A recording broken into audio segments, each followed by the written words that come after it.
and Portuguese. In short, the masterly stories of Los Aquáticos, 2001, or his most ambitious novels, such as Where I Wasn't, 2006, produced by the same privileged skull, all texts he writes are as intelligent, but his chronicles and essays have been eclipsed by short stories and novels of that virtual world designed with literary goldsmithing and philosophical engineering, his philosophical engineering, Delta Panoramic, and by the dozens of books he has translated from English, French, Italian, Catalan. Colección L'Oréal dirigida por Jorge Carrión Marcel Cohen Notas sobre la literatura y el sonido. De las cosas Barcelona, México, Buenos Aires, Nueva York, prólogo, Puente Aéreo, Buenos Aires, Barcelona. Marcelo Cohen es una quina bifronte, la cara A, que mira al sur, no cesa de imaginar, mientras que la norteña no deja de pensar. Until today. O Casa de Otro, 2009.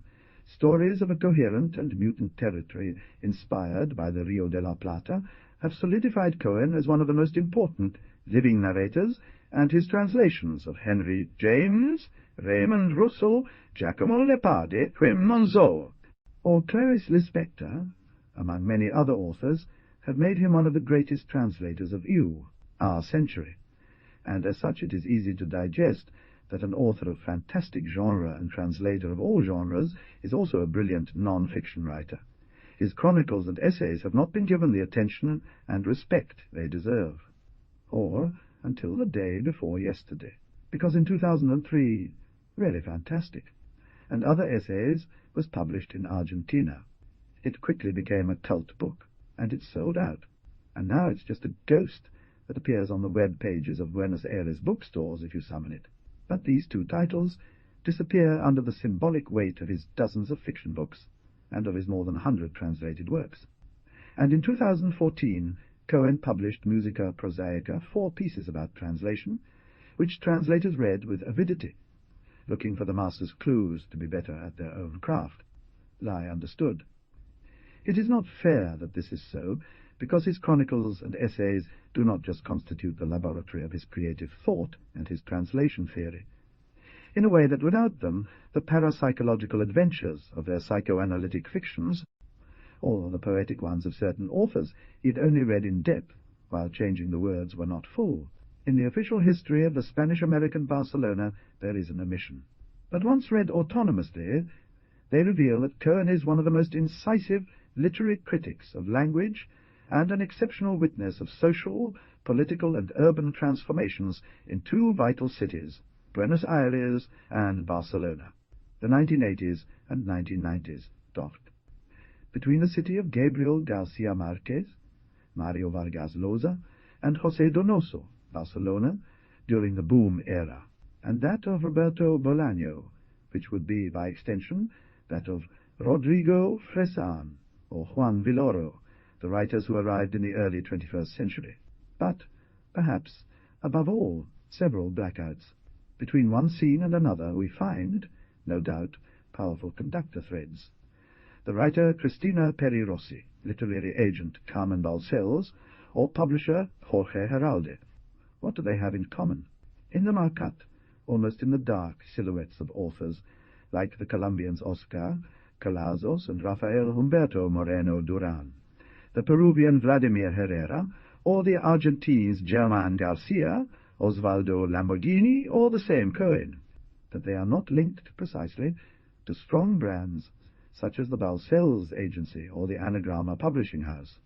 They do this with magazines that were then roughly central, but which have rolled towards the edges, like Quimera or El Viejo Topo, and with the publisher linked to them, Montesinos, among other labels and projects that did not have the continuity or bias, and on other labels and projects that did not have the continuity or presence that their promoters would have liked the first, its editor, Miguel Riera. In a room of letters wounded, where former students of Speranza lived with Alan Pauls, Guillermo Cuitca, or writers and filmmakers passing through. During the 20 years that Cohen lived in Barcelona, between 1975 and 1996, he was professionally dedicated to translation as well as cultural journalism. In the cultural supplement of El País, in the daily newspaper La Vanguardia, or in the daily newspaper La Vanguardia, or in aforementioned Quimera. After his return to Buenos Aires 2001, he founded and co-directed the magazine Mil Palabras, and 2 years later created with Graciela Speranza the project of the magazine Otra Parte, which has since been a platform for critical discussion of Argentinian and international culture in print, as well as its digital version of Seminal. It was called an special issue, or a general headquarters of operations, insane, such as that beautiful box, with 18 notebooks inside, each one a distinct proposal around reflection and creation on what lasts things. We will never finish telling how these things happen. We read in one of the texts that make up this panoramic volume that always looks elsewhere. In all of these publications, one can recognize the same voice, reflective and ironic, experimental and wise, hyperconscious, but at times surreal, often infected with the urgency to share with readers certain readings, certain discoveries. A morph is just something whose form we still can't conceive. We read in another of these narrative essays, or chronicles, that cry out. Each piece has been conceived in the most appropriate way to tell or explain its topic, its plot, its chaos. New readings that will enrich or challenge the conclusions, always partial, that he has reached.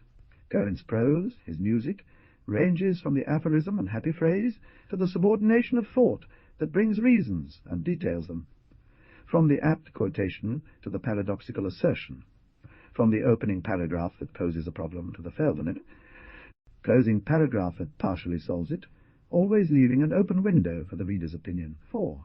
The shape of the piece will always be distinct. An essay, a journal at the edge of stream of consciousness, a critical intervention, a falsely objective review, or one with personal allusions, fieldwork, a meanderer's divagation, a story without a story, fiction. But the voice, despite variations in tone or the masks of punctuation, is always the same. Mando Maradona, because everything interests him.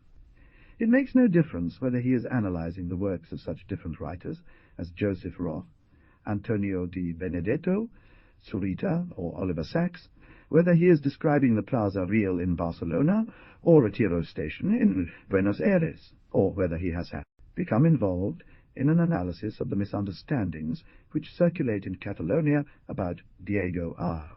From the word and sentence to Central European literature, Argentine tradition, Chilean poetry, psychoanalysis, urban typologies, means of transportation, transit zones, so human myths, his generosity. If I had to single out one trait of Marcel Cohen, it wouldn't be his intelligence, his translating mind, the music of his syntax, or his ability to construct a complete and coherent world, and filled with nuances into complementary imagined of panoramic delta, the thought of the readings that surround us, really real, but rather like the Madrid-Barcelona air bridge. Marcel Cohen's head is bidirectional. He spent 20 years in Barcelona, and now he has just as many living in Buenos Aires. A generosity that gives readings of the classics, of the authors he translates, of his masters, of his contemporaries, of the generation we take the baton in this obstacle course that is literature, of political, artistic, urban, and even sportstic, urban, and even sports mythologies. In both cities he was faithful to a single personal project which is at once an ethics and a poetry: create, translate, intervene. Jorge Carrion essays that tell a story. On the absurd 40th anniversary, this book is published in Barcelona to travel, on return, through the various landscapes of Latin America, expanding readings as it goes, making us a little wiser and, above all, much wider. The sound of things, notes on literature, there they are, accumulating, despite everything, not lurking or waiting, because, as is known, to wait or to lurk are our attitudes. We do not reach the things. Even when we touch them, always words get in the way. The things are the other of man, and the same. They remember or expose, they keep quiet, they resign themselves.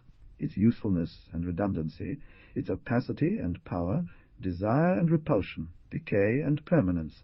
These are what we are and what we will be, no longer. This subject consumed much of the thought of the 20th century. Let's take some milestones. For this reason, it is exciting to see how literature strove to offer the language to things by putting poetry on use and neuroticism, as a condition of a politics of life not managed by instrumentality.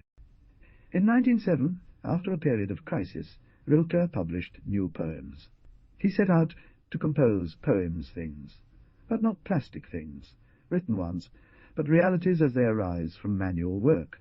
They were silent paintings, composed with a consciousness of brotherhood with the different from him, without sighs nor sudden cries. The things will grow increasingly familiar to me, and the images more and more contemplative. It was a time of unease, as the world was reduced to a language of platitude and jargon. In 1912, from the Duino Castle, he wrote, "I have experienced that apples, shortly after eating them, and sometimes during the meal, transform into spirit." Rilke abjured the word that was not susceptible of dissolving in the mouth. The paroxysm of industrial technology in the machinery of destruction was approaching. John and Charles, two young people with promising parliamentary futures, walk along a beach. In 1920, Virginia Woolf published a short story called Solid Objects. He has no idea what it is, or what it used to be. Since the discovery of a tiny piece of star-shaped porcelain sets him off on a quest, John's political career fades away.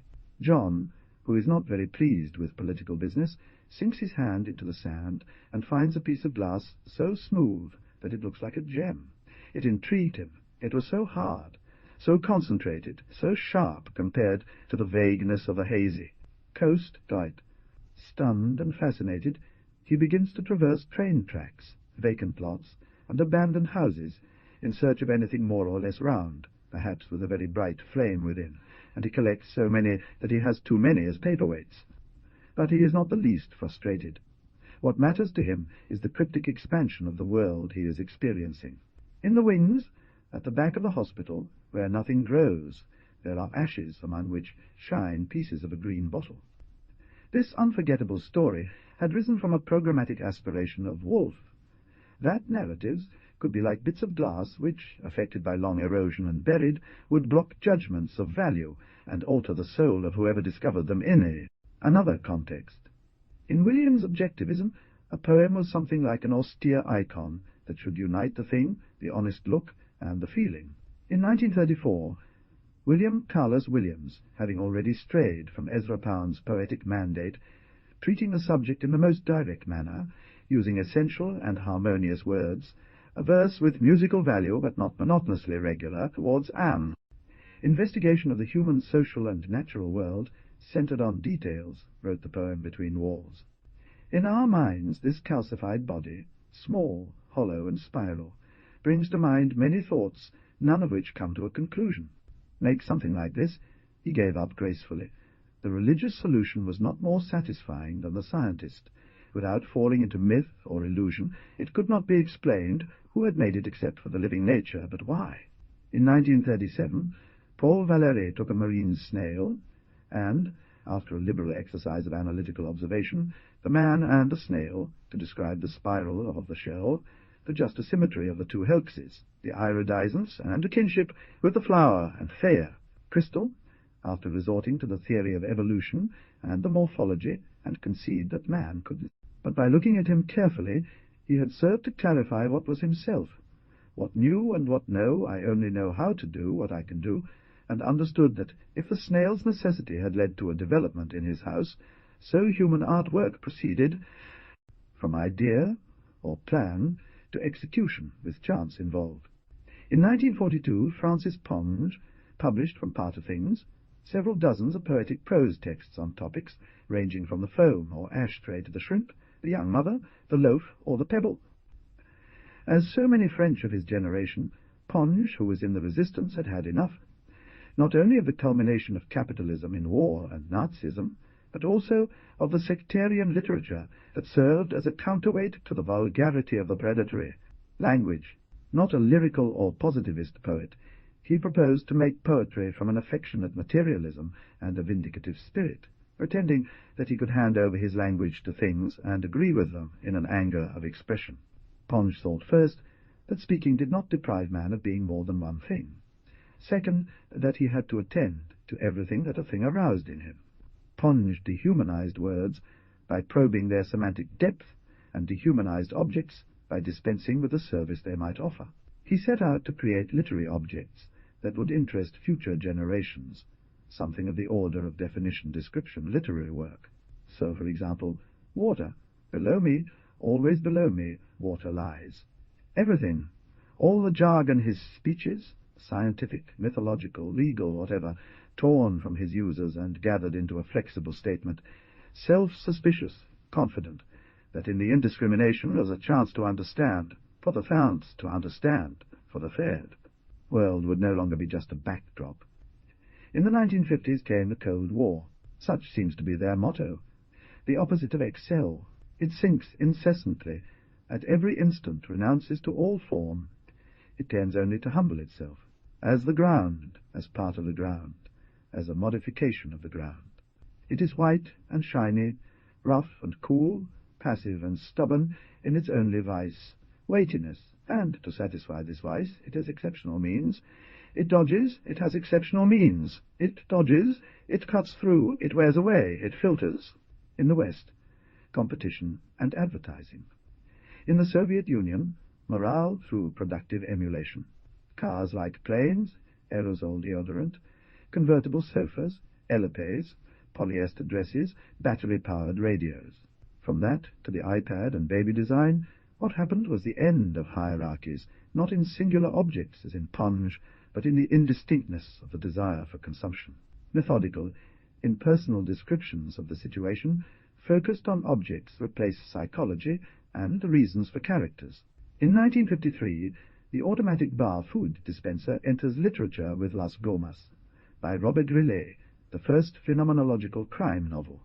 In the Nouveau Roman, said R.G., objects are not there to describe the subject any more. They are no longer human property. They are in themselves deprived of meaning. Jerome and Sylvie, 20-something psychosociologists, conduct surveys on the reception of advertising, but what they believe to be the evolution of taste is a fallacy. In 1965, Georges Perec published Things, a novel that is at once a tragicomedy about the appetite for possession, a prophecy about saturation, and an accelerated game of classification. Philosophy would no longer speak of authenticity, but of spectacle and seduction. They also buy and discard, and buy again.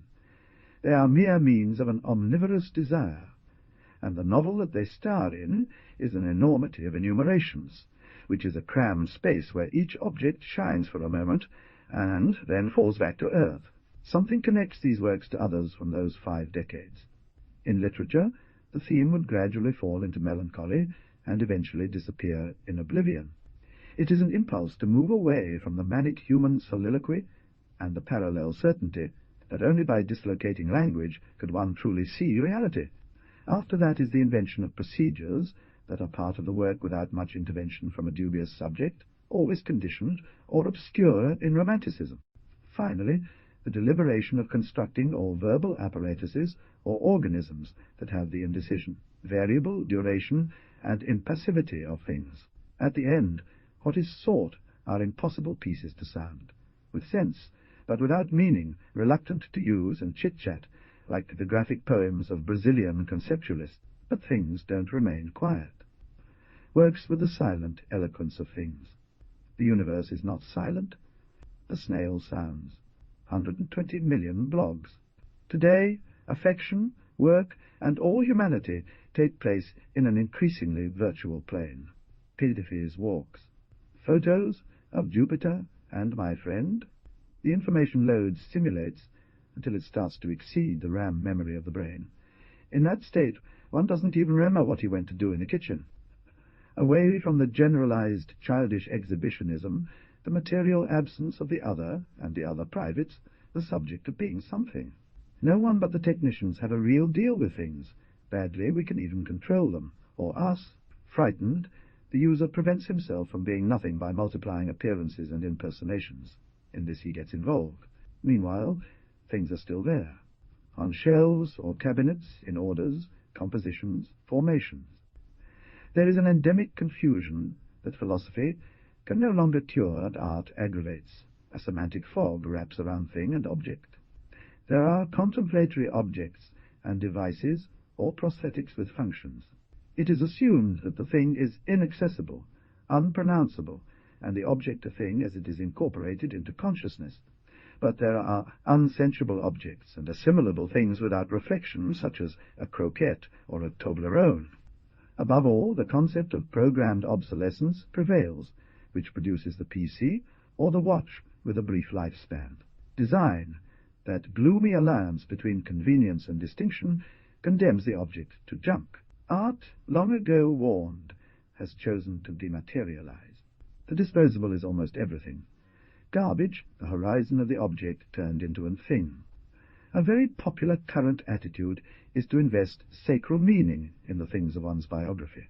In the altars of that cult, where superstition and guilt thrive, things are hyperhumanized, and in the process the intimacy of man is commercialized.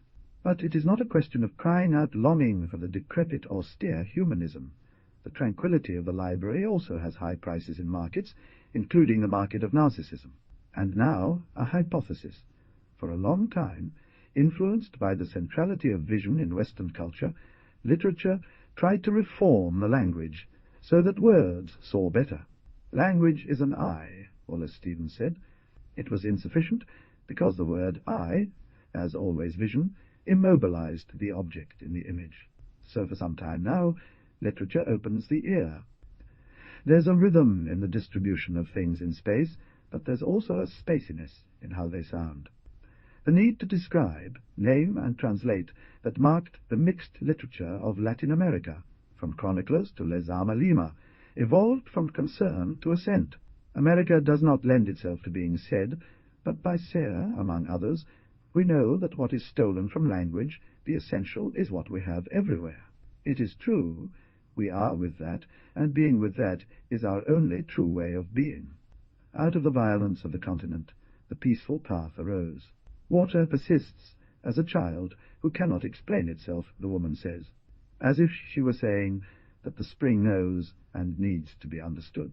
A delicious example is that of Margarita, the very fat lady in a story by Felisberto Hernandez La Casa Inundada, 1960, who floods her house and rides around in a boat as an homage not to her husband, but to the fountain of an Italian hotel whose rumour had brought back memories and made her cry for the first time since her husband died.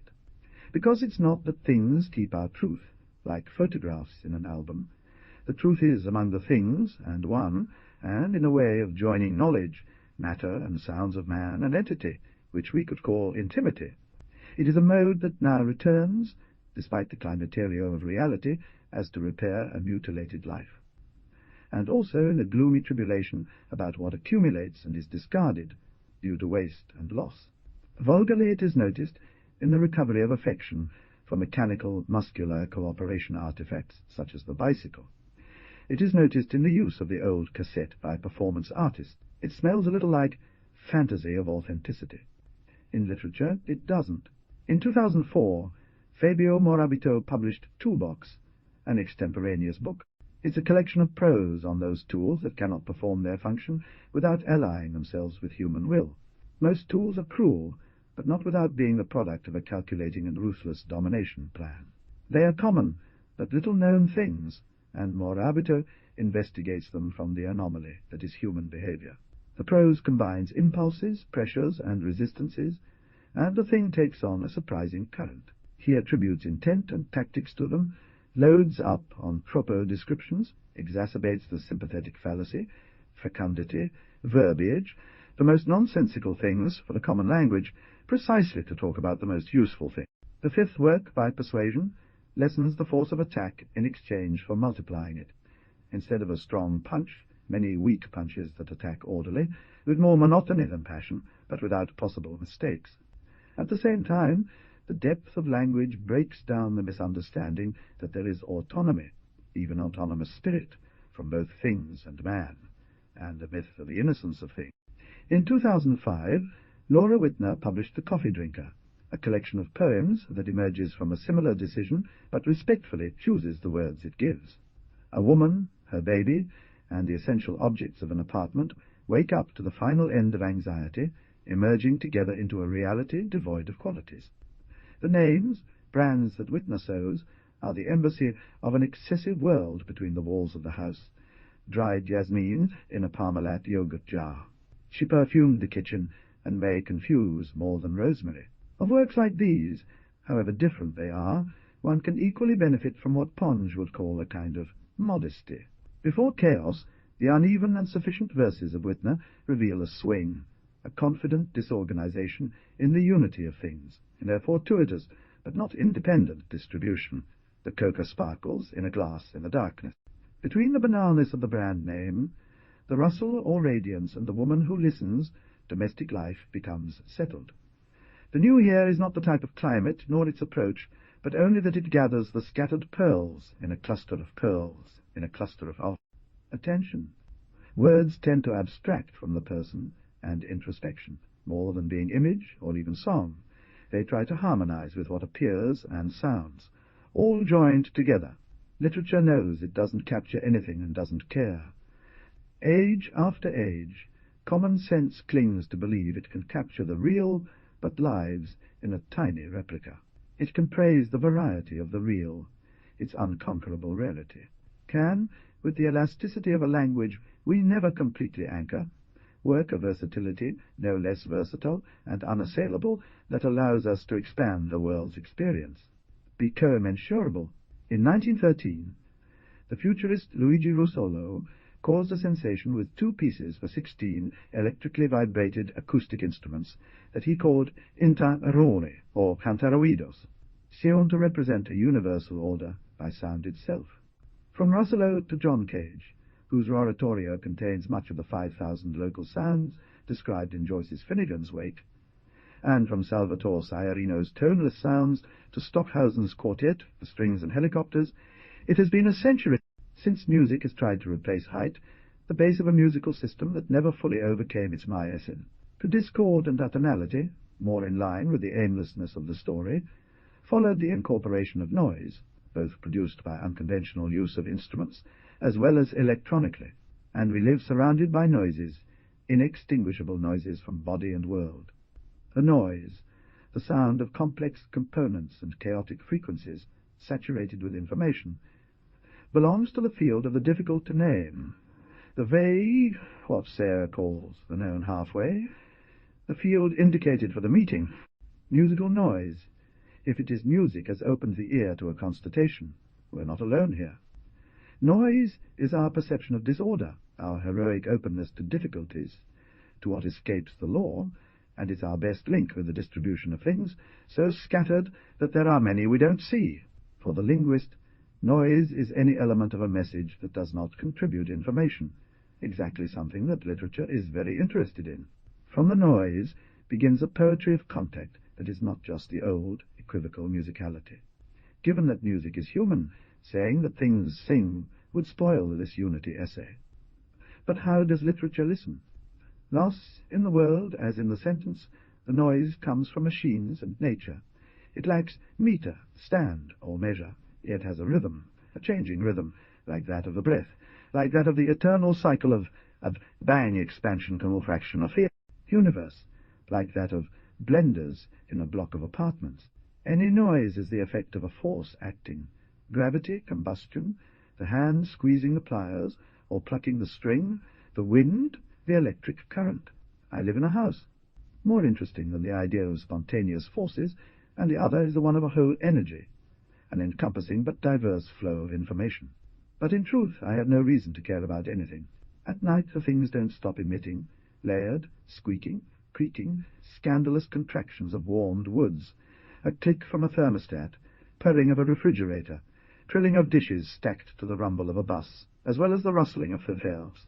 Wind in the plants, the fluttering of a moth, the popping of a crack in the paint, the squeaking of shutters latch, my belly's groans, the gurgle of a soft pear that starts to ooze, and so much more just in this tiny corner of the universe, and in me, who is clearly lacking an adequate vocabulary, to make myself heard everything happen. House, and in my head, and the onomatopoeia is embarrassing. If the world is a force, not a presence, literature can only participate. Suppose it participates in that force, each writer with his reserve until he is spent. A text is also a compound of nature and device. It can make peace, scatter its energies among those of the world without restraining them. In these passionate blurs, the words are illegible. Meaning is dissolved in what is known halfway. It's seen how the world sounds. In 2000, Canadian Steve McCaffrey published some poems in 7 pages missing, Volume 2, that, by obscuring the verses in an intricate mesh, simultaneously depict both form and sound of a situation, as in At Boy's Game, where one makes noise with one makes something, and the other tries to guess what object it is. Oh, coins that we long for, because they contain traces of a lost speech, gold of rough relief with the face of blind hope, which does not hit to touch our blind hope, and in it beauty asks more. In 2004, Arturo Carrera published Potlatch, a suite of poems on discovering money as a child, possession, greed, charity, religion, domestic and emotional economy, saving, scarcity, and waste. Slow, intermittent verses fall like coins in a piggy bank or a bucket, with a constant dribble of electronic cash. In the complete sonovisuality of the Carrera's page, in the alternation of silent wide spaces, whispering stanzas, tight prose and crepitating lines, language announces itself, retreats, locks up, watches, tends to fade away, and the mind hears it as it, if it were connected to the podcast of a world. The writer does not see why we should do without the word. Our divorce from the world takes place in language, and it is here that reconciliation might begin. For such literature, sound is a contact membrane, an interface between language and things.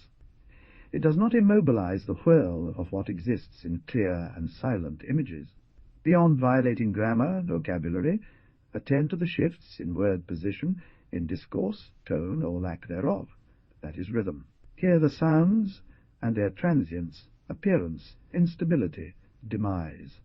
This is aggravated by the hours. Saus e argumento. I don't finish getting out of the dream when profane consciousness desecrates the dawn with its monody of plans and reproaches. At 3 in the afternoon, a florist's stand shines colourful, and a man in a dark suit buys a bouquet of sweet peas, smells them, and weeps. A cluster of associations rushes to enhance the reality of the moment, all its void of meaning, but the collective arrives, and consciousness is already rushing to appraise the interior and calculate how to get a seat. How much can I read on thee? Journey, where to buy the chicken conveniently, when to examine what GM proposed me, and the eventual revelation has faded away. Along with it, the possibility of contact with that which is there. It's always the same. We are anti-Joyces. Epiphanies of the ordinary are scattered by the winds of needs. Basically, thought works in 2 ways. The narrative mode deals with intentions and actions, and ties the vicissitudes to their consequences.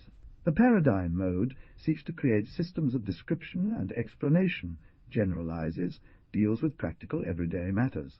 The stories that we tell or tell ourselves take care of the event, relating changes to the transience of man and giving them a point of view. They group images by analogy, by resemblance, and align them in language simulating causality or coincidence. However, it is already known that language speaks for us. Language is the prison of thought and the predominant instrument of control. Above all now, that the user of a language is confused with the consumer of merchandise, including sentimentality and politics. The lean subject of words, unable to use subordination to express something complex or nuanced, and therefore unable to think it, after feeling it, thinks and feels with the stories they endorse him. There is no common life nor survival without tales, but there is no life lacking an event. There is no genuine common life when the event is neutralized by a menu of stories that consciousness already has implanted. Not only those of mass use slogans, post-confessionals, screen myths, tweets, journalism taxonomies, but also those of the palace of literature.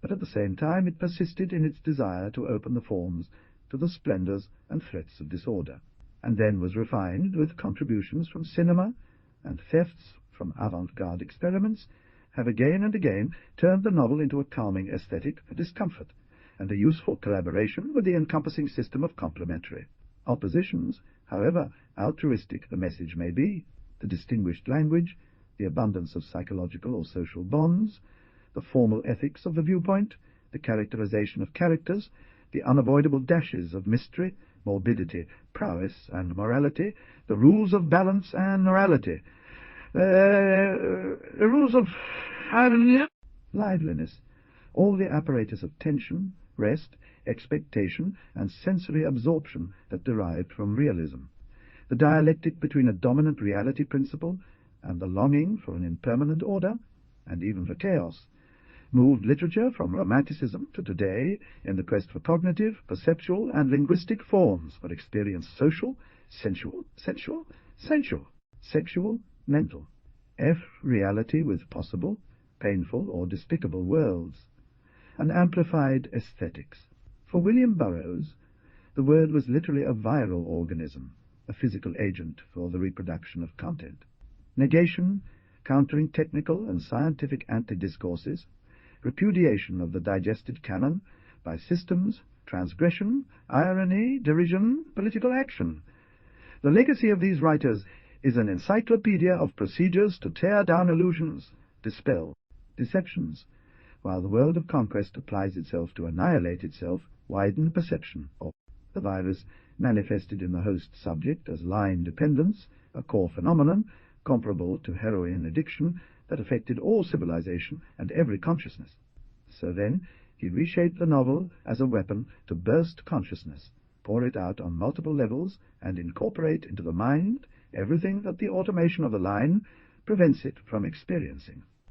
Burroughs detected the intimate relationship between the linear narrative of knots and outcomes, the Needle Drug Vein series, and the God Country Clan Family Marriage I-Type series, which crystallized in the great story of the consummation of history, historized in the great story of the consummation of history, Christian or revolutionary. The polyhedral paragraph would arrange consciousness to catch the multiple and crossed planes of each situation, to replace succession by sync. The key device for this operation is the now famous Q-tap, a system of cutting up a paragraph or the page to paste fragments in another order, then enriched with pieces of texts of all kinds, own, cited or stolen, a sort of verbal collage, and later practiced with tape recorders. Burroughs set out to supplant the rigidity of time with the heterogeneity of space. The order was, cut the lines. In the novel installation that he crafted and would go on to teach others about, there is a telegram-style essay and a seditious humour mythology. The soft machine, the galactic gangsters, the subtle kid, the interzone. Don't speak of the blossoming of Burroughs' methods in the world of remix, copying, sampling, PowerPoint, and the fame of the amorphous, of his face. The distinctive style as the display subject is the novelesque. But he believed they could serve for seditious action, as they probably once did, and now one wonders if the scattering of consciousness into shards, the breaking and recomposing in a cut-and-paste form, the prosthetic sounds and visions are not already current devices through which the concentrationary citizen immediately offers successive planes.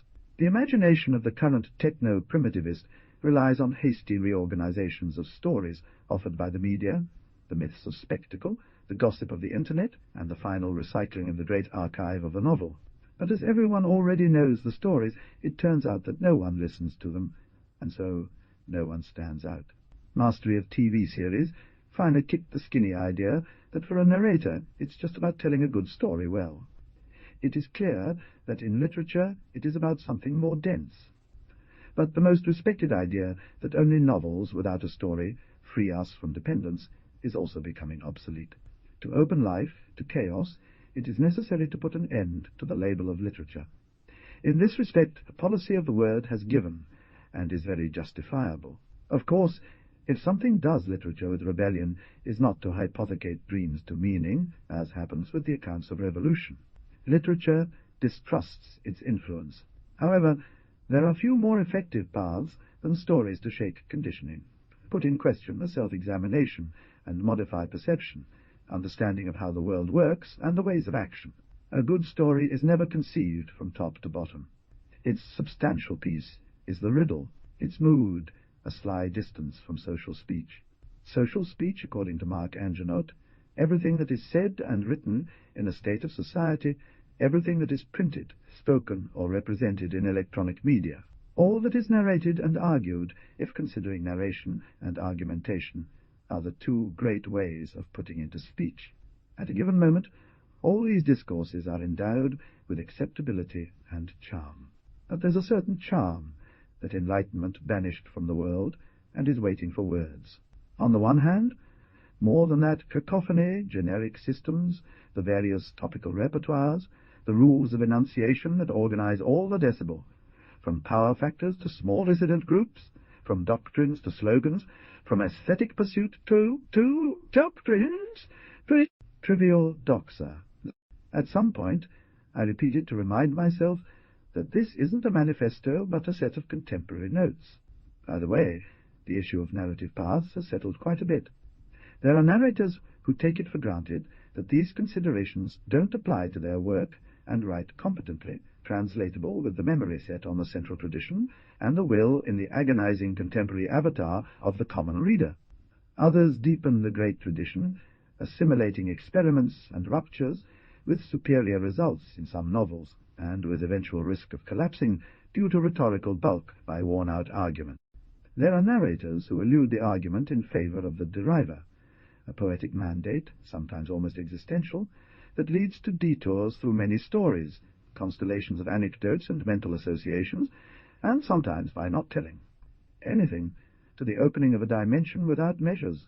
The ones who dig up, dismantle, and loot the fabulous bank of literature, and other banks, and use the pieces to reassemble them in unorthodox structures, deliberately lacking in solidity, turning literature on itself in an exacerbation of their hard procedure, which is a promise of autonomy. They are the great recreators of satirical realism, inevitably eloquent, mordacious, and a lyrical, petty, and resurrected realism, and there is all kinds of generic intervention. Often two or more of these species appear hybrided in the continuous thread of a story that we had never read before. Storytelling is a search for contact.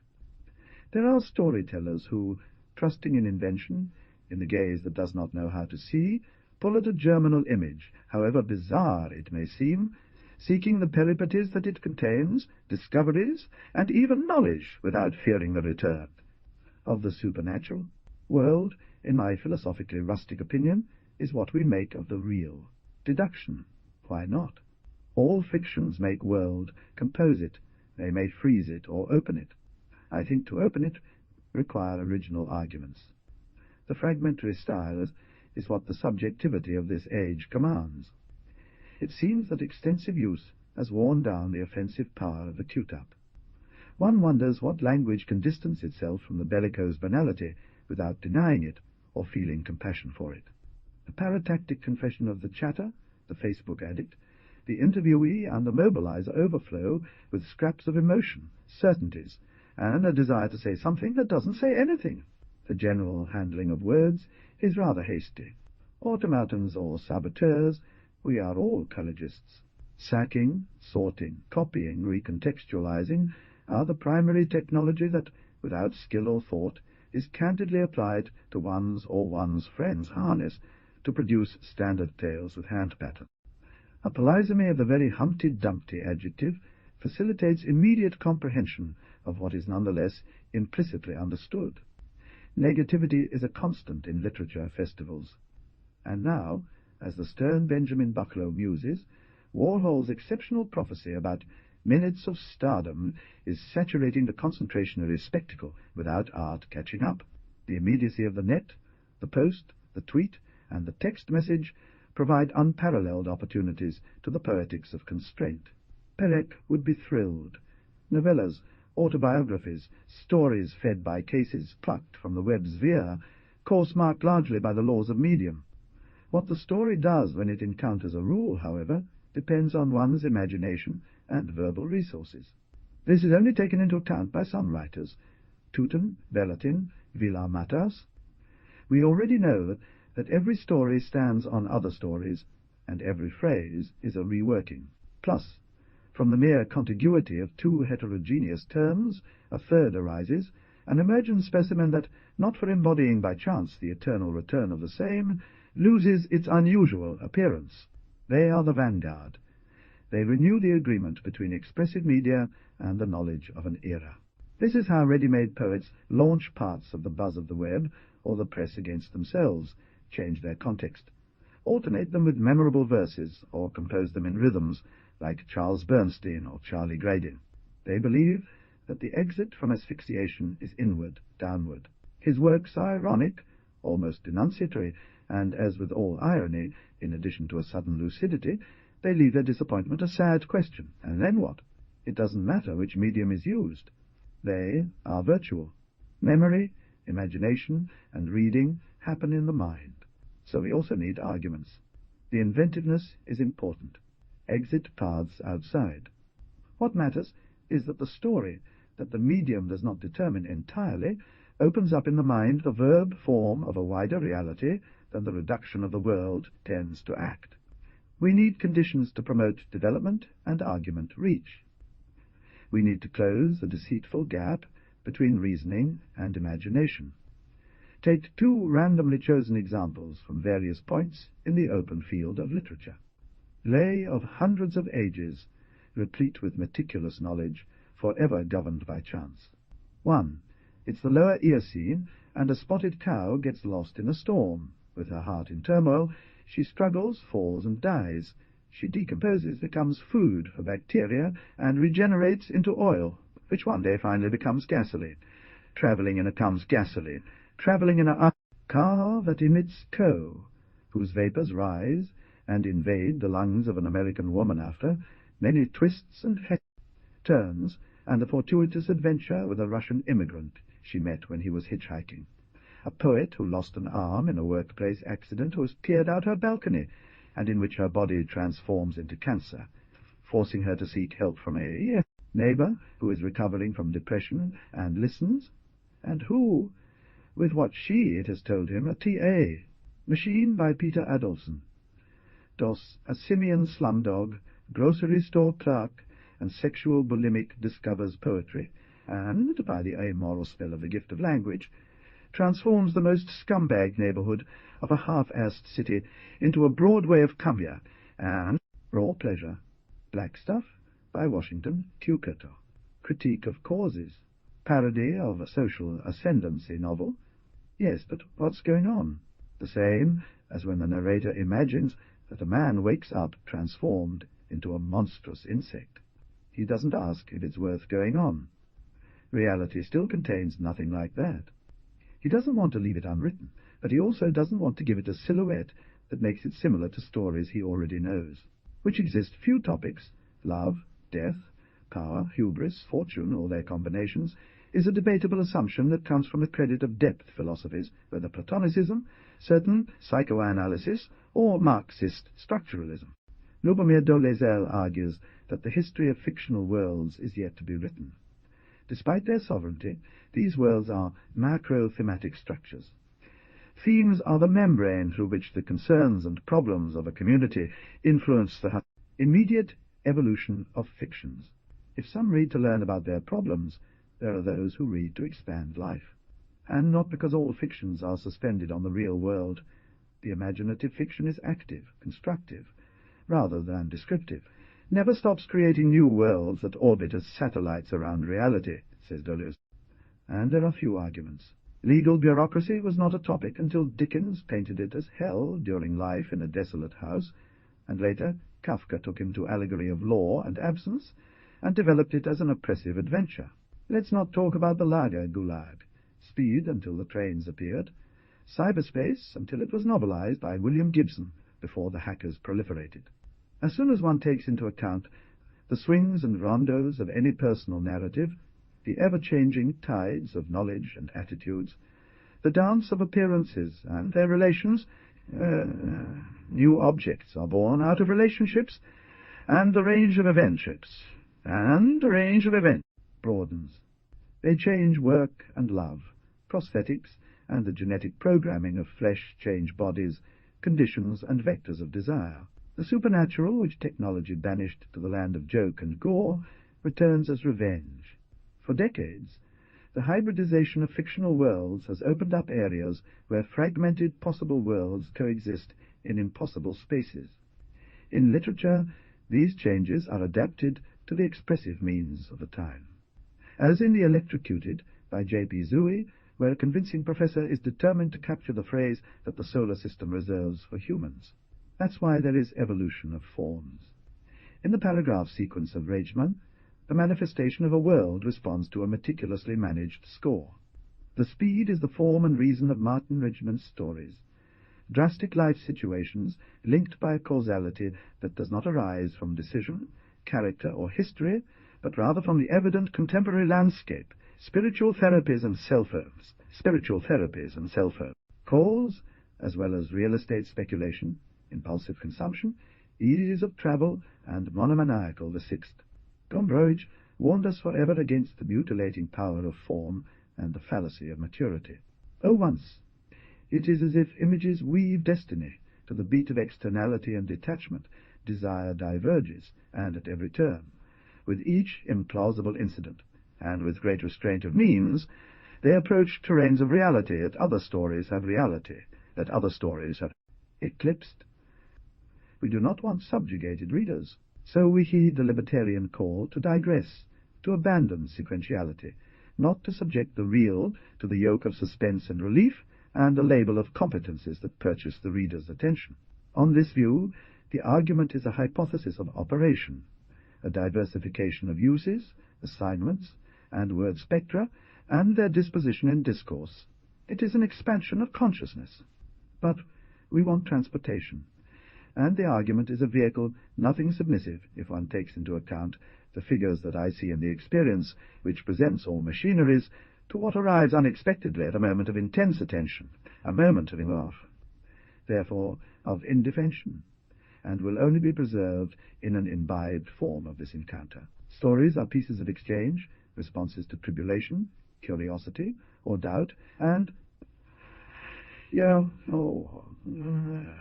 world is a certain possibility of meaning, of the circulation of meanings, says Jean-Luc Nancy. Every argumentative form opens up a new possibility between the elementary significances of life in survival. The ideal of the novel is to be the basis of a non-restricted political economy. I speak of argument as a plausible or latent synthesis of a narrative, and even as a yarn that is untangled in anecdotes, but also of the development of a reasoning that does not necessarily accept what is considered a truth, that is, as rhetorical fact. Even insults are dismal. I prefer not to overlook this in a period when, while verbal competition and imaginative ability are waning, the insipidity of content is growing, repetitionism is taking over, and bestial interjections replace persuasion. Rhetoric was discredited for a long time, ever since it gave up its connection with dialectical reasoning in the 16th century to deal with language figures and tropes, adornments, good speaking. That's why I always sought solid and indisputable foundations, clear intuitions. The great Western metaphysical tradition has always opposed the search for truth to the techniques of rhetorics, which were content with making various and deceptive opinions admissible. But an argument does not pursue evidence. An argument is only appropriate when dealing with evidence. Paul Ricoeur says that in philosophy there are meta-truths that cannot rely on a basis of evidence because they propose a restructuring of reality. It seems to me, opportunist that I am, a very appropriate defense of the narrative argument. Against the universalism of formal logic, an original story reveals what is not evident. The argument is an exploratory journey from a given situation in search of its origin and of the consequences it entails. The imagination traces, weaves, synthesizes, it shapes all at once, not from the argument. It is from dependence to anticipation, to the plot as a balancing mechanism, and even as a scrupulous representation of one or another disorder that one must recover. In the novel, this meander can be guided by the imagination, which usually acts before it is translated into writing, or during the course of writing itself, given a modest abandonment and a vigilant attention to the horizon, that each phrase opens to the next, An argument rises from the multicolour steam, plural, which a revelation of the real left in its passage through a network of neurons. Against the myths of need we need counter-myths, with their opaque heroes, non-performative. We need arguments to talk about what could be done, phrases that are not the ones that produced this lethal mammagerm and reproduce it, stories that produce more future than indignation. We want new Josephs K., Bouvards and Pekicits, Orlandos, Funis, Molly Bloom, Mollys. There's no need to relieve the tension, is there? But there's no reason to encourage it. We need to escape the monotony of meaning. More than transport, it's transportation. The Infinite Jest is a monstrous novel. It's difficult to decide whether super-talented Foster Wallace was unaware that he could get bored or set out to convey the experience of boredom. The action takes place in a close future, fully commercialized. The United States has federated with Mexico and Canada. However, one continues reading, spellbound, with a numbed interest in the exuberance of specific knowledge and patent life, arrives at the end having understood that both are true. New England is a huge dump of toxic waste dumped on the Canadians. Obtuse Quebec terrorists, all crippled, roam the country looking for a potential weapon of mass destruction. The film of the experimental and suicidal director James Incandenza, the infinite joke which catches so much that whoever sees it once dies, without leaving of watching it, of conflicts between parents and children, disturbances in perception and presences of another world. The plot divides between a fantastic, fascist-like tennis academy and a realistic rehabilitation center for alcoholics and drug addicts. It goes from the abnormal, desperate Incandenza children, one of whom is a tennis prodigy, to the meetings, from whom is the stoic guardian of drug addicts, a former thief of Prussian sporting prowess, to the alley where heroin addicts are stabbed. From ways of hitting a drive to neuropathologies and psychopathologies, and each thing can span pages, and each character is whole. The novel is cruel, violent, introspective, filled with dysfunctions, violent forms of psychological and physical suffering, and longings to overcome them without irony or pathos. The plot, someone is seeking a psychic area free of addictions, that is to say, of tension and relief induced, immerses itself in each situation that envelops the many characters while times overlap in an unusual eternity. If one participates in the voyage until the last page and ends with a modified vision, it is because of the voltage of the prose and because the string carries him without knowing where and keeps unravelling. The search is endless, and the novel as well. But while he imagined it, Foster Wallace was able to reason that the capital illness of his country is entertainment, and the symptom, a vast apathy that takes in all sorts of scum. This infinity is also found in Los Muertos by Jorge Carrion, but implicit, or rather interiorized, as if the plot, instead of being a path towards what cannot be said, were a permanent motion artifact. Indeed, the novel brings together the two classes of argumentation. The Dead is not a metafiction. The other two are like two academic essays that debate the social effects of the series, analyze its production, identify references, interpret the labyrinth of the plot, and evaluate it as a metaphor for extermination. A story like a television series. In a recognizable world, individuals with a mature body and a vague memory, apparently dead, suddenly come back to life on some street. Who sent them back and why? Plot. Personal or someone else's desire or empathy. Force is the mystery that moves the story, a tasty treat for the devotee of the genre. What floats to the surface is a quivering elegy for the characters' lives when fiction ends.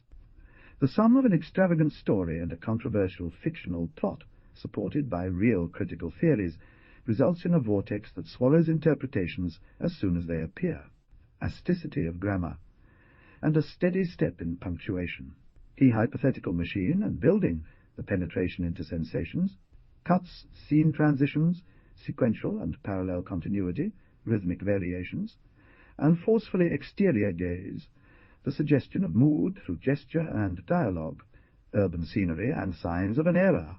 All this, a technical simulation of today's most prosperous mass fictions, couldn't be done without a mastery of the phrase, trust in the uneradicable ill. The quality of applying, without effort, many resources is called virtuosity. And neither could Wallace gather such a wide array of knowledge from so many disciplines and levels of both real life and the future in his meandering through a possible and unfinished world, without a virtuosity of the subordinate and the nominal, the trope, the link, the filmic capture of fleeting detail, and the group panorama, the figuration of tea. It is one of those that allow oneself to the necessary duration of a story without subordinating to a unique direction. It lubricates the improvising ability. It gives happiness. It has political power. Not even the most fragile grammar can grasp the flow of the immediate. Unfortunately, neither the most intricate plot nor its characters can redeem us from the lines. But it is clear that the spasmodic verbiage of the environment translates a failure to unblock the crowded consciences, and I think that the collage adds a tendency to fill in the gaps. He is very modest, and better if little conspicuous, what fiction can do. The one who tells a story, to know why he thought it up, yearns for a joint realization with the reader. I also believe that an original story always suspended or provisionally finished, the blinking of episodes, the initial breath of punctuation, silences, pauses, surprises, and delays in the argument, can make tangible the pulse of life, and the tangible days, continuous distance of sense, more than the dispersion of common sense in pure narrative deriver, to a very long deadline, aims at others, but depends on probabilistically personal motives. At least since I started these notes, I keep pulling at the image of the man who weeps smelling a branch of violet. So to suspend them, and in honor of musical improvisation, I will remember a song that in a live concert David Byrne sings with all his force in gradual state of euphoria. We're on a road to nowhere. Well, it's not so little. We go nowhere. Will you join us? West after the rain. There is a nasty joke about the theory of probabilities. A scientist tells a millionaire that if he puts 100 monkeys with chalk and books in front of a blackboard, it is likely that in 30 years one will write a word. Even less so when masterworks are aflood. The man locks the monkeys and devotes himself to his business. After 2 months he wonders what they are doing, and when he enters, although he finds them as cute as always, he sees that on the blackboard there is a sentence, "For a long time I went to bed early." It's not a great joke, but it comes to mind every time you try to explain 1922. Not just because in 1922 Proust, the speaker of the sentence, died, but also because it suggests that no amount of theory will ever abolish masterwork. The truth is that 1922 leaves the interpreter adrift between argumentative reason and faith in the mystery. That's why you can start the story anywhere. For example, with comings and goings. World War I. If anything was abundant in Europe during the 1920s, it was the displaced, refugees, expats, and survivors by the thousands, stunned by national breakdowns and the horrors of it. An archetype of lucidity among these zombies was the Jewish Galiziener Joseph Roch. A soldier in the war, an alcoholic journalist in Eastern Europe media, Roth almost didn't write on any other topic than the fall. The fall of the Austro-Hungarian Empire into fragmentation, the fall of incurable bourgeois Philistinism into vertigo. In a passage from the crypt of the Capuchins, the ex-metameter Francisco Trotter returns from the front to his family home. By good fortune, Mrs. does not suffer, because although she clings to denying it, she is deaf. It is not enough that Vienna should be in ruins, and he sits guiltily because he did not die. He finds his widowed mother, intact in dignity, playing the piano which does not sound because she sold the strings to eat. Not many managed such symbolic concentration, and yet it was not enough. The First War was much more. Rats and bloody mud in the trenches, Zeppelin's sky pouring fire on churches, the shards of the 16 cultures that united Francis Joseph's crown. During the war, the Bolsheviks instituted socialism in Russia and Dadaist dynamite grammar at Zurich's Cabaret Voltaire. During the war, Kandinsky painted the first abstract painting, and the Expressionists crafted an aesthetic of shadows to grapple with the disappearance of God. At the end of 1918, the German Walter Gropius, who would purify architecture's swirls, wrote, "This is more than a lost war. A world has come to an end." But the drama exceeded the mundane. The city became a fantastic arena of that dissolution of the subject into a tapestry of sensations. The atonalism of Schoenberg was eating away at the majestic factory of German music. In 1922, Spengler would make a comeback among the pessimists with the decline of the West. The physicists said that the observer modified the experiment, that light was both a wave and a particle, that matter was not substance but energy. Freud described the self as an improvised mediator between two unconscients. Technology created superhuman artifacts. Bergson said, "We are flowing time." It was a problem of his own. The language, which had given supreme power positivism, served no more than a bunch of wilted chrysanthemums. But then something else happened. Language was a cage, yes, but one that could be stretched to the size of the universe. Some found great advantages in crushing the dry petals of language and bringing them to a power that, instead of representing reality according to causes, created something stronger, imbued with the nearness of what language can never possess. And the process of stretching began practically with the year. The arrogant James Joyce had distanced himself from the war in Zurich, absorbed in maintaining his family and writing a book in which the history of humanity was condensed into a day in of the history of a single man. A blend between Bloom's equanimity, Stephen Daedalus's struggle to free himself from conditioning, and Molly Bloom's generative impulse. Minutiae, thinness, sexuality, and polyphony of language in the changing city. A sequence of synchronizations in the consciousness of prototypical Leopold Bloom, a Jewish man from Dublin, who is both timid and sensual, and, like Odyssey, father, husband, workmate, and companion, who overcame trials with common sense. Ezra Pound, promoter of innovative people in trouble, did not fall asleep. He convinced Joyce to settle in Paris. Joyce would say, "Isn't it fantastic to have entered the city barefoot and end up in a luxury apartment?" Pound found him shoes, lodgings, furniture, friends, and an editor.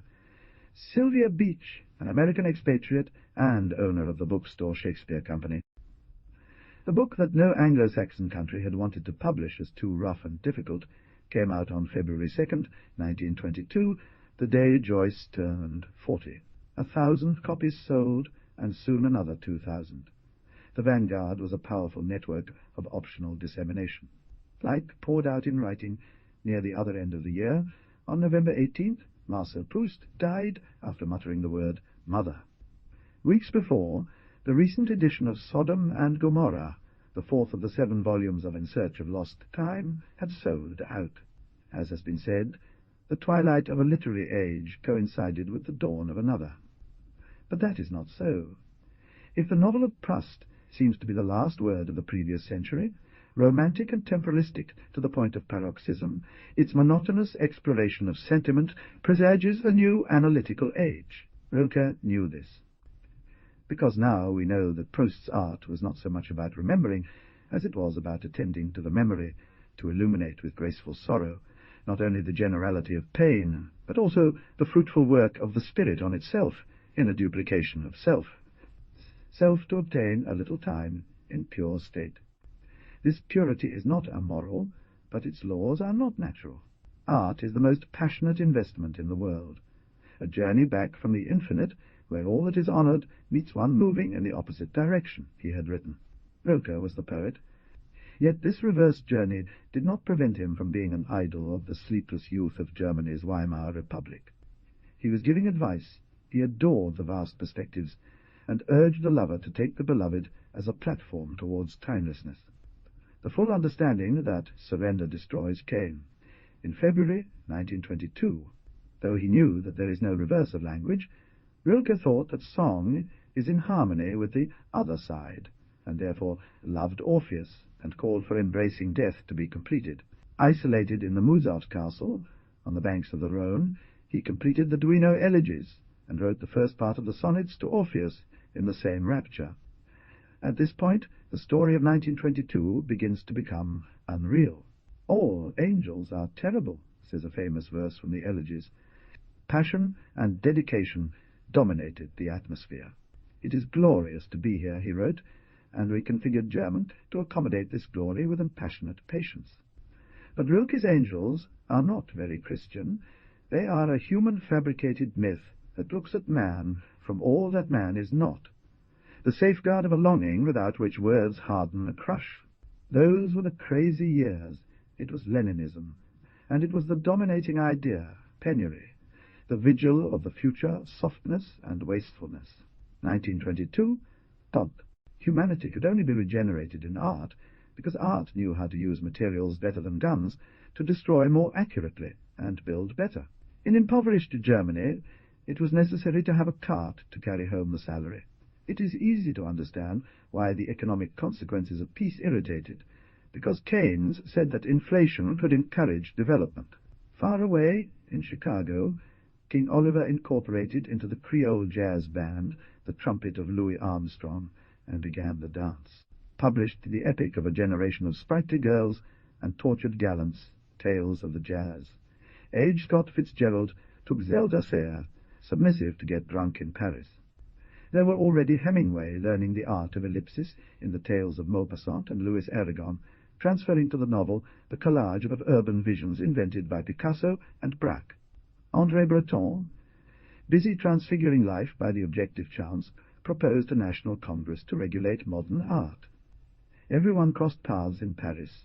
Stravinsky, Diaghilev, the prostitutes at the Sphinx, Guide, Cocteau, Gertrude Stein, Picasso, Pound, and Josephine Baker. In March, Giorgio de Chirico arrived from Italy to exhibit his metaphysical painting. The premiere of the theatrical version of Locus Solus, financed by the maniacal Raymond Roussel himself, was a mess. Every dawn, the remote Paul Valéry got up at 4 a.m. to write his diary. Who thinks observes what he is not? Nevertheless, that year he published Charms, Where Was the Sea Cemetery? In Berlin, George Gross's satirical drawings twisted the faces of plutocrats. Theodore Deubler compared expressionism to the synthesis of an entire life that one perceives on the verge of drowning. By synthesizing dialects, cabarets, jargon, and parodying religious texts, Bertolt Brecht created anti-cathectic theatre. Friedrich Murnau premiered Nosferatu, the vampire, in the volumetric slum of Dr. Mabuse. Fritz Lang etched out German fears. In Moscow, Lenin elevated Stalin to general secretary of the party. The Russian poets saw it coming.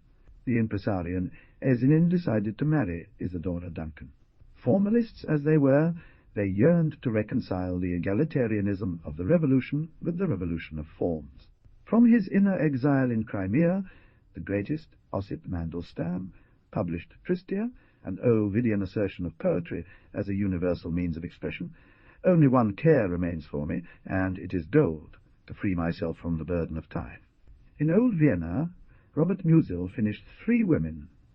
Alban Berg's definitive version of Wozzeck, and Freud received an exploratory visit from Arthur Schnitzler, his literary double, to talk about Dream.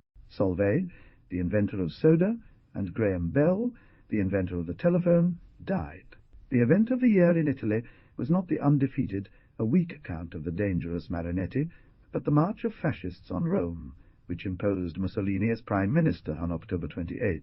The English only took slight notice. That month, 50,000 people had listened to Adolf Hitler in Munich. In the intense circle of Bloomsbury, Virginia Woolf met her future lover Vita Sackville West, and published The Common Reader, essays by an unparalleled reader who treated books as living beings. Fernando Pessoa, a commercial translator from Lisbon, was advancing in the division of himself into various capital poets. Having sneaked back from a diplomatic mission in China with nothing but praise for the world's progress, Saint-Jean-Perse increased the prodigy by publishing Anabasis. On January 21st, in Czechoslovakia, Franz Kafka wrote in his diary, "Everyone reaches out their hand to me. Ancestors, marriage, and offspring, but they're too far away from me." Einstein received the Nobel Prize for Physics in Stockholm. In November, the Italian Parliament granted full powers to Mussolini. The Literature Prize was won by Jacinto Benavente. If Spanish shone in those circumstances, it was because in America the half-caste Cesar Vallejo published Trilce, and Oliverio published Trilce, and Oliverio Girondo. Weeks before, T.S. Eliot, after undergoing psychoanalysis in Switzerland, had launched in London the first issue of the Criterion magazine, which contained his entire poem, The Waste Land. What precedes is a kind of montage, a cluster of scraps that are not intended to be authentic. Before the avant-gardes, this technique almost did not exist. The work of the classic artist was to be a living portrait of a totality. The 19th-century novelist carried a mirror in his rucksack. The avant-garde tried to tear fragments of reality from their context, strip them of their function, and put them together so that they created meaning. The artwork had become artificial, open to interpretation in parts, but it did justice to truth by admitting the wreckage of experience. Sergei Eisenstein defined a new cinema by creating the montage of attractions. Max Ernst's colleges were montages, and so too were Ulysses and Dos Passos novels in part. The assembly brought together parallel events in a single space. It was stateless, swift, and above all impersonal. The montage was the fetish of the avant-gardists, the substitution of the self by the infinite synchronistic. Eliot felt that the present of language had to be patched up with traces of the past. The simultaneism of Wasteland was the peak of high poetic modernity. The reader, least initiated, does not care to understand, said Eliot. Was interpreted as a metaphor for Europe's agony, but it could just as well be the tape of a neurotic conscience fertile in myths. Poetry was a blend of emotions and a theory of writing. April is the cruelest month. Lilacs out of the dead land, mixing memory and desire, stirring dull roots with spring rain. That's the irony that opens the poem and unravels into songs, Vatican hymns, Dantesque tercets, orders from loudspeaker, and hastened bedroom dialogues in images of purgatory, frivolous meetings, and trash by the tamed. Perhaps that is why he had accepted the immutable Pound, whom he finally dedicated the poem to by cutting 500 verses out of it.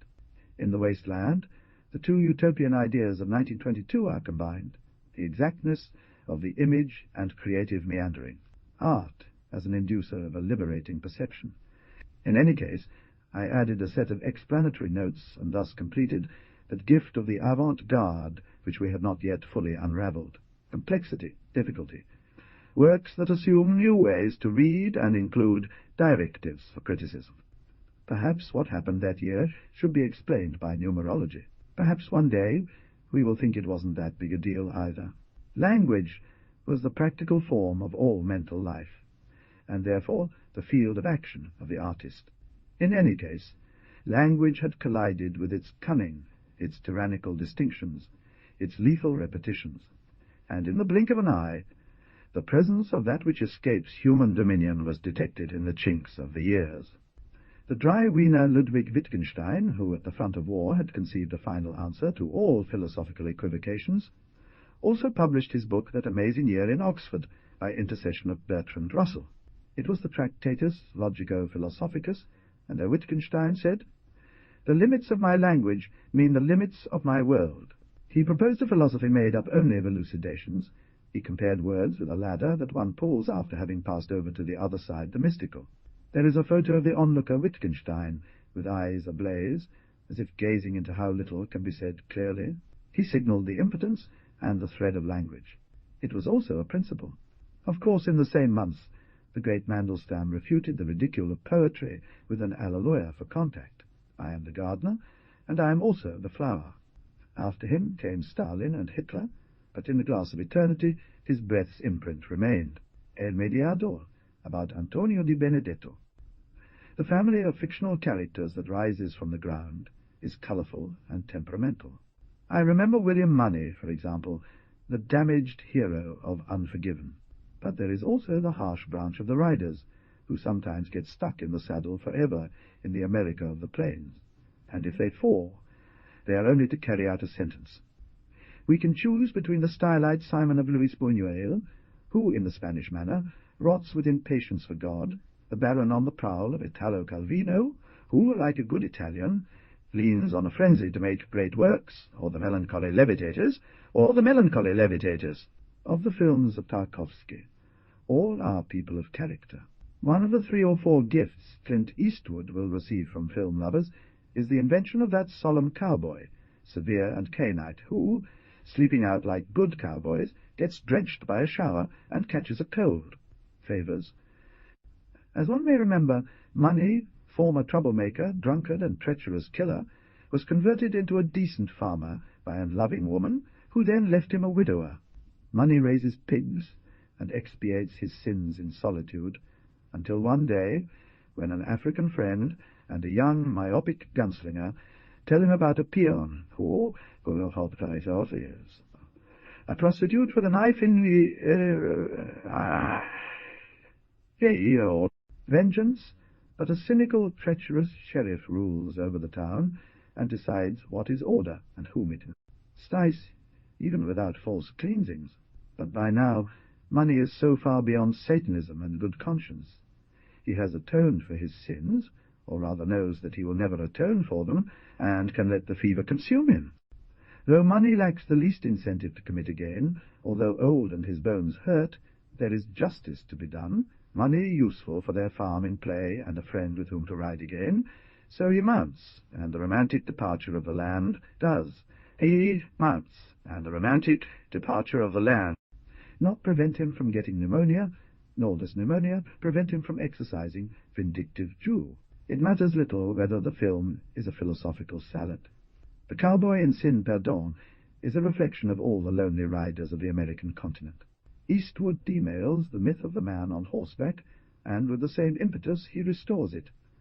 But in a diffuse and undefined state of fiction, it is one of those most immortal images because, unlike myths, do not organize behaviors. The other day, as I was travelling down the Paraná on a passenger boat, I saw in a field in San Pedro a farmhand, riding a mule with a heavy load, trotting through the undergrowth, and past some drowsy cows. He was following the shore, bent over the saddle, followed by a troop of puppies. Thus is Abele, the gaucho purifier of the tale by Di Benedetto. In the bleached afternoon, that rider again conjugated many opposites: displacement and fixity, weightlessness and equanimity, ease and effort, air and earth, fleeting transit and eternity.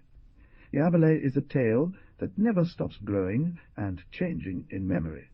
Before an estelite of the American plain, it is the languid legend of the rider brought to life by the details, and there is no need to go straight for Christianity. In Christian terms, the poor is he who is closest to the unlimited. When one reads it again, after years, this is what happened to me. In the thin matter of the story, there is little in relation to what I remembered it, an acute and linear plot, half a dozen anecdotes, a handful of incomparable descriptions, reserve, and, agility in dealing with long stretches of time. Of course, this scarcity is not the effect of a greedy poetic defence, but rather a privilege very deliberately given to form. It's a frivolity of words and a very flexible syntax, and ultimately serves to amplify the story in memory, because it is the manifestation of Abele's severe thought and his way of presenting himself. A poor man, still more. The story of Abele can easily be told as a joke. The abrupt succession of scenes, the technique of contrasts, brings Abele close to the caricatured comic strip, a closeness whose literary progeny goes at least from the hyperbole villains of Christopher Marlowe to the black mazes of Kafka. I don't know what the lapse means. Something that for me seems to confirm this, and at the same time reinforces the inexorable evolution of the character in my mind, is that for years I forgot how the story ended. In any case, Abele can be easily summarized. In discomfort and reduction expiate their sins, or those of their equals. The shrewish Abele dares to ask the priest about conditions of repentance, restrictions, absolutions. In a vague Argentine past, when Facundo is a fabulous presence, and there are still free Indians, the countryman Abele attends a celebration of the Virgin in an abandoned hill, and listens to the priest talk about some ascetics of the Middle Ages, the stylites, who for life mounted on pillars to distance themselves from earth, approach heaven, and he does not want to confess.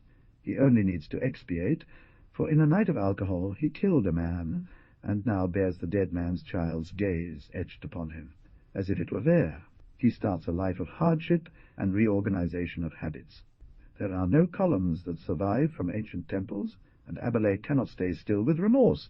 He chooses to get on his chestnut horse, not without warning the horse that it's forever. He tames a wild horse and uses it to rest the other. One day at a ranch they invite him with scraps. For other long days he goes hungry. He visits a pulperia and is lucky on the dice, but he can't collect his winnings. He tries to catch nyandus, whose feathers he trades for money with a beggar. He lights a fire in uneven terrain. He fries a mullet inside its shell. He gets very thirsty. He dreams that he's standing on a pillar, and that an old man next to him is expelling water from his chest, and when he wakes up he finds himself lying in the mud, drenched by the rain. He withstood the scorching sun of summer, and almost froze to death in winter. He dined with Indians, helped a season on a road with children and a sick husband, made an agreement with a commissioner, awoke respect from a group of ruffians, changed 2 words with a group of homeless beggars, another 2 with a jealous walker, envious of his sobriety. Over the years many know him by heart, because Abelais is the near saint who wears a cross of sticks hanging from his neck, and he never, never, never dismounts his horse. He learns to pray on all 4s in a chair, and sometimes he raves. One day he sees a dirty man, and Abelais recognizes the son of a man whom he had killed. When he approaches to help him, the other opens his belly. For all defense, against the revenge knife of Abelais, he brandishes a stick like 1 meter long, but in the fight he wounds the other on the mouth, sees him bleed a lot, and thinks that, given the case, it is allowed to unhorse. It's a rather enigmatic smile. Abelais dies. This is the last phrase of the tale, with a painful smile on his lips. Perhaps it's because, until the last moment, Abelais justifies himself clumsily for having violated the penance. He then smiles. For force majeure he was, murmurs the poor man, spitting the words out. It's because the discipline he imposed on himself led him to live under the pressure of cruel, but ultimately touching dilemmas. How often can you learn to evacuate? Are you allowed to wash yourself? And what if you have to help people in distress? Isn't it arrogant to accept a piece of charity and eat it looking down on others? How do you pray while kneeling in a chair? If the observer of Abelais' conduct is not a person who believes in God, he explains it by extrapolating cause and effect and edging around the paraphysics, as when the Indians conclude that Abelais is a synthesis of man and horse. Islam inherently implies administration. Of course, the administrative character is common in asceticism, aimed at repaying debts, and Abelais owes a death. But what produces the joke effect above all is Abelais' apparatus of manoeuvres, practical, reusable solutions, taboos and contortions of ambulant private economy he develops to fulfill his penance, a repertoire that, justified by need, decreases in some aspects but increases in others, and evolves towards a liturgy, as if besides being work ascetic. Hang by the animal's side, hanging from a single stirrup, to bring your face to the water's edge and drink. Look for a fault in the ground, so that the slope allows you to use the higher part as a table or stove. Lean only on pulperias that have a grate in the wall. Program the matinee and the acrobatic act of evacuating, or just the cleaning to the rain regime, to not abuse of the license of sticking. Manage the coins of a basket, calibrate the mean way between what the other will accept as a form of faith or will take as a joke or an insult. Even the greatest detachment, such as when Abelais uses his last coin to repay with some sweets the generosity of the woman from the cart, enters into the series of investments in the fund of forgiveness. In the form of asceticism, that is penance, there is no waste nor relaxation. As all expiation of guilt, it is grey and neurotic and tends to the infinite. The muddiness of guilt, of course, permeates almost all of Di Benedetto's work, sinks further into a dark life. It is a universal theme. For moments it reaches a culminant clarity, almost offensive, as when in the affection of the Fool Amaya promises to give up dealing with Cataldo, her only source of joy, if the daughter whose care she has neglected to see that man appears alive, although sick, although wounded, but alive. And the girl appears, and Amaya renounces his friend and enemy. The debtor organizes life according to the fulfillment of the debt, a fulfillment that not only serves as his passport to salvation, but also forms the basis of his identity, suspects everything that interferes with an always urgent program, and at it. The end becomes fanatically obsessed, because for him all servant of another master is a nuisance, and, in the end, the debtor does not assimilate that he has sinned. He only wants to fulfill. Guilt is the engine of the desire for mysticism, but also its obstacle. And if the asceticism of the body and the renunciation to noise and the superfluous stimulate lucidity, the organization of life, in order to win an apology, puts a veil on the world, obscures it. Confessing brings about contrition, which is genuine release. When the priest who spoke of the stylites asks Abelais if he came because he wants to confess, Abelais answers that he still doesn't. But it's clear that not talking won't do Abelais any good. He has to earn his salvation by working. Then he admits that he is caught up in a yoke that he himself threw, and making calculation after another, as when it falls asleep on the ground due to a thunderclap, and decides that this descent does not have to be accounted for. Where were you then when I created the world? Today, any neighbour's child knows that we all come from a source with a sin already committed, whose summary would be the phrase that Yahweh shoots at Job when this one asks him for explanations about his misfortunes. But how dare you? As Kafka so clearly demonstrated, this admonition and the resulting condemnation take place outside of paradise in increasingly thick images. We all live between the hope of being and the fear of not being absolved. We all have a child who is watching us, and whether or not they come back to avenge themselves, that gaze stings with regret, yearns for forgiveness, and silently longs for penance, expanding, seeking health. We all live on horseback. Taking conscience of this fact may encourage to make that difficult situation into an art form. There is something of a trodden rhythm in many styles, and one defining feature of the I Benedetto style is that you can hear the clatter of his footsteps, and, well, the dazzling display of presentation techniques, the sum of language twists, descriptive preciseness, an abundance of names and contraction to silence that Di Benedetto accommodated within a 25-page transport may have been his way of riding. And if all rhythmic activity tends, at bottom, to enchant both the reader and the writer, even to extase them, let the enchantment take place. Let them both be distracted. It is a sign that the pure obsession of paying has begun to fade. As in Abelais, everything is at stake between each one, the sounds of the world's responsibilities and the fundamental silence of things, beyond glory and ruin, or unutterable for lack of creator and creditor. In Abelais, space is created by the movement of the horse. But while the obsession does not fade, the work of saving oneself requires a limited place. Dwelling, abode, a personalized language, an isolated desk. For those who are willing to renounce the world and detach themselves from themselves, the hermit's cave, the pillar of the stillite. The space to which Abelais retreats is life, as complete as riding can make it.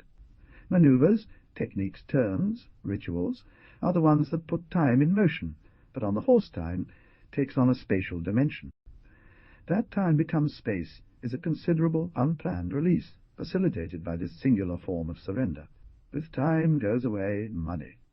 I think the whole figure of Abelais is a compensation that Di Benedetto's art offers to the gloomy, audacious, and neural defeat of the protagonist of the Silent One. And throughout history, time fades away even more as Abelais drops coins from his bag, and even more so when Abelais renounces to pick up off the ground what he won playing at dice, because, in order not to be ridiculed by taking off his shirt without the horse's harness, he leaves it on the ground. I think that the integrity of the figure of Abelais has a relationship with the fact that it grows and changes in memory. In what genre does Abelais enter? Is he an emblem, a total precipitate of the gaucho? But that half-shilographic and half-conceptual prose that strangely sits the descriptive concentration, that effective pachorra shines something of its own stamp. The nervures are visible as in a leaf. The turn in the series of gauchos who kill, respect for Christianity, and existentialist parody, telluric translation of universal mysticism, Borges, Gutierrez. Graciela Esperanza has observed that Abelais might be approached as Boris Eichenbaum did El Capote, who, according to him, took procedures from the Russian oral comic strip called Skaz. If Di Benedetto takes procedures and language from the Gauchesque Teleria, let's say it is first of all like a basis for inventing a voice. In the statement in which this voice favours appears, as if condensing it, the expression living mounted, which occupies the centre of the story. They are in second place if they deal with regionalism, parody, tragic naturalism, or parable, folk legend, whatever it is. It requires that which, for Plotinus, was the absolute, and Kafka called the indestructible. Rabelais, as seen at the end of the story, does not defend himself. It gives the impression that out of living mounted came everything. Matters the mount, but also living Rabelais is necessarily exposed to the elements, and his unprotected state prepares him for submission to what transcends any life, and bestows death and life without ceasing, that which binds anyone to eternity, without ceasing, that which binds anyone to eternity, provided attention is paid to what? For the protagonist of El Silenciero, a pseudo-martyr of the fight against noise, which is more than what machines produce, what people emit, it's an instrument of not letting be, and, although he faults this reasoning as a gust of reasonlessness, his existentialist thread of putting hell in others can be seen. That man shuts himself up and tries to write in a small place to be alone that rides the house where he lives. On the other hand, Rabelais does not represent anything. One immediately sees how many things represents the character of the silent one. The character of Rabelais is rather a flight from the experience of reality towards the ideal real, as Proust would say. Rabelais is there, in that intermediate plane, and it's as if he wants to listen to the silence. At night, and with much cold, separated from the earth by the horse, he sees the majestic paintings of the sky. Before the end of the story, Rabelais begins to become unlimited. It can be seen when he prays, and does not ask for his health, how his prayer is like a thought that continues after he has said the phrases of the doctrine. Silence is timeless. It's the indication of a rare emptiness. Look at Rabelais on his knees on the back of his pampa horse, praying to the night sky. He doesn't just not want to complain. He feels there's nobody to complain to. The silence seems impossible, but insists on showing itself, and, from the perception that there is a way to tell that mediates between what does not speak, but is unerasable, encompassing, inexcusable, and the illusion of sense, Di Benedetto obtains for his Gaucho the power to infect us with discovery and lamentation. At that moment he doesn't even think about waiting for forgiveness. On the other hand, he won't get it. Silence says nothing, perhaps because what is silenced isn't something that can speak. It's nothing that has powers. The power of silence lies in its neutral impotence. The silence Rabelais hears beneath the night sky. It is not an expressive choice, as when someone, for example, concedes in silence. It is that silence that only reveals itself to itself. It is unexpressible in words, but he who pays attention perceives it. And if these words can affect, they can't just be more noise, because they are words that hear. On the other hand, men speak. It is amazing. They never stop speaking, and at some point the only words that matter are those that want to be heard between the immovability of silence and our irremediable desire for meaning. Listening is first and foremost a disposition, then an art, which, like all arts, requires long learning and cannot be possessed. It is ultimately a matter of trust. Words that are listened to are those that allow us to experience heaven and earth all together and indifferently in a single concrete thing.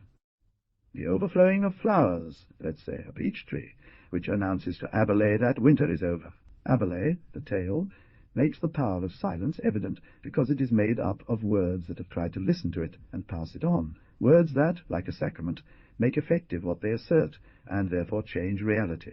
Tradition says that the bad Gaucho ends badly, and ends quite soon. Words that carry the Gaucho away from want, guilt, and the laborious task of silencing it, not to absolution, what would be a very little literary pride, but to detachment or bravery without more, if you will, to indifference, a discreet edge of the fee in littérature. Unexpressible. But why does Rabelais die with a painful smile on his lips? The pain is because they have just opened up his belly at first. And it might be that, knowing he dies for having transgressed the penance to help his nemesis, he smiles out of sarcasm. Perhaps he is smiling because he understands that the reward for his obedience is not having to worry about himself any more, or have to struggle with an Abelai who might be forgiven. But in the end, the painful smile remains immune to approaches, as if it does not contain anything.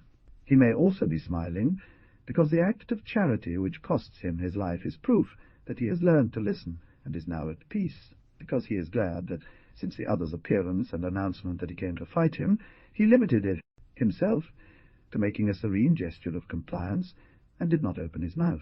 Probably this is due to the fact that once Abelais breaks away from the ground, the intermediate world in which the story takes place is an unresolved world. To put it another way, the story itself becomes a place of the unresolved. Thinking about it, there must be something ironic about that smile, and a doubt which is also ours. Nothing allows one to assert without nuances that the pithy and abyssal sentences of Di Benedetto are solely indicators of the inexplicable void or commitments with the verdict of Matthew. With your words you will be judged. No, not even silence is the absolute of life, nor is noise, as the silenciero says, an instrument of non-being. That is to say, like life, literature would be a very ornamented and productive bullfight, with the aim of arriving at the quietest quiet, only that literature persists because it sometimes accepts that the bullfight matters more than death. If I am to expand upon this, not just in order to restore some poetic honor to the grey neurosis, but because in the knot that they form of a tendency towards stillness, compulsive pleasure, and an inexorable need for generation, comes just in time to fairly once again about life and literature. That one word makes up for the less minute, and well, if Abelais never stops growing in memory, if he constantly transforms himself beyond the page, it is because he continues to translate into the verbal orbit. Gaucho, this ambivalent, libidinousness, anguished, and universal. The sun was rising over the fields, but Abelais couldn't quite wake up. The land boils, thrives, and calls. The sky is silent, covers, and lasts. The man who is seen between one and another gives himself to calm the noises by means of the word. It was freezing cold, and he was freezing. He didn't try to move, and a benign drowsiness overcame him. He was experiencing vague feelings of being astonished, and that he had become fragile. The long sleep lasted until that brink of a sweet death, but its blood responded to the first warmth of the atmosphere. Much of Di Benedetto's work is a field of struggle between nihilism and expectation of transcendence. The shock is reproduced in another, between mistrust of the words, an exasperated caution, almost a disappointment, and a peculiar concern for the enunciation that inevitably seduces. Few writers have been better established in that discomfort than Samuel Beckett. Di Benedetto would have agreed with Freud that the two tendencies arose from the death drive, but knowing this, did not free him from keeping hanging between impotence as a human mark and the resolute will to continue writing. Like Beckett, at some point Di Benedetto understood that his poetic path must not be addition, but poverty. I can't imagine any higher aim for a writer of today. All the antinomies that were pressing on him had to be reduced to one predominant, between being and form, and the always incomplete task was confined to breaking the formal order of language, maker of thought and memory, to see what was left. Beckett said so, and evermore my language seems to me a veil which must be torn aside in order to get at the things or the nothingness behind, to open in the veil hole after hole until what shakes behind, whether it is something or nothingness, begins to filtrate. The two consequences of the purpose to make holes in the veil of language are, first, that the writer has to face his natural egotism over and over again if he has any. Second, that he must accept that behind the veiling surface of the order of his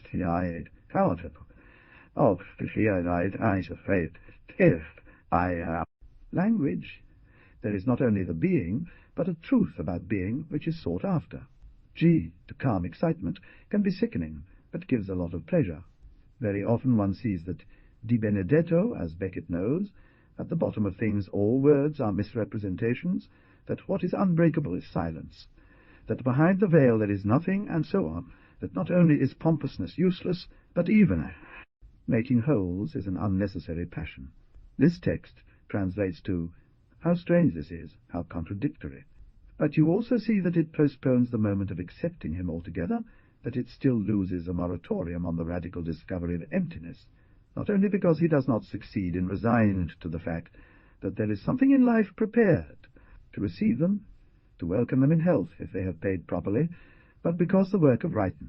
Robert Walser characterized it like no one else. Rest finds delight in renewing itself in turmoil, he said. It tells this with a striking, irresistible musicality. As soon as Abelais tells the priest that he doesn't want to confess yet, the story tells the obstinate, hard-working, and fruitful postponement of recognizing nothingness. He stalked the Nandu, not to fawn over his flesh, an impossible task without getting down on the ground. Not that he would remain lifeless, Abelais wanted, that he would remain unfeathered. He knew of vigilant patience, applied the watchful eye, submitted to immobility for not submitting to the mosquito. In these paragraphs, stanzas of phrases in broken rhythm and shifting identity, Abelais goes from the effort of abstinence to a gradual unravelling. Di Benedetto's versatile rhythm, his harsh yet permeable intonation, the syntax of absence of pathos, the level designation prepare him to fall into silence. Abelais slays the avenger in the mouth and breaks his penance out of compassion. Certain mystics, Bataille among them, remember that true communication delivered is given from the wound that one recognizes in oneself to the one he sees in the other. After the blood is mixed, we can suppose that there is no mystical union. Abelais may doubt he has obtained absolution, but he has attained to looseness. He has proved that the human dream of transcending existence is tragic, but also a vacuous pursuit. We all come wounded and smeared with origin. As an attempt to alleviate it, we all live by performing more or less spectacular manoeuvres on a horse. There is nothing that can grant redemption, nor the work of obtaining it can hope to justify itself. There was no debt to pay, nor anyone who could, in fact, pay it, only words to say, and now there are almost none left to say them. Cheerful disappointment, levity, as if to say that the end of penance, in both senses of the word end, is the dissipation of the penitent into silence, that nihilism and faith neutralize each other in the cessation of all duality and both efforts. All this brings the painful smile of Abelais, and it is as if, by freeing his gaucho from the burdens of gravity, contractual rights, interested obligations of the Christo-paganism that prevails in Latin America, Di Benedetto had alleviated the fee, sentences of many other dead weights. I suppose this is why, for many years, while Abelais grew in my mind, I forgot how the story ended. It is very tempting to think that Abelais smiles contentedly, like the fat Buddha, Chinese Buddhas. But these are issues that are absorbing, not easy for one to assimilate, and it's not permitted to assert much. Now continues, still. Abelais remained there, on the horse, like the great mediator, pointing to an emptiness that silences but drives, guards, deceives, confuses. Lose yourself, whisper, because they wait for infinity. Escalations about Agatha Christophe. The tone is invariably placid in the face of horror. Although in Agatha Christophe's novels almost no misfortune can happen that hasn't happened, no crime has been committed that hasn't, and there is no prohibition that isn't broken. The extravagance of the events does not have anything tragic. There are also no omens of redemption or other powers than those of the earth. There is no destiny, nor jokes by the fate. Let us take a paragraph from yesterday. I grabbed the big knife that was in the drawer, a meat-cutting knife. I entered the room. They were sleeping. He was on top of her. The moon illuminated them. There was a full moon. Then I left. I plunged the knife into his back and got on top to make sure it penetrated well and went through my mother's body. This text appears to be a passage from a book or story. It tells of a young boy who lived in poverty and struggled under the criticism of his mother and teacher. This perpetual complex is typical of Christophe's fables. The author's name, Marcel Cohen, has been translated as Marcel Cohen. The narrator, an exiled man, reveals that the teacher was the boy's father. He is in love with the teacher's daughter, his half-sister, and feels no sense of loss or exile, despite learning that the lovers have died. They almost always take place in the present that absorbs all incidents, false and true filial ties, formations and deformities, loves and losses, and extends into waits, reunions, and apparitions. It is filled with dark characters, hunched over, sleepless, weighed down by unceasing torments and impermissible faults. A present so long and so full that it verges on the supernatural, suffocating yet also protective in a way that can be written down. Their eruptions are the history in ordinary life, fruits of barbarity and advancement, of the fallacy of sense, and although they can be very compassionate, they live that agitated and disconnected immediacy as a lugubrious dream. They would like to wake up quietude, death. However, something pushes them, and, while the desire is not exhausted, in those conditions they have to survive. By then they apply their best resources. They work, observe, plot, train, and when they are overcome by gloom, they drink and smoke themselves into ruin.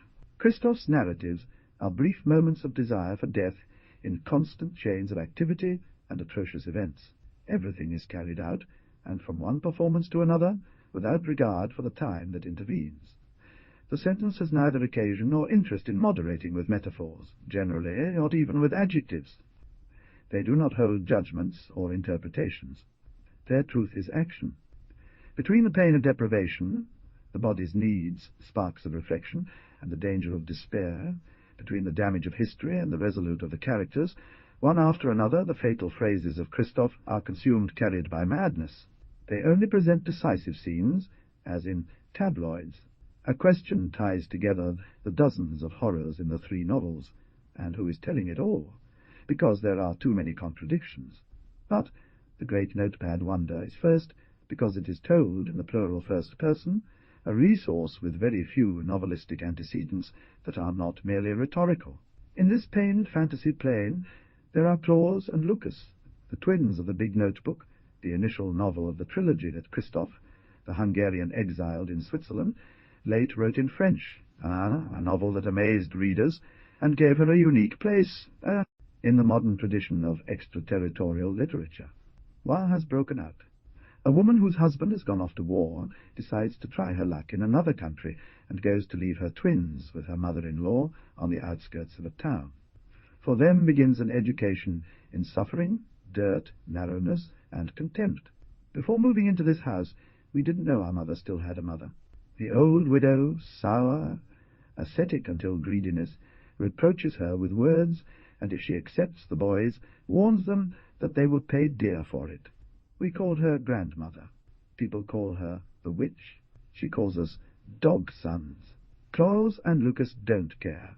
They measure everything by the gauge of experience and need. Since they are in the old woman's hands, they meld into one lasting force. They take advantage of the fact that others cannot tell them apart. If they need to stand out, they say one of us act deaf, the other dumb. The grandmother sets them up in the kitchen and provides them with food and wood. They grow potatoes, pluck chickens, care for pigs. They cover themselves in rust. The outhouse is at the bottom of the garden. There's never any toilet paper. We wipe ourselves with the largest leaves of certain plants. Now we stink like grandmas, but that certain plants is a signal of discernment that will take them from the hogpen to fame in the neighborhood. They are half the world to you. They temper themselves in suffering with slaps and kicks, put their hands in the fire, pour alcohol on the cuts made on the chest. It didn't hurt, they comment. But it is also essential for them to describe each adventure in a large notebook, because, with the distance of telling, they solidify and better understand the world. Thanks to this evolution, that includes commercial calculation, they gain enough appearance to collect coins by acting in taverns. After come the spiritual exercises, such as throwing away hours facing the sun, and finally the study, with dictionaries, books, and pencils that demand, from the village librarian, to trust them with the incontrovertible argument that they are orphans, and must educate themselves, and, being very diligent, one day will repay him with interest. They perform acrobatics, play the harmonica and sing, and the people devastated by grief cry. Self-education is complemented by human strategy. They learn that cunning is useful, but obedience calms down. They are sly and pragmatic. They have no scruples or fear. Not only do they balance the power relationship with their grandmother, thanks to having discovered that she killed her husband. They blackmail the parish priest, they manage to masturbate a girl who bathes them, and they are seduced by a foreign officer who really wants them. But they are also charitable toward the weakest of themselves, respectful of their obligations, and enemies of laziness. They are fabulous Prometheuses, thumbtacks, mini-Ulysses, illustras.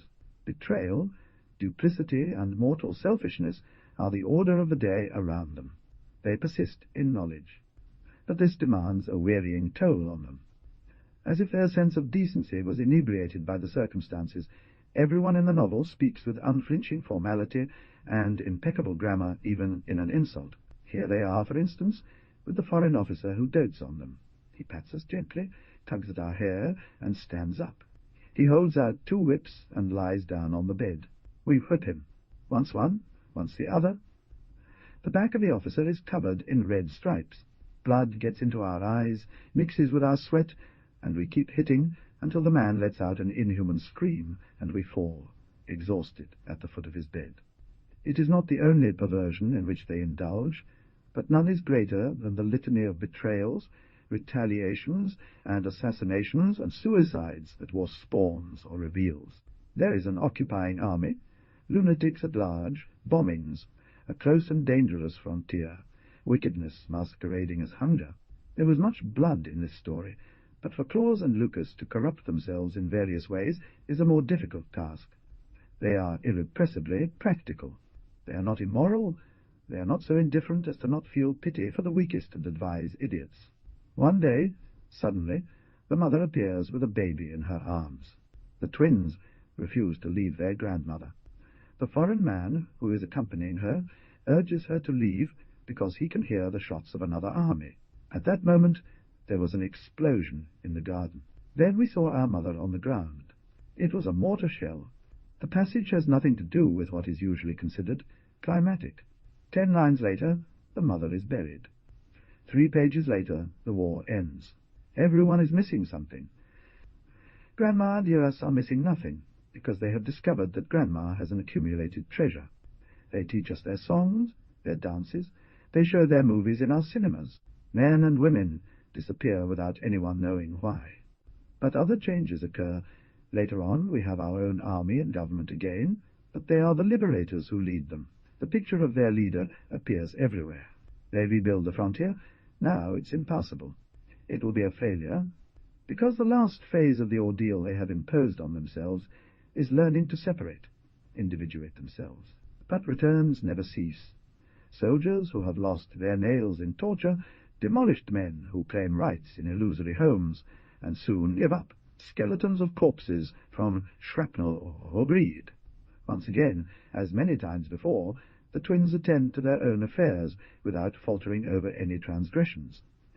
Their fearless wit helps them so that one of us can go to the other country by skirting the border through a macabre operation, more like an amputation of symmetry, the only wound that will not close for them, and they will not be able to ignore it. The proof, in free indirect speech, is the novel of the maturation of Lucas, who stays behind, and of his struggle to not rot in solitude. Welcome a hollow-headed girl who hid her pregnancy to keep her job, and adopt the child, who was born crippled with such love that in order not to lose it, she lies, and eventually ends up killing.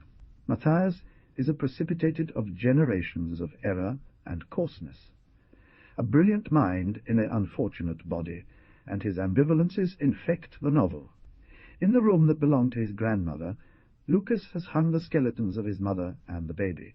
They should be amulets, but they are a condensation of their life, and pollute the environment.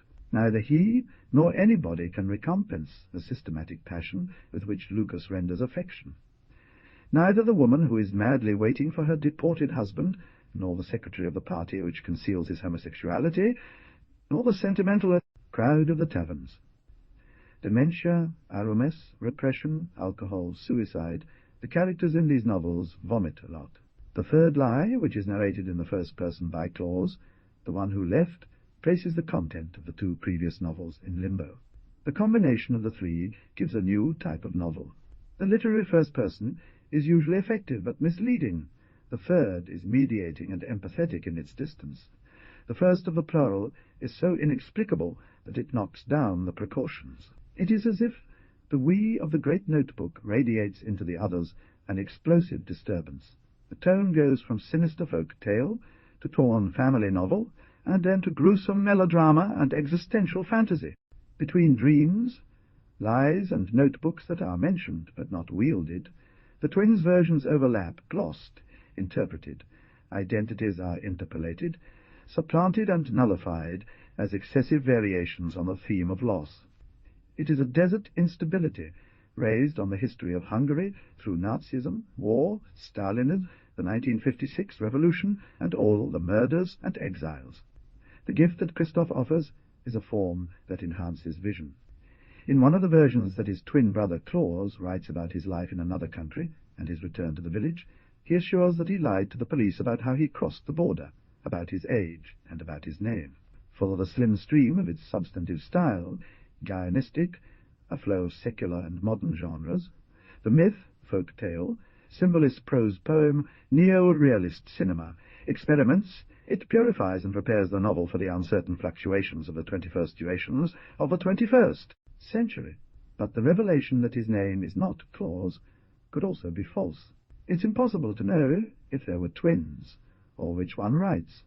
Everyone lies in these novels, but lying is to supplant one's own presumed true identity with another. Denied identity returns as sorrow. Those buried who do not rise, as skeletons, persist as ghosts. They lie to defend themselves against the state and their fellow men. They hide their crimes and the incessant corruption of blood with lies, and deny their identity. That's why the heroes of Christoph write non-stop. By writing, identity dissolves. Out of the insomnia of the obsessed, the madness of literature makes a house. Outside, the fears of history, the nihilist whine, the call to suicide need remain. Inside, the desire without an object, what each phrase extinguishes and recoups at once, all tenses conjugated. The man replies that he comes from that future, and is a hobo. But seeing the boy grow angry, he admits that maybe the problem is that he left. Literature is that, a house, not a home, and it's all now. In A Story by No Matter, the last book by Christoph, a man invests his fortune in seeking out the house of his childhood. When he finds it, a dreamy boy sitting in the doorway tells him that he is looking not at the moon, but at a promising future. Thus thinks Tobias, the protagonist of yesterday, in one of the few outbursts of Christoph's work, Time Rips Open. Where can we find the vacant lands of childhood? The elliptical suns frozen in black space. At one moment it snows, at another it rains. Everything is now. Then the sun comes out, the wind blows. It has not been, and will not be. It is, always, everything at once. Since things live within me, not in time, and within me everything is present. In this absolute present, usually the invention happens. From the coexistence of what the arbitrary time separated there arises something that did not exist before, a country artifact, unheard of twins. The prose of the state establishes a superstate that exceeds any governmental apparatus. Prose of state and states of prose, I call prose of state the compound that tells the prevailing versions of reality in a country, including dreams, fantasies, and memory, Asians of Spanish translations, and Central American doublings. It is insane. It keeps alive the desire for merchandise and fosters the pursuit of contradictory goals. In Argentina, its basic ingredients are the anacoluts of political theatre, the sharpness of advertising, the informative show and its sermons, the emotional mythology of series and telenovelas, the pedagogy of press supplements on culture, psychology and spirituality, the slang of communicators, young progressives and scoundrels, all within crusties. The state prose reflects the values of the petty bourgeois mind: progress, possession, distinction, and at the same time the longingness so seduce that they absorb the dispossessed and conquer the oligarchs who once despised them. Why, contrary to its alleged Philistinism, today it does not hide from literature On the contrary, it strengthens and ecumenicizes itself by patronizing a literature that expresses, and even well expresses, things that other discourses of the state, prose, cannot articulate. The writers speak of anxiety and evil and ambivalence. They provide wisdom and ethics. They also healthily point out the wounds of the speakers. The prose of the state is even clothed in a state poetry, as in the politician's taste for combative lyrics. Because, just as the state of democratic religion needs complementary oppositions, the prose of the state can only be implemented if recognized, weak, and incomplete. The integration of literature presents us with serious dilemmas. To strengthen, it keeps literature in a greenhouse, exquisite flower nettle, but within its total parliament. Let's get rid of the values and scans of state prose under its all-consuming tutorship. Is it possible to reform that language to tell other stories, or is the only freedom dependent on a frontal, devastating assault? Here's one of those dilemmas that commits an entire life. And if there must be a destruction, could one really destroy it without destroying ourselves as well? Why is there one prose and another really sovereign? What can this sovereignty consist of? We would, like Debord, take part in the spectacle of the end, not the end of the world of the spectacle. But Debord knew that this desire involved the necessary abolition of art, and we ask ourselves, are Henry James, Virginia Woolf, Borges also viruses to be eliminated? The we to which you allude would be those of us who are tired of deceit, and believe that the literary fictions which the state prose assimilates, even those which denounce its scabs, are indispensable to maintain the conditions which make our tiredness, and that the mere fact of getting tired is a symptom of our low value. We are not sure, even though the Philistines use them and enjoy them. In my opinion, we should go back a little to rhetoric. Well, for some time now, this uncertainty has emerged in dilatory debates between Martinez and Tavarovsky, between Cohan and him, does not reveal who about the collaboration of certain narrative with the enemy, or about the vocational mismatch of Sol Alforte, another narrative, which is to throw the ball out of the game that we are really playing. State prose is always written. Reading and writing are the arts of disavowal. Differentiation, even though they aspire to the indescribable, and products of individualization, impulses for those who care about styles. For several centuries, the letter has been printed on the flesh to such an extent that even those aware of that silicon have adopted the inverse metaphor of the text as body. But their reactions are the cases of Shakespeare or of Quivido. Stop writing. Since the beginning of modernity, the dominant strategy of creating a clean space, and in it a text that asserts an external system and is effective, has been offset by movements that enhance the statement, particular or intimate accents, determined to penetrate into the mysteries of the world and into the behaviors that the statements flatten.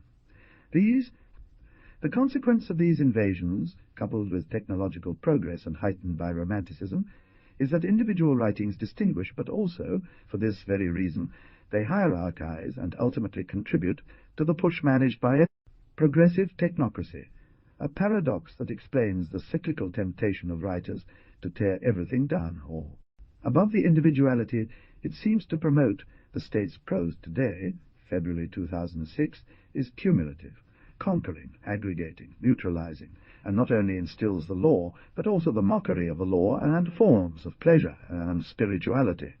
Paragraphs from the novel complete the world. At 10 p.m., while one channel displays torture of prisoners, another shows Tinelli mocking a dwarf tap dancer, and another, the blasé Nobel communist José Saramago, praises a novel that was awarded on the payroll of the daily newspaper Clarín,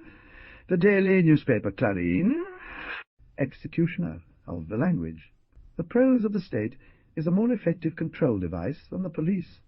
This collage, the writer knows, crystallizes in a language that is always realimentated and printed on neural networks and saturates them. After all, it's not so new.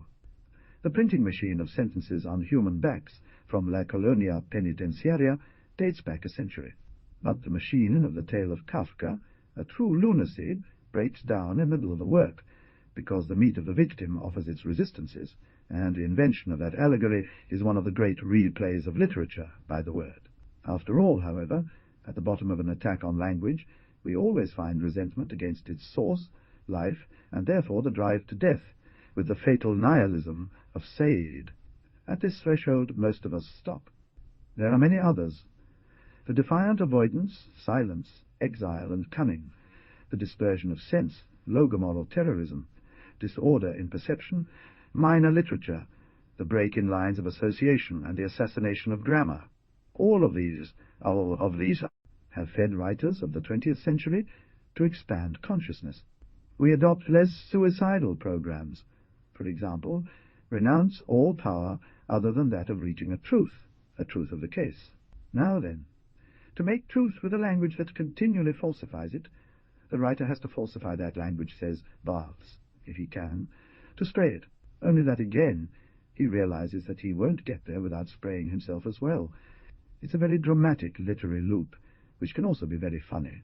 The desire to burst forth, to turn into splinters, bum, and for the infinite possibility to finally reign in the gaps in between. If the state prose is a logical dementia, guaranteed by its attached literary troupe, to have literature rise again, it must be blown up, and blown up too. Yes, in the ephemeral aggregations that we are, the generations take flight. But destroying is a sad task, and besides one doesn't end easily with oneself, among other reasons, because in each there are sprigs of some tradition and offspring of the future. And if you look back, among the overwhelming history of disasters, grammatically unharmed, one can see the delicate flame of what is worth subsisting in being.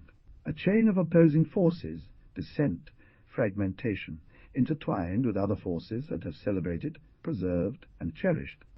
It is formed by Jarry and Whitman, Hudobro and Marty, and some possessed by all the forces, like Lispector or Celan.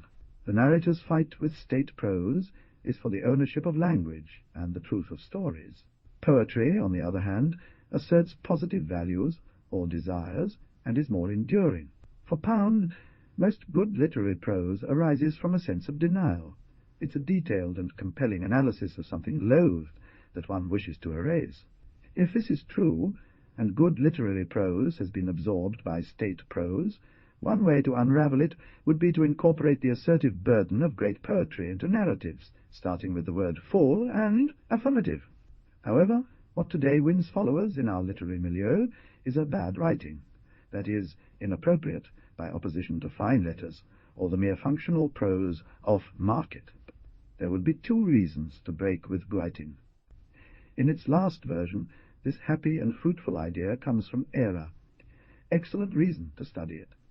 One is hatred of the world bourgeoisie which praises and exploits it, a plan of revolt in some courageous men, of annihilation in the cunning ones of overthrow and replacement. The opposite reasoning would be a desire to free oneself of the work of beauty, which would have contributed little to the prosperity of evil, as Rimbaud felt, and in general from what is strenuous, and to write as a path to calm, perhaps to know, as a path to calm, perhaps to know, an exercise against bitterness. Art, Céline, Nicanor Parra, Coppi, Lamborghini, and Zelarayan. In today's Argentina, different narratives, deliberately poorly written and anti-artistic air, grouped together in an under-literature that carries a local and universal lineage. The under-literature is based on the belief that abrupt and lumpy syntax can be sincere, while well-crafted sentences are merely disguises. But although he is by nature destructive, and should be indifferent and haughty, he is often in a fix, as in Fabian Casas. In reality, it is the stereotype that gives these groups the fluidity they do not achieve in the official language. In subliterature, speech, modes of communication are primary weapons against state prose. But the writer who adopts stereotypes loses individuality.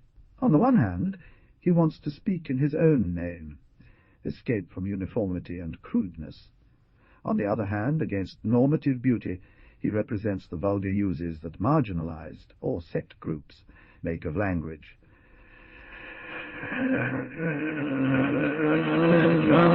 Lopez, a torrid and dancery world as in Washington Cucurto.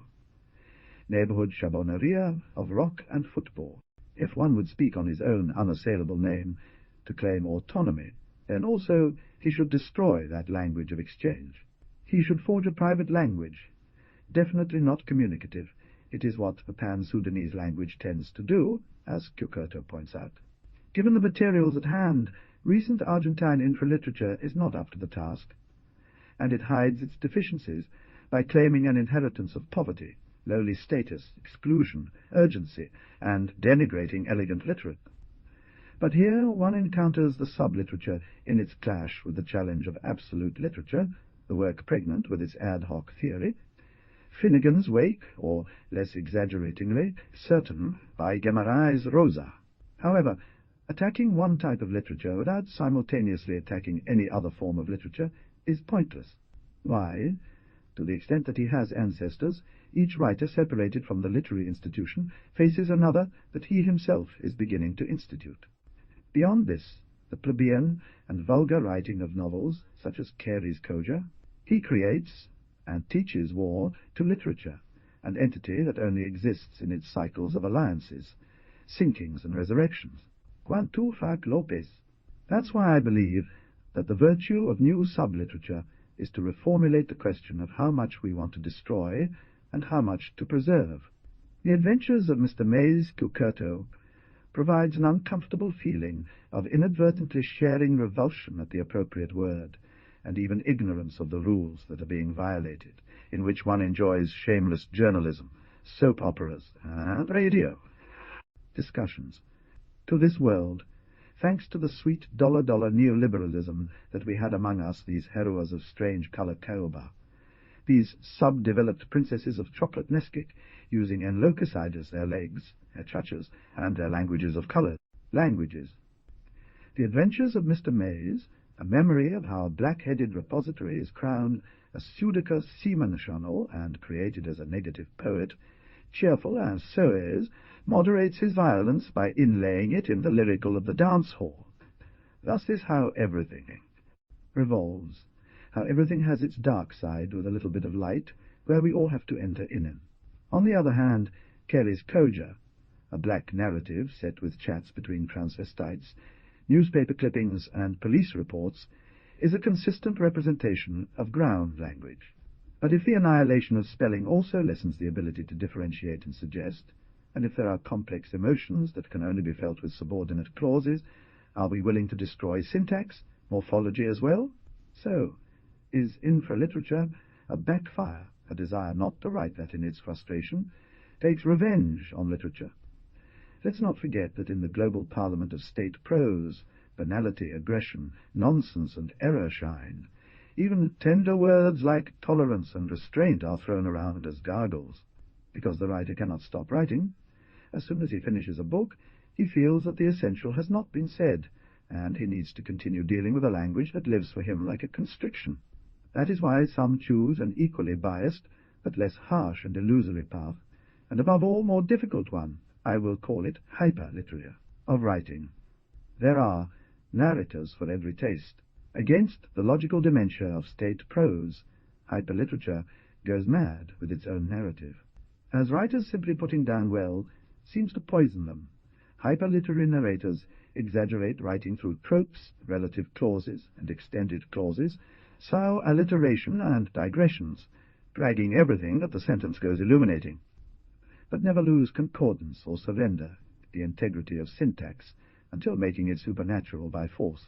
Proust, Faulkner, Les Amalima, Sebald. In Argentina, writing was Sayre's aesthetic subversion. Now it is Alan Paul's, and one would say Sheshvik's.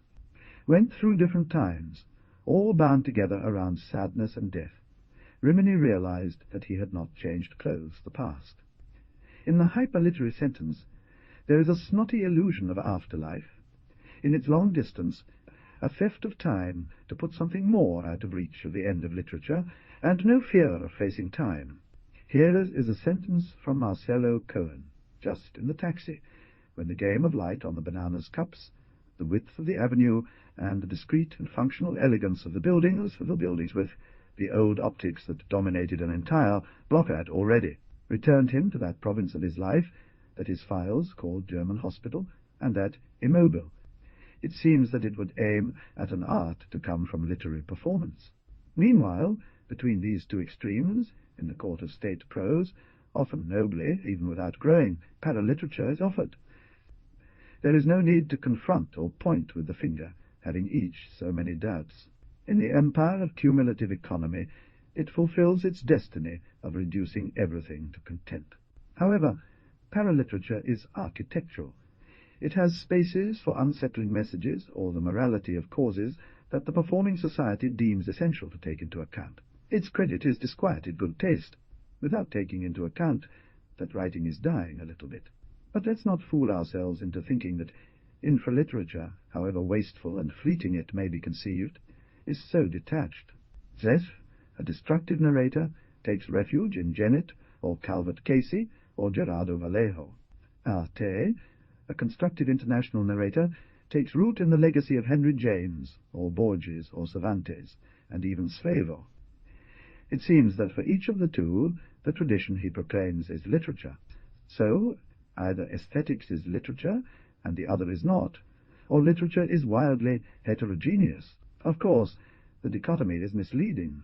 Given the strategic potential of state writing, we can well speak of literary tactics.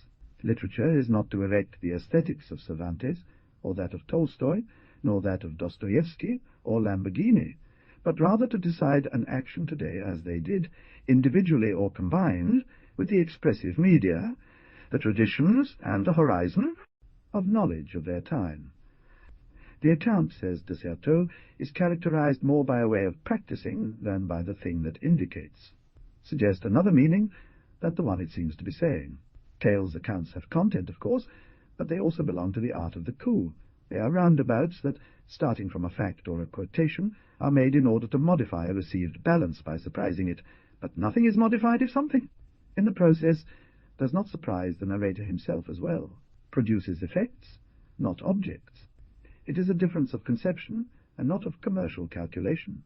Something in every narrative escapes the order of what is sufficient or necessary to know, and, in its characteristics, concerns the style of tactics. The most relevant difference between state literatures and others lies in the discourse. On certain themes, it is impossible to speak a certain language, and, conversely, certain topics can be said in different beautiful ways. But if we succeed in saying them in another way, we will transform them into other subjects. No writer is entirely free from a desire to possess the externality from which he or she isolates himself or herself in order to write. Even the absorption of a single reader is an exercise in power. Infraliterature should not scorn to ask itself how much power it seeks to manage, and how, since it doesn't contemplate dying in attack. I deduce that Cucurto or Houses do not contemplate dying in the attack because, following another fruitful notion of era, they apply much of their poetry to the creation of a figure of writer. In all this, the question of the end of literature lingers. The anti-statism of Lopez is of a different order. The power of his writing comes from an alliance with troubled and anomalous outcasts, from championing an needy tongue, but to take root it requires from the reader the effort to recompose an absent author in what the narrative completely divides between voices and texts of others. On the one hand, it is evident that in great domains of state prose is already cornered, if not displaced by something else, and that its most revered defenders are very dubious, and if the danger is real, no one would want aesthetic propaganda for bad writing to precipitate a disaster, right? No, of course not. Write badly. It is not a destruction maneuver, but the imitation of a repeated gesture in modern literature. The under-literary writer draws inspiration from certain past ideas and gestures, and since he knows that there is no writer without parents, we assume that he also cares to procreate. However, we must discriminate between inspirations.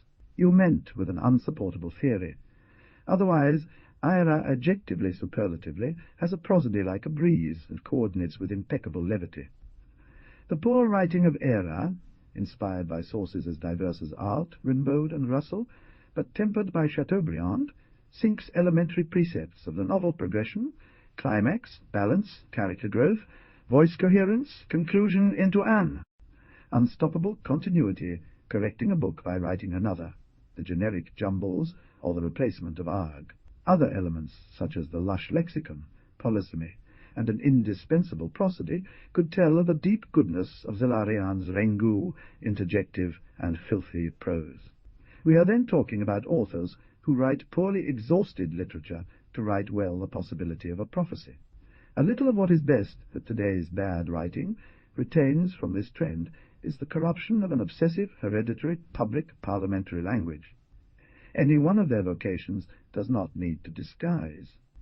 Less interesting is that perversion comes to be supported by scarcity of resources, or indolence in the reference, for example, in sexual taxonomies that adorn the television or offer themselves on the internet, or in the praise of immoral life as a distinguishing reward of pelagaths. In some of the recent varied and risky hyperwriting, however, there is a different feeling. At times it feels as if the overabundance, instead of gradually expanding the vision, that instead of being a vehicle for seeking, with each edition, a new outfall for seeking edition, approach dilates a vagueness of the vision, or disguises an insecurity, something which any writer without, therefore, stirring the tongue, as has always been, is to clear the eye. We are talking about narrators with an anarchic mind, writing as a refusal of the mystical civism, of the supposed novelty of news, and a prose of the state that, in its comprehensive sufficiency, dazzles the gaze and incapacitates it to even contemplate a leaf. In the prose of the state, everything already has its place. The logic of the third excluded dictates, and everything means something. The prose of the state tightly intertwines the poetic quotation with the sentence and the garangada garanga, but it represses the nuance. Nuance, according to Barthes, is insignificant. It only expresses the possible autonomy of a language, a particularity without attributes. For instance, the sentimental nuance needs style, that is, decision about the diversity, complexity, connection, and order of the elements in the sentence. The more nuanced the sentence, the more state prose censors it. Of course, nuance shivers the rigidity of the world, but also shakes the nuancer. Nuancing is dislodging oneself. Here is a good starting point to clarify what would be good and bad writing. To begin with, we will not accept the perfidy that complexity is complicated.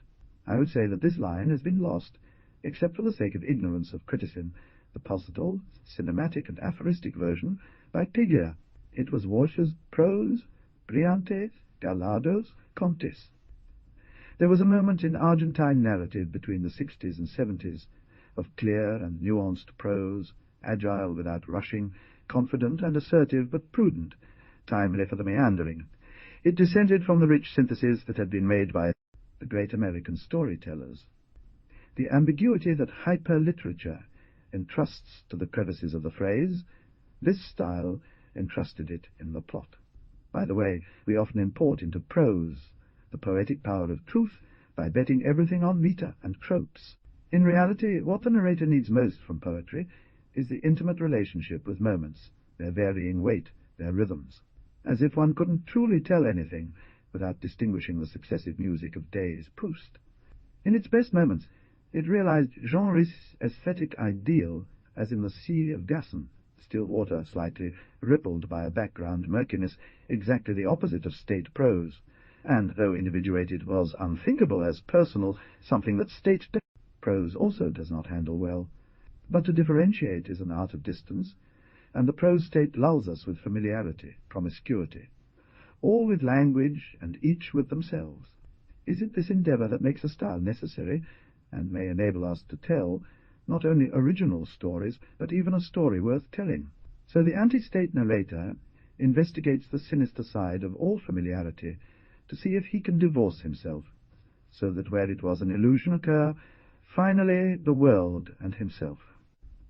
The familiar seemly effect is evident in a lightweight writing that is indifferent to combustion, and satisfied with film and serious tricks, tainted by vulgarity for the sake of precision, but calibrated in the great museum of direct narrative and fake narrative, and most granulated eloquence of language, and thus with an unavoidable symbolic remnant, Daniel Gebe, Els in Matilde, or The Pursued, the one by Sergio Bizio in Rabia, and before them the categorical and fulminant Fogwill of living outside, or the liberation of women, odium social ascesis et. The novel by Bizzio tells the romance between a plasterer and a maid in the setting of a high Burgundy house, and is a fable that raises a humiliated proletarian to avenger, then proscribed, then almost ghost, and at last an angel.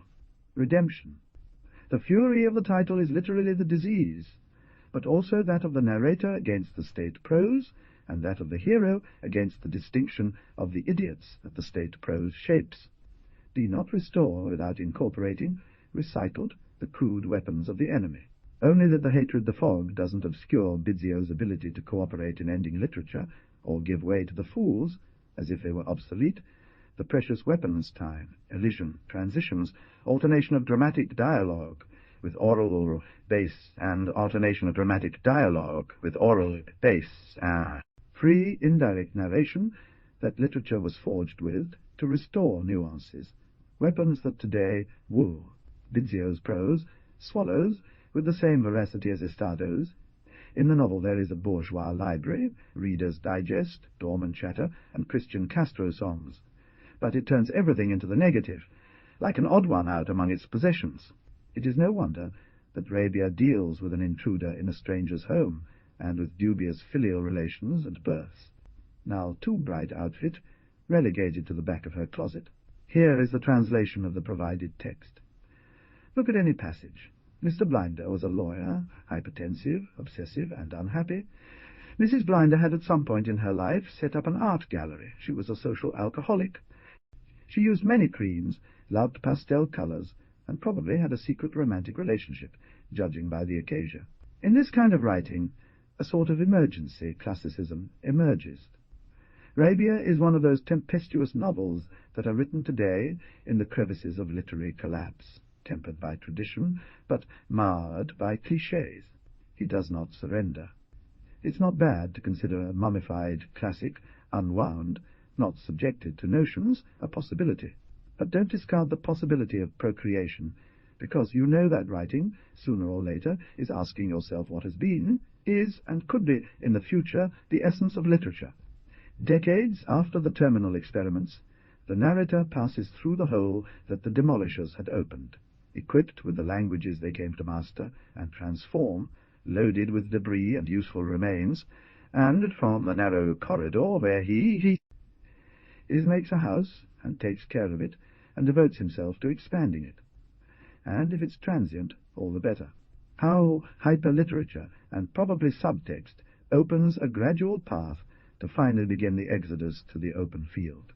Take it as a desire, an altogether alien, barbaric art, which alone of the classics, before it has the power to irradiate again, pound an irrepressible freshness, because the writer no longer hides that outside in the eviction, and immunes intempore awaits them, resistant to the viruses of state prose, incomprehensible to their categories, where to elaborate a word art of which they only know that perhaps it must have another name.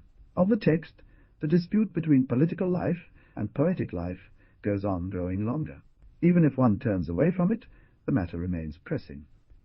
Because, although we already have quite limited ideas of what political life is, there are too many and diffuse ideas about poetic life. Neither the politician's tendency to adorn their dress with touches of poetry, nor the artist's faith in bringing their creations to bear on causes and falling prey to propaganda helps to resolve it. Politics consumes the present as protein for what is to come. Politics, the life that forms it, is plan, strategy, productivity control, and also daring in the conquest of domination within the system of complementary oppositions in the name of common good. However, common notions about poetic life are very scattered, as is appropriate. Its obsession is to reach posts, number of followers, representation, targets, and security. Political life is not just that of those who make politics. It is the bourgeois life that imposes itself all over the globe, with its pottage of sacrificing labour and instant pleasure. Sun whether daemon itself, in pure and raw, or rage. A widely spread belief remains that, since we have only a brief interval before falling into oblivion, some spend it in indifference, others immersed in great or small passions, and the wisest take refuge in art and song, our own or another's. Living poetically could mean contemplation, open attention to reality and its details, dedication to the words of the tribe, dispossession, donation, withdrawal, light madness, disregard for power, trust that virtue is its own reward, or in another variant, intransigent rebellion, sympathy for evil, as if the only cure for the conditioning of re-age. Poetic life does not seek to achieve anything. Less sublime is the variant that, while political life seeks polarities, poetic life takes place in a climate of analogies, in an infinite relatable where a city can be a rose of fire. Perhaps so that finally a rose is a rose is a rose. But poetry overflows the letter. It is an act that engenders new realities. Let's put an end to the deception that certain professions are detrimental. According to Baudelaire, the important thing would be to look a lot at the clouds, always be a little drunk. There are poets, writers employed by insurance companies, letter professionals, public officials, bridge engineers, stretcher-bearers, or journalists whose ethics would be hard to deny, that in defiance of obligations, they were born out of obligations, they were born out of a disorder of the senses.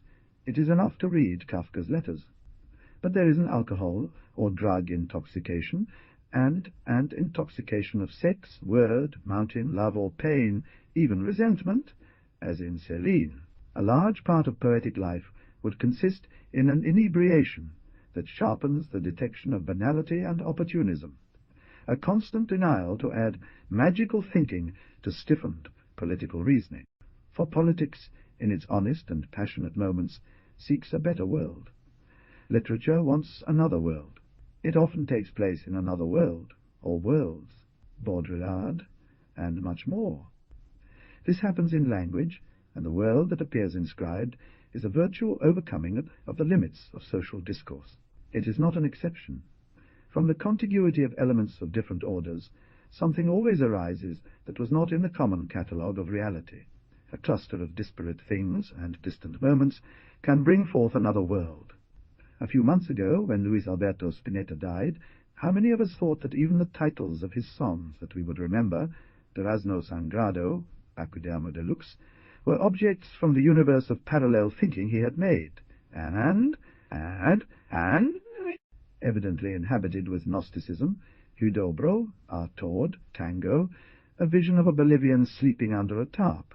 The transformations of literature are, among other things, the consequences of an unwavering effort to break out of frames, and they affect both the writer and the reader, and poetic life is the illusion of entering another world without alienation.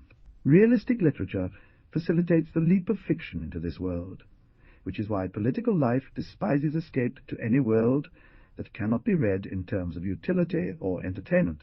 On the contrary, the biggest illusion is that the passage will not close and affect politics, which forgets easily, for example, that the collapse of a system goes hand in hand with the frost of words on the slogan and the epic monstrosity. In realistic literature, the necessary data to get an idea of what a novelist does not explain are obtained from knowledge of the culture in which the story takes place, so that the reader moves in his world. The fictions of possible or impossible worlds, on the other hand, have been accumulating their own file invented items, which is what allows the reader to infer the data of landscape, identities, or circumstances that the narrative takes for granted or suggests vaguely. But it is doubtful that the return passage is actually possible. Besides, let us not deceive ourselves, art is faint in its effects. That is the baggage that fantastic literature wants to bring to our world in order to better appreciate its true vastness, and for that the escape must be radical. That's what we're dealing with. Today, those who put something on the available terrain are a literature that, more than fantastic, should be called the impossible. In any case, science fiction, which so furnished the 20th century and did so well in its prophetic function, has been consumed by the voracity of technical progress, which aspirated all its projections and many prophecies, leaving that territory of the imagination very desolate. Sure that white is already colonized by fantasy, a genre that gives rare consistency mythic compounds, such as the novels of Liliana Bodoc, but too many products for young adults suitable to entertain encrusted bagatelles wonder and perversion. Get a moral lesson, a genre literal as The Hunger Games or Twilight. But it is not so saturated that the lines of the generic narratives cannot be cut, confused, and overflowed, which is a way for other worlds to occur, as if in fact and spontaneously. What does it mean? Behind the Improbable's founders, from Mervyn Peake to Angela Carter and Jean Wolfe, one of the greatest and most inaccessible living writers, an anarchist trend in the fantastic gathers under the label of weird fiction, a category in which the stories of the extraordinary Kelly Link stand out. Link by weird is seen when in interviews she says that she gets a difference adding something of Lovecraft and something of Laurie Moore. It's true, it shows, but pecks at modesty. Weird designates the strange, eccentric, and even crazy, and suggests a supernatural influence. In horror literature there is both wonder and violence and blood. Link finds the release to show the monster, not only in horror literature, but also in the sharp naturalism of the great American short story. Unlike the traditional fantastical gradual building of mystery and obscuring of manifestation à la Machen or Eichmann, one of the traits of weird fiction is the direct treatment of the supernatural, a brazenness of appearances, and the versatile costumbrismo of cinema and television, and the alliance of opposites heightens perception. His stories drag the shadow of burned witches and sombre dusk that Hawthorne saw in his country, the verbal performative nonsense of Lewis. Carroll, the diabolical tangles of E.T.A. Hoffmann, the ghosts of M.R. James, but also the Puderoso. The origin of the duality of the scenario in the tales of Link generates uncontrollable possibilities, and this unrest is the source of goosebumps, unease, laughter, and drunkenness. Melodrama of Capote or Cheever, and the chains of the 1001 Nights, and the secular folk tale, and once he has gained distance, incorporates Tolkien, the zombie and vampire cinema, the comics of CF, Scrabble, Facebook and text messages, Scrabble, Facebook and text messages, and devours them and transforms them. The hero or heroine, often he and she, is usually the adolescent, out of sync with a group of friends in a small town, a la Dawson's Creek, or a child who murmurs that he has been captured by another world, or that he has managed to replace Anne. Unreliable world with another still difficult to evaluate. Today's television shows are more intricate than piles of novels, more opaque. They abound in subplots, full and/or enigmatic characters, various references and calls for the viewer's cooperation, but also in cookies of mystery. Link usurps the space of television, steals tricks, takes advantage of some, and from others gets more dramatic effects because they happen in writing, that is, in the mind. In the fairy handbag, the fairy bag, a bag where one can get into risk of falling into a temporal abyss, contains a tiny population, refugee under a mountain, to save themselves from a carnivorous invasion. That doesn't stop asking for provisions to provision. Those who stick their nose. At the outset of Pretty Monsters, Virgin Clementine Cleary walks out of her house in a trance of somnambulism and plunges into the sea. A blonde surfer, Cabell Meadows, saves her from drowning, and she is smitten at first sight. It will be an humiliating obsession for years. Reality seems to emerge in the Cool Hut. In another thread of the tale, the teenage Chigone, the girls, Cool Hut and her little sister Patsy, daughters of a diplomat from Carpathian, are subjected to an ordeal, an initiation rite worthy of Mike Kelly, by their schoolmates, one of whom is reading a book that may be the story of Clementine, who become more and more agitated as a latent BS. In one of the two stories, someone is reading the other. When it should point out which of the two is true, Link introduces a third story, and the tale becomes crisply malleable. The same thing could happen to adults.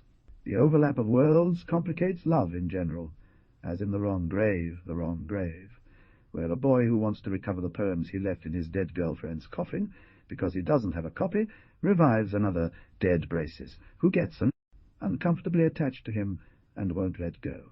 The Great Divorce is a drama of separation in a legal marriage between the living and the dead, with dead children supervised by a psychic therapist. And, of course, Link's diary covers investments from the fantastic story of a secular century. So The Witches of Arbel, with its child sold into service to a pair of hooligan sorcerers, always locked up in their rooms, who rule over a threatened village, but do not deign to perform any salvation spells. In these painful comedies, the heroine or hero alone escapes from the surrounding stupidity by entering or falling fatally into a region of mixtures conceived in unison by all the fantastic fictions of every lineage, and her own confidence and her own candid terrors. As in the rites of puberty, the transit to a new place is an achievement and a desolation because it entails more than one loss. Solitude, malevolence of mothers and fathers, obedience and revenge, and help from the ghost do not solve riddles. There are no riddles. Regardless of how pop the weather is, nothing in Link's stories fits the pattern of popular tale, according to Prop at least. There is a story in literature that is the story of the daily lowering of the limits of narrative imagination. And it isn't that they don't end. They stop at any of their transformations, because what they have installed is outside the logic of consummation. It's a world pending to multiply, always incomplete. In 1911, a group of avant-garde poets in Paris went to see the theatrical version of Impressions of Africa. Raymond Roussel let us see everything that never existed. For some of us, that reality is all that matters, exclaimed Paul Eluard. Later, Michel Leiris would explain what was at stake. In Russell, everything happens as if beauty were nothing but a dream, and you would not have the slightest importance, and only invent art, that is, the pure part of perception, by which art separates from reality. 100 years later, literature would want its most extravagant and least beautiful devices to rest on the hazy political crystal of reality. But we do not know if literature makes contact. In 1986, philosopher David Lewis published on the plurality of worlds, a logical theory about possible worlds, a topic that Leibniz is recognized to have first opened up, based on what he calls modal realism. Lewis' thesis states that, when speaking of possible worlds, one is speaking of a truth. The world we inhabit, the cosmos of which we are part, is but one of a vast plurality of worlds, cosmos, all space-time isolated from each other. It is understood that this tonifying Platonism has thrilled the narratologists. Anything that could have been in our world is effectively in a possible world.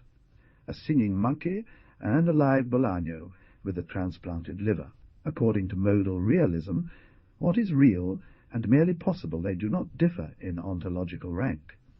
They only differ in their mutual relation to the possible worlds we cannot access. One of them, Lubomir Dolezal, proposes to step away from the already abundant history of fiction types, and instead look at singular cases, understanding that fictional worlds, with all their sovereignty, are thematic structures and are influenced by the problems of a community. However, part of a community's concerns come from fiction. That is why there are so many fictional worlds where numerous fragmented possible worlds coexist in an impossible space. But there is a literature whose raison d'etre would be to get carried away with the surface of words beyond, as are the worlds of Kelly Link's tales, which probe the nature of reality and its relationship to story. The worlds they create are as composed of stories as bodies. The impression they create lies in how one experiences them, not reality equal to the fantastic, but our world in terms of stories, of those stories. They can be read as arguments that stories are not a type of reality, but reality without more. Ours. Dialogue teaching, a style of rampant immediacy and amorality, Jeremy arrives home from school with the feeling that he finally passed the math exam. He is an optimist. Maybe there's something passable on TV. Link assimilates all the miracle. The wolf or the ghost turned into a charm bracelet. The old village swamp, surfing, divorces, chat, muesli labels, butchery, Dante, Gabriel Rossetti, and the T-shirt that says I am so gothic, I puke vampirisan. Celebrates it all in a style that flows freely from medieval ballads to limericks and American colloquial. Jeremy's father is a writer of horror novels. The rest of the persuasion, work, was sensuality. The swamps had a salty and thick smell like a bowl of soup. He settles in with the remote control on one of his father's beloved sofas. Overly large and reupholstered in orange corduroy, it looks like the sofa has escaped from a maximum security prison for homicidal furniture, Dementos. The horse of Tolstate advanced by sinking the hooves in the path. Behind water burst forth and filled the hollows. But it is readable, tellable, and finally visible on TV. In the atmosphere created by this language, the supernatural can transform into an invisible natural world.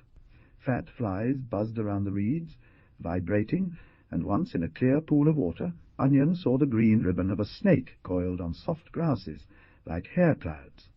The characters read a lot and have exuberance, follow series, and discuss why the characters of the series take sex more simply than they do. Magic for Beginners is a series with scrupulous realism that deals with a group of friends who are addicted to a show called The Library. In some stories, such as Magic for Beginners, Magic para Principiantes, the conviction that the tales intervene or interfere is concentrated and ends up overflowing. A girl in the group is dazed and enlightened, another is maniacally balanced, another a pretentious emo. One of the men is an acute, envious mythoman of Jeremy, a troubled, perceptive reader who suffers from his parents' inexorable separation. Trivial conversations, gossip, love affairs, and the psychology of the compassionate TV viewer are common fare. Since the series that keeps them awake is broadcast at arbitrary intervals and unpredictable times, the emergency warning chain is what most keeps them together. That and a bloodthirsty love for the characters. No one can imagine what rules the next chapter will derail.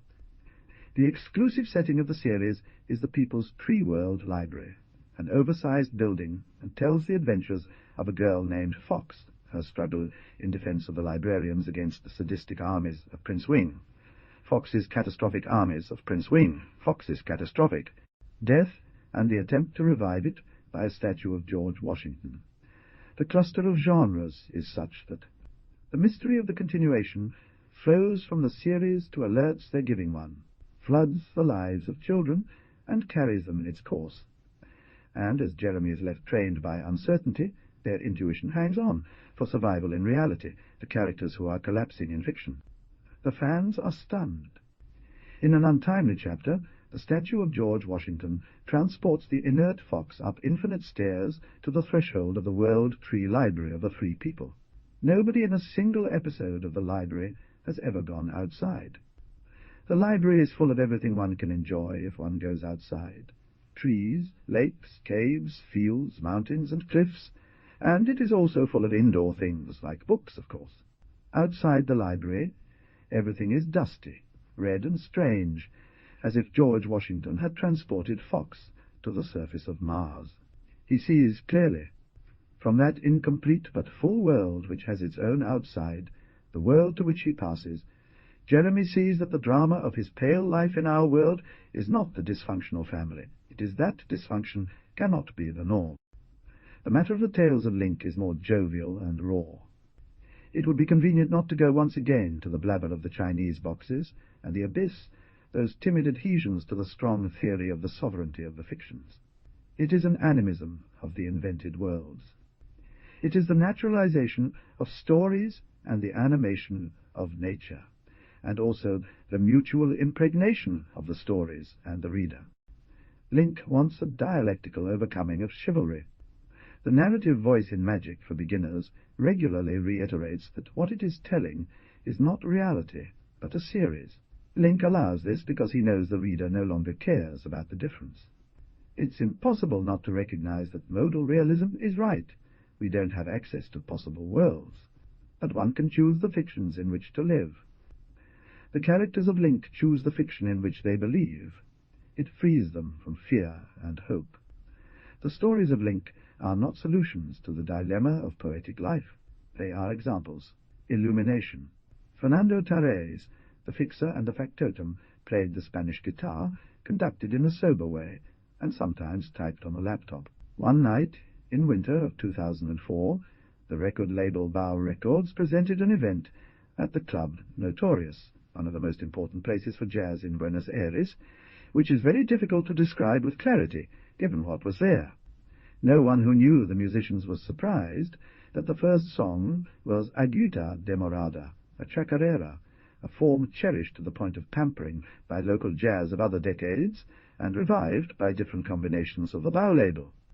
On stage was Lucia Pulido, a Colombian singer who has recorded folklore from her country and does improvisation in New York, in the middle of an Argentine formation of two saxophones, Luis Nacht and Rodrigo Dominguez, electric guitar,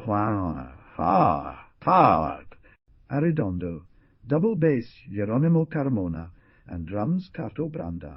Tutte doti di che la voce erano intrecciate ad arrangiamenti fatti di osabilità jazzistica e congiunzione cameristica. But the lyrical, frank, versatile, and fresh voice of Pulido promised more, and from the second theme, a traditional song from the Colombian coast, the repertoire, made up of two very different folk songs, was resolved into music as if it were a single piece.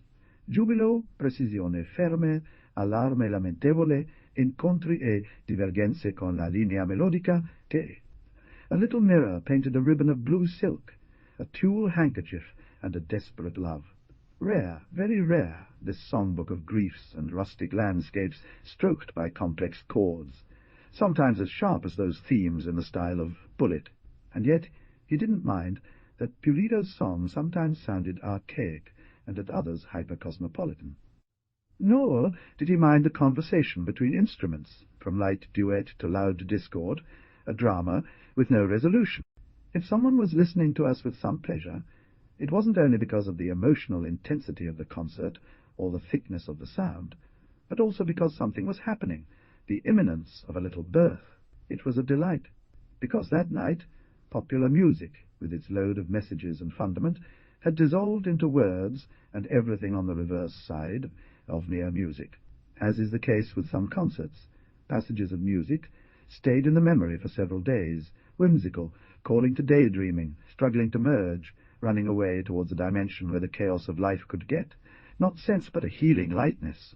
Today, the impression does not diminish if one listens to the recording made in studio, the songbook, I believes. There is there an incipient form that assimilates and celebrates diverse traditions without their greatness overwhelming it. Argentine music benefits from starts like these. For decades, his relationship with the world's strong inventions was marked by embarrassing rigidity.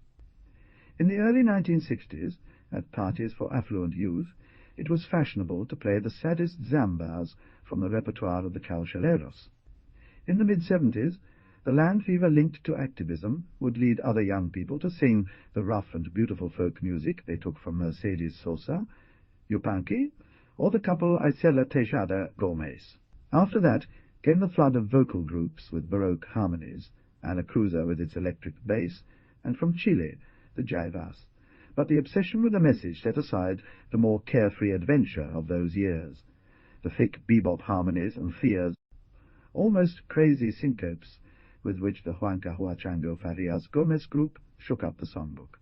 Another major branch of the reenacted folklore was, of course, the work of Cuchi Leguizamon, and among subsequent milestones should be included Eduardo Lagos, Dino Saluzzi, Raúl Carnota, Peteco Carabajal, and Liliana Herrero, all exponents of timbre and chromatic opening in favor of greater expressive plasticity. Everything was sad. Indians, gauchos, Chinese women, and in the tango, compadres, mothers cabareteras, the full fauna. But either from a sense of debt to the country's ills, or from a narrow-minded loyalty to its roots, or to pondered consequences, Argentine popular music continued to be held captive by a responsibility that overwhelmed it with sadness. Were there no blacks here? The institution of guilty melancholy, which neither the genius of Piazzolla freed us from, cemented the body of our musical forms, and was a hindrance to new crosses. Beach, Juga, however, there were attempts. Maybe, but for perpetrating an integral invention like bossa nova, a musician-intellectual alliance and a consideration of happiness, at least of looseness, were missing. Chique is appreciated in many countries as a genre on its own, effusive, complete, inventive, and stimulating. In recent days, a compilation of Lito Nebbia's music from the early 70s has been edited. The CD contains a sarcastic and wavering zamba with a bit of Shorter's ballad, if it ain't sooner than 3, which proves that the true desire to regenerate Argentine music in multicolored records came from rock, and perhaps for this reason Argentine roll. In those 70s, Almendra had already included the bandoneon of Medeiros, and Roque Narvaez composed political candones. Now, at last, other things are happening. An authentic enjoyment of the heritage struggled in secret with demagoguery, as it would be seen in Leon Gecko, and raw displays were needed to the progressive project to finally escape in search of real transformations. Regosillo, performance. They say that Zamalea it does not play the bandoneon well, but its conceptual records, such as those of Axel Kragier, are organisms that, thinking and thinking, absorb everything and happily lose their way. And what? To give other examples, neither the singer and percussionist Mariana Barrage, whose first album was arranged by Tarrés, nor the wild, typical Fernandez Fierro orchestra obey any patterns other than unease. Well, if it's a matter of exploring possibilities, few genres more suited than jazz, and experimental action is one the outcome of which is not foreseen, and is unique, said Cage. There's improvisation, of course, the swing between freedom and control, isolation and cooperation, composition on the fly that can go off track. On the other hand, jazz has always lived in the intersections between concert music and entertainment, between commercial and experimental. If there is anything to be said about jazz in the sublimation that Pulido Tarrés does with folklore, more than instruments, its position. Lucia Pulido has published in Colombia 4 albums of popular songs, some of them anonymous with composer Ivan Benavides. As Dexter Gordon said, jazz is an octopus, and if it once mucked Cuban sun with blues, today it may add grunge and serialism to its hard bop, all without losing contact with its old church hymn. In New York, besides having recorded a selection of waltzes and boleros, Dolor de Ausencia, 2004, she often performs not in English. For saxophonist David Binney, and improvising without lyrics in duo with violoncellist Eric Friedlander. For Araza, the ad hoc combo formed by Tarrés, nothing better. The arrangements achieved to separate from the darkness and mockery the soliloquies of dislove typical of folk poetry. They show that music can melt self-pity into pleasure. It would seem that working with these disruptive musicians, linked to John Zorn and the Knitting Factory, tempering complex beats, polytone improvisables, and even noise, refined his sweet or tragic sense of the familiar. My Loneliness Without Handkerchief, for example.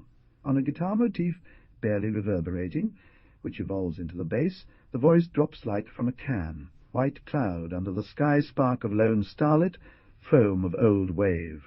When the guitar gives way to the chorus, the voice falters, complains of a stab.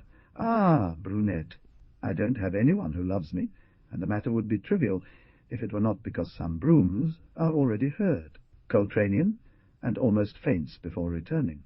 The voice is recovered. Each guitar adds a different line, another the double bass, and the drums a fabric of mumbling. In Zamba Timbukena, the setup is minimal, alto saxophone and voice as 2 tapes over an unknown beat by Brandon. And the contrabass does something to the diaphragm. And because voice takes on self-consciousness when repeating the phrase, it lightens up, fades away. In the second stanza, it resurfaces linked to a soprano sax, which, after transporting it, takes advantage of a tangled web of double bass and cymbals to go on an excursion to a wide world, distant, with the harmonias of Ornette Coleman. Last autumn, La Raza and Pulido presented a second album, Songbook de Terre, at La Trastienda, with a more meditative repertoire that deserved very rare arrangements, polytonalities, some more electronics, more growls. During the performance of Cholita Traidora, when the second ascending tone jump demanded that she overcome the pandemonium of the instrumental part, Pulido, overwhelmed, shrugged her shoulders, fell silent, and it was necessary to start again. But in Cholita Traidora, a traditional song of the Puna that is already overflowing with bitterness, the strings buzz and rub together, the drums redouble their fury, saxophones and trumpet Juan Cruz, they saxophones, and trumpet Juan Cruz de Urquiza on the record compete, and the voice crumbles in the midst of an awful cacophony so associated with the fanfares of mountain bands as ours. That great moment when the music became pulsation, and truth didn't bother the musicians, on the contrary, but for part of the informed audience demonstrated that Therese was boasting. Then, with a Zamba by Leguizamon, the cool came back. Others, on the other hand, we thought that they, the professionals of the public, did not bear the actual burden of death that the group accepted from that theme, and much less accepted the decision to address all the sides of a songwriter in music. Still not finished. Now languages that can become almost impossible to note at times of improvisation. However, the collective experience of thrust, friction, defeat, and recovery, whose mark are different versions of the theme on both discs, stands with splendor 3 ideas that animate today's jazz. That in any music there is much more than what is, written on the score to write for a community of musicians, and that written as a framework for Purcell. What one gets out of all this, says John Zorn, is a drama, a human drama. One gets life itself, or the very essence of supreme musical experience, musicians relating to each other through music. However, in the case of Pulido La Raza, the lack of control is not great nor frequent. It's not a flaw. The group has little of the familiar stage where a musician takes a long solo, while the others respectfully wait to start their own. The result is high-energy frames. Attention to the transitory does not suppress the aspiration for the collective. Arrangements tend to extract the most from dynamics and reliefs, so that no sound, not even the voice, lasts much without becoming a matter of the group. Of course, all these decisions revolve around updating a recurring impulsion today, and that for Therese, Cordeuses who pass through Berkeley and New York, it should be natural. The meeting and even confusion of disparate planes as art and high, art, urban mood and traditional sound, regional forms, and international genres. The difficulty of joining jazz with the folklore of hybrid South America lies in the absence of those particles of common origin that promoted the union between jazz and samba or Cuban sun. Based on this same minimal element, Adrian Ayes can tackle Malena as if it were a Jerome Kern standard. But, well, the great Dino Saluzzi discovered that all it took to make his bandoneon, which once played Zamba de Lozano with the Chalchaleros, sound like it was related to Joe Henderson on Ricky Lee Jones' most jazz-inflected and unforgettable album, was to filter out the blue note. But in front of Andean subjects, the Therese path is another, to take advantage of jazz alliances with contemporary music and to incorporate folklore from an already enlarged terrain, and a more tea and distrust of its amnestic effect. Interpreted like this, the songs that both songbooks compile cause several shocks at once, of the ear, of musical memory, and the sentimental education of expectations, of unhealthy obstacles between pleasure that certain forms provide, and the demand for possession between affection and suspicion of the terrestrial, between enjoyment of the present. Mystery doesn't mean enigma, nor does it mean mysticism. Since Mallarmé's time, mystery means a particular way of putting together heterogeneous elements. Jacques Rancière argues that one of the forms that classical aesthetic dissent and jazz is dissident from Armstrong takes today is mystery. Mystery instates an analogy. A familiarity with the strange testifies to a common world where heterogeneous realities are woven together in one fabric, and can always refer to each other through the fraternity of metaphor. But there's also no fusion, that appellation for music with no character. Both are in sight, and, like the terms of a metaphor, their joint presence illuminates the emergence of something indestructible. Among the plain songs that Lucia Pulido sings, and the high-level arrangements that surround them, interfere or transport them, there is no clash from which we should draw cultural conclusions. An unexpected brotherhood, resistant to descriptions, which nonetheless now seems to be ripe. New battles for language property. Don't think I tried to make a point. This text is the sequel to another I wrote once for a conference on exile and Argentine literature. I only then remembered Cabrera Infante, a truly sad case of forced deprivation of the language and place one loved, and I decided to be more cautious. Thinking about Joyce's famous motto, exile, silence, cunning, for a moment I thought of calling this column From the Exile of the Translator as an arduous passage to freedom, but I have never succeeded in abstracting for a very long time, and even less theorizing. If I worked on previous ideas, it's because I write and translate, and because sometimes I think that, perhaps more than writing, translating provokes in one sweet or sour, and always fascinating perplexities about language, understanding, and politics, exile as a generalized existential condition, and the truths and fallacies of identity. I arrived in Spain in December 1975. I think the only way to go to the point is to attack the thousandth variation of some episodes. I hadn't left Argentina out of fear, or any greater danger than that of any surface political activist. I was full of Hemingway and Blaise Cendrars. I had a sense of suffocation from something more than the rise of Lopez Rega and the Three A's. Even if he didn't confess it to me, I'd wanted to travel for 1 or 2 years. 3 months later, in March 1976, there was the military coup headed by Videla. I lived in Barcelona until January 1996. It's a lie that 20 years they are nothing. Hers, books, and varied events. I arrived on December 12, 1975. Meant benefits. I played neighborhood football championships, wrote for the press, and participated in a free thought institute. I translated more than 60 books, half of which were very good, and I wrote 12. Those 2 decades transformed fiat.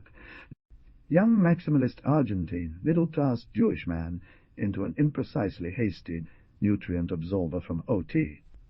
Over those 20 years I fell in love and formed couples that later broke up. I learned 3 languages I didn't know.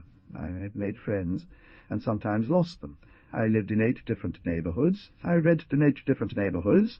I read the majority of writers that I now cite more often, and watched the films, and listened to the music that I now prefer. I had jobs and unemployed. 3 weeks before, on November 20th, Francisco Franco had died. I will not put the memory to use to compose an extract of everything that has emerged in a flood after I burst the dictator's dam. Today, almost all that frenzy of life crystallized in the status of a society of sudden satisfactions and digestible discomforts, like any other society of modish abundance. Stirs of the Red Brigades and impugned street stalls of 7.5. But I remember that at the beginning, one afternoon, I saw from an intersection that a demonstration for Catalan autonomy converged with another for the freedom of birds sold in Las Ramblas, and another more of comisiones horas.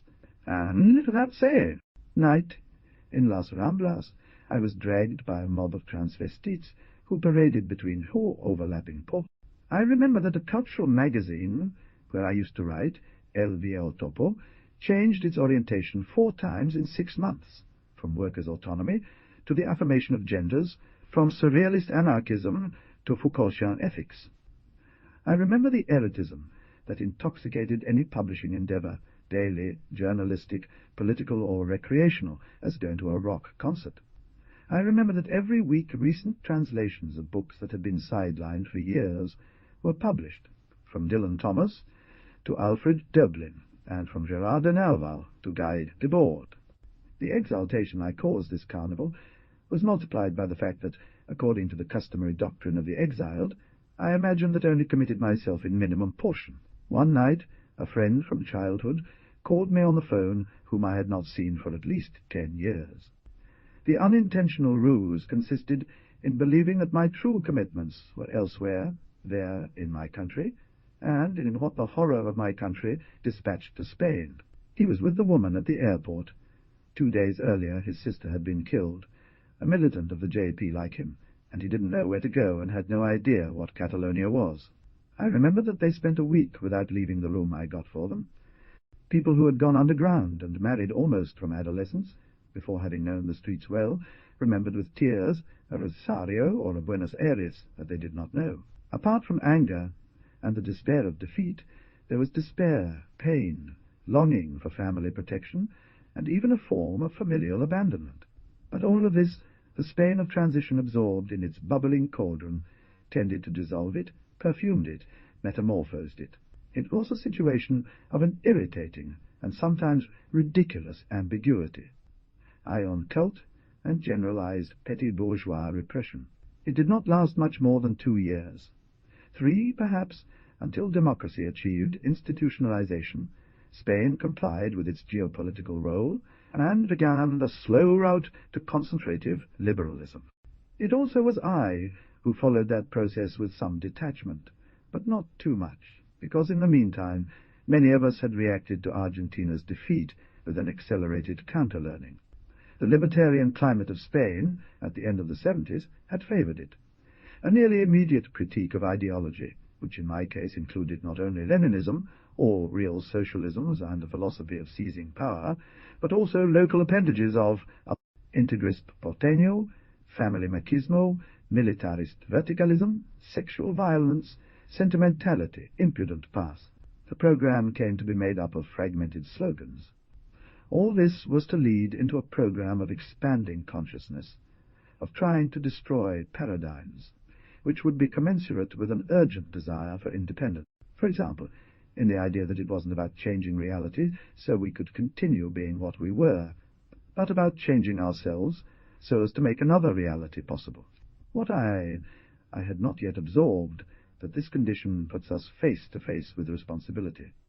By the way, irresponsibly, after doing a number of jobs, more or less typical of an exiled young man, I accepted the translation of a book offered to me by a friend. Later on, in the certainty that that change meant acknowledging that one does not belong, that each life, or biography, is a fleeting and variable form of something that precedes, enables and dissipates it in time, that we emerge from an indifferentiated, timeless flow whose other forms should be carefully treated. Translation, it seemed to me worthy, entailed accepting myself as a literary man more than a narrator-adventurer, and in general it seemed to me an absorbing mental test. I hit myself.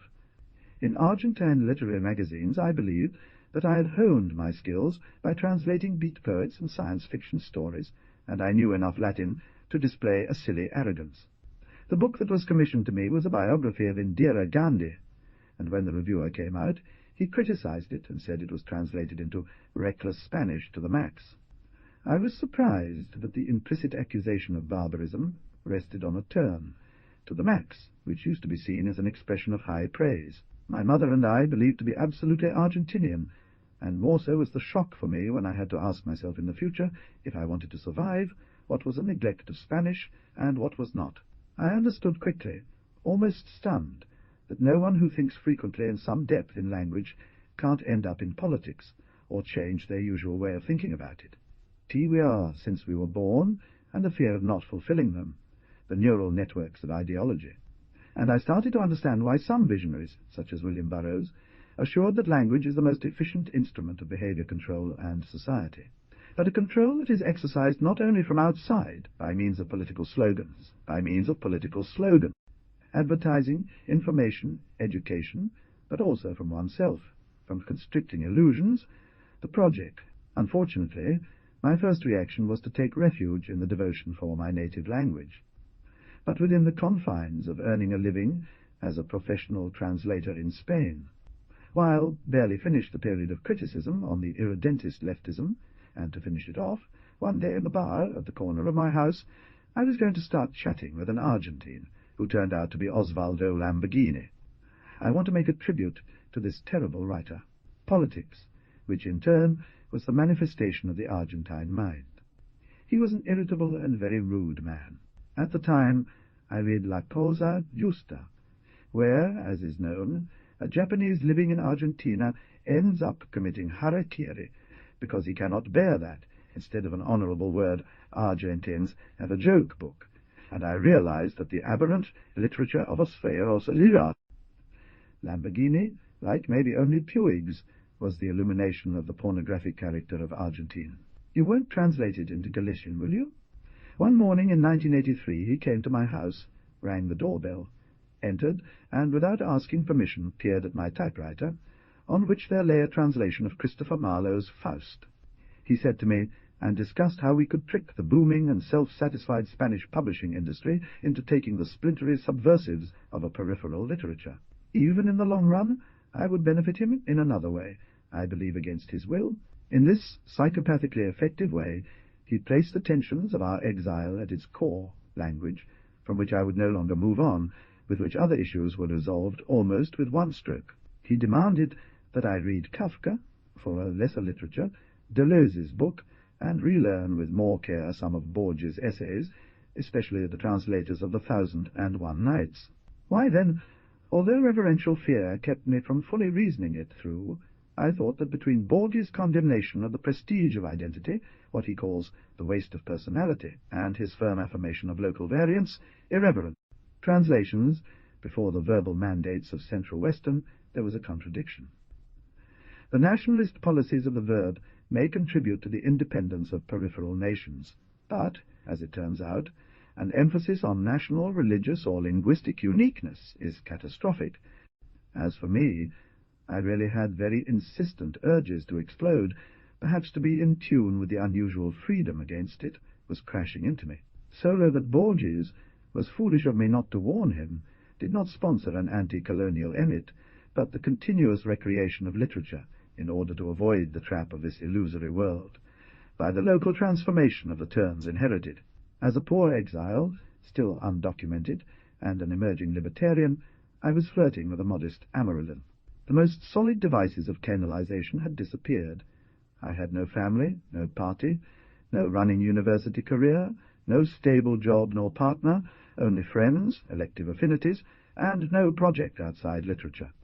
The fantasy of bursting ended in a myriad of heteronormative scraps that would solve the hassle of personality in a loss of me, a diaspora that would jump the limits of perception, possession, and simulacra, then after the fear of time. Unfortunately, the devices of self-segregation, entrenched in the ego, had concentrated on an insidious defense of Argentine identity, and at the slightest provocation I would have been riddled with culpability. Thus, in effect, I surrendered. The surrender consisted of a manic refusal to Spanishize myself. It had much in common with a public health campaign. I wanted to unhinge myself, yes, but keeping the voice. It is known that the voice, with a capital letter, is the absolute metaphysical, the avoidable, unexpressible reality of language taking place. From there to the cult of roots, so harmful to those who want to depersonalize themselves, there was only one step. But I didn't know that. The only thing I knew was that my voice clashed against the heavy atmosphere of peninsular Spanish. But the voice that I wanted to preserve was not that pure want to say that separates culture from nature, but rather that second, specific, and already refined voice, which, if we connect us to the wellspring of being, is only supposed I then, by way of the biological origin, a kind of community's digital footprint. I was a stranger in a mother tongue that wasn't my native tongue, the publishing industry. Editors and proofreaders treated us with mild sarcasm. From the perspective of the native language, with its long prosody of integrism, its restored theological centrality by Franco, its stupidity honed by the Academy, and its agony and technocracy, it was the Latimers who spoke badly. The Argentines in it, particular, we spoke, and, as I've already said, we distilled some Argentinisms that were cursed in. In me there was a tinge of annoyance due to a continuous misunderstanding of living in a language that had not developed a culture of suspicion, that did not interpret, that, as we said, did not have an unconscious. The Spanish practiced the proverb as if it could only mean one thing, that which the proverb said, but they imposed on a countless number of cases. They confused the perfect tense with the indefinite. They would say, I was in London last year, and did not distinguish between the direct and indirect objects. They thought themselves simple, but thought imprecisely. They were crucifying what might have been delicate ranges of feelings in stilted but solid sentences. The Spaniards and I were saying very different things with almost the same words. Instead of examining these misunderstandings at both ends, such as weighing, for example, the arrogant and cheesy abuse of the epithet that Argentines believe they emulate great poets who don't read, I channeled each misunderstanding into and eventually into contempt.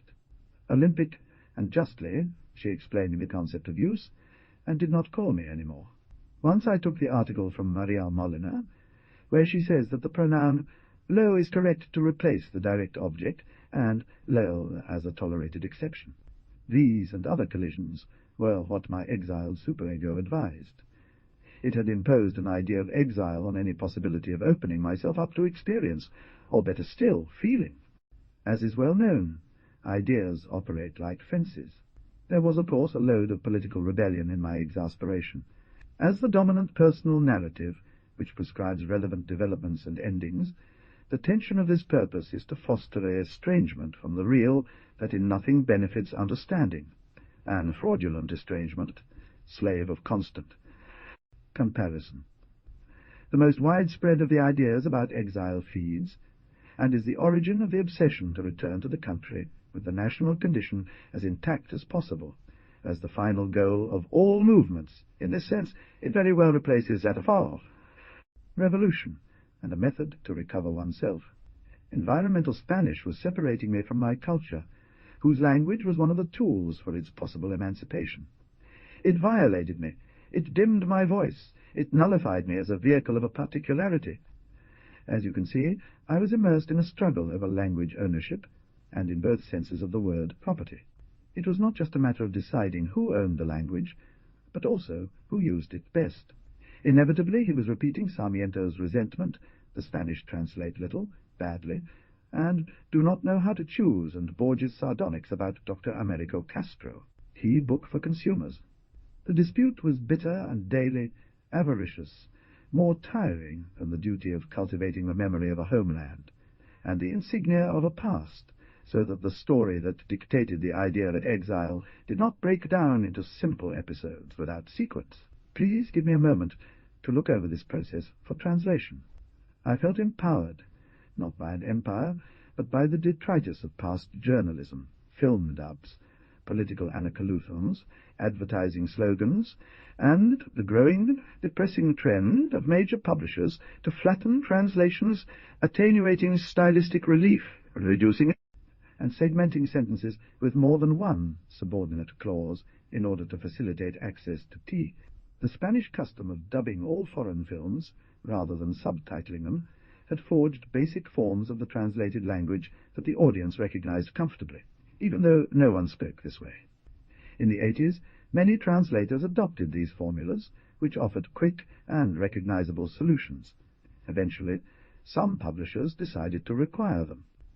The series of maneuvers aimed at eliminating stylistic peculiarities was called ironing of the text.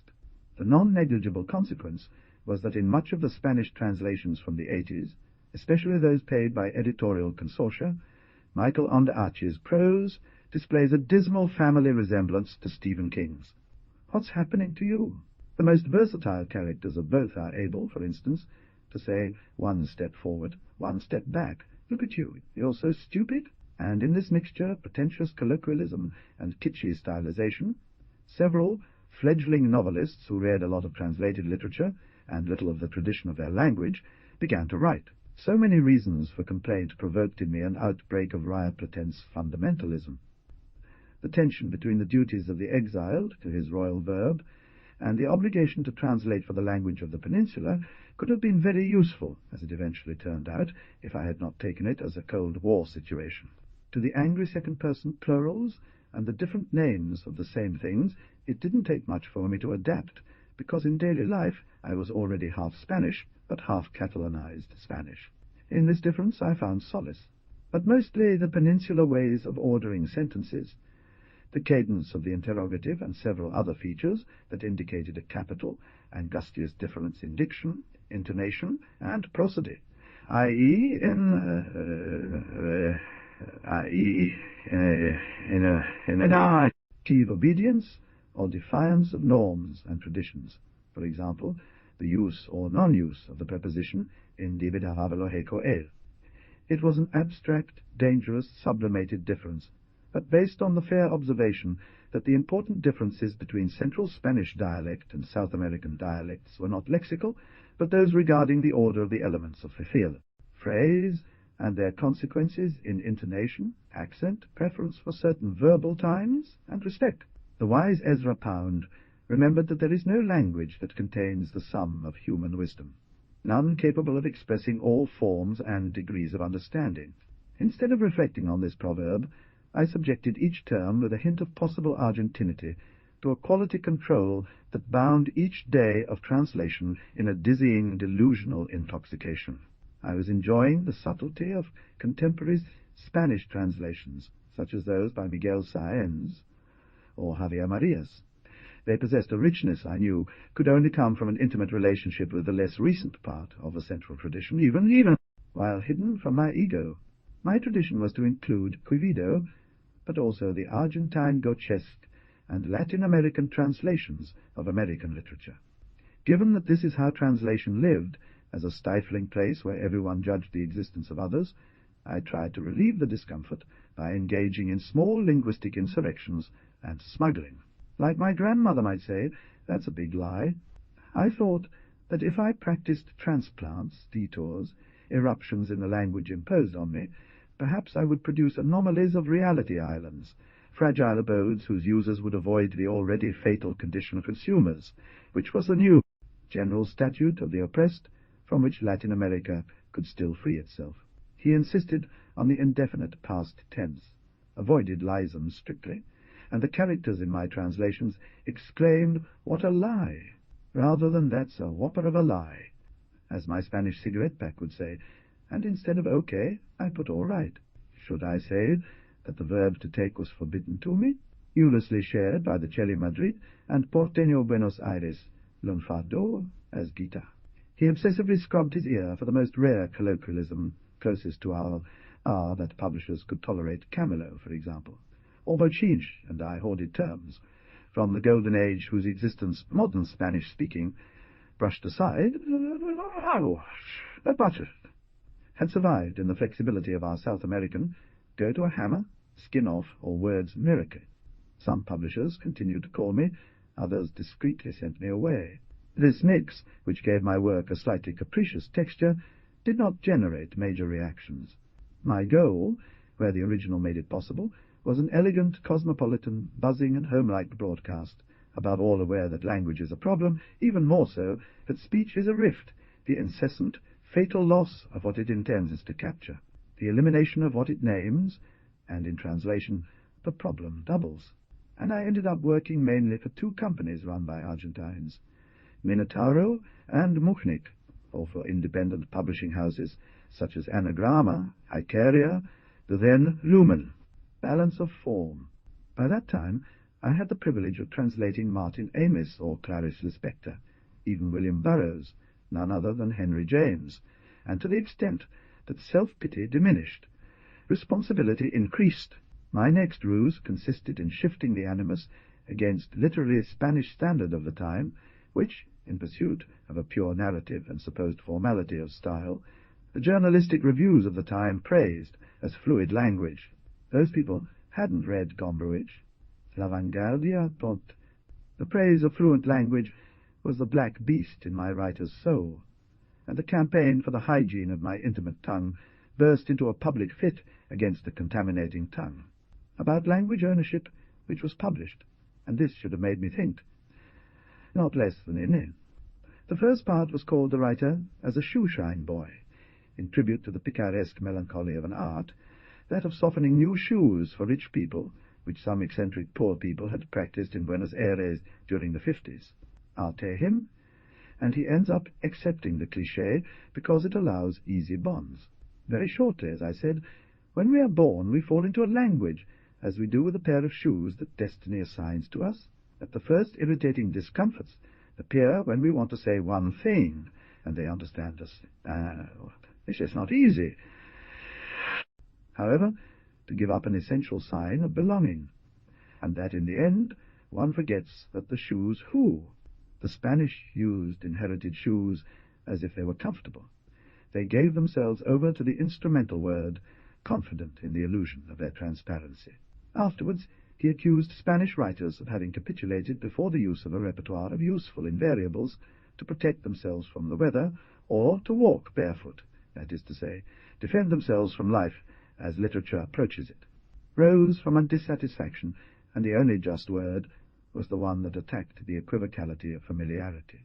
What distinguished Latin American literature, on the other hand, was a consciousness of an irremediable discomfort, the constant doubt about correct use, the work of daring, the suspicion of the word and its emitter, the sense of impertinence, recognition that every voice came out through a mask of difficulty and impurity, because literature, against South American translations from the 1940s, 1950s, and 1960s, which had fed readers during Franco's poverty and were now being branded as crude and unsustainable. I do not want to get into those recurring minutiae in translator days. The unconcealed resentment, product of the not entirely false idea of being a cultural proletarian employed by his mother's linguistic industry, more clearly percolated in a passage devoted to the hazy but persistent campaign that had been launched. At the time, an era of establishment and affirmation of Spanish narrative and publishing industry, A.J. It doesn't really matter to talk about it. It's a fact. We all know that when an Argentine says, "I'm going to Juan's," he should say, correctly, "I'm going to John's house." But we hardly ever discuss how perceptive it is that he is assimilating Vado da Giovanni from Italian, and even French chez Jean, or Catalan Canjon, and so on. What mattered to me at the time was that Spanish-language writers not only denigrated South American translations filled with expressions like cuadra for Cali or Durazno. They also refused to think that millions of Latin American readers didn't know what a peach or a boy was. If I secretly hoped for a response, the truth is that nothing happened. I didn't get anything but a morbid swelling of self-esteem. Weeks later, the lump was a bruise, a bump, and I felt pretty silly. Translation. Translation was the ideal way to dismantle that simulation of unity into a multiverse of simulated but unique voices. It is that, after my manifesto, I finally felt a slow outburst. It wasn't what I had wished for. A few years later, the pomp of the quincentennial of the discovery of America, expressed in the ecumenical Spanish of official Ibero-Americanism, a language no one speaks, was going to prove that the democracy of simulation has many surgeries to repair the footprints left on the language by popular and local literatures and usages. It was a disintegration of the romance with the laws of unease that organized my behavior. That apparatus or object replicated a long series of documented exiles, stacking tradition and history upon itself, and worked every day to reproduce itself. I understood that my sense of exile was a superimposed apparatus, placed on top of a real experience of care, curiosity, and daily transformation, manufactured by priorists about culture and biography. Many theories, traditional and contemporary, asserted the moral superiority of the individuated being who could recognize himself in a coherent story about oneself. For my part, not only sensations but also memory tended to discontinuity. Sometimes I missed my country, and in general, if I wanted to be honest, I did not miss it that much. The present did not give me time to miss you, and instead of missing you, it made me long for you. Of Buenos Aires, food, the accents of friends and loves, reading the newspaper, the lyrics of songs I used to sing, the smells that passed by me or came in through the window at any time of day, emotions linked to a particular hour, weather condition, or specific hour, corner of the city. I was an actor in all of it, just as much as I was an actor in my teenage memories. The stupefying silence that reigned then within me betrayed a lack of leadership, of a director's office, a central power vacuum. I was a gathering of delegates from diverse factions, recounting anecdotes of disparate times and settings, presenting contradictory emotions, and debating responses to asynchronous events. And the worst part was that sometimes an entire faction would leave the assembly. On a vaporous backdrop, heterogeneous elements appeared. The typewriter and the computer, the bulky Spanish croissant and the small Buenos Aires ring cake, member of the pastry-making industry, called the receipt the sticky, shredded seat cushion of A, 60 bus, and the padded cabin of a high-speed train, the Mediterranean Sea, and the river Lujan, the P, lant called Santa Rita, and the same plant called Bougainvillea, the feet of Menem, and the grey hair of social democratic leaders. In my most intimate account of exile, if there had been something like that at hand, the movement back had lost momentum to inertia. To become clear, attention to the present demanded a language up to its multiplicity, the millet stack of time and space that was every moment. Beckett set out to bore holes in language so that perhaps, after patience, some truth might emerge. According to Deleuze, writing was inventing a foreign language, which, entering like the wind as it does in the writer's language, at the same time, shakes and disconcerts all language. And for Walter Benjamin, after Babel, from the dispersal, each language lived dramatically its fundamental defect, its incomplete character, to disintegrate. With this battery of arguments, at the time, I proceeded to make my daily work both as an exercise in annulment of myself and as a demolition of constraints. To disintegrate was the cry, so, said twice, exhilaration.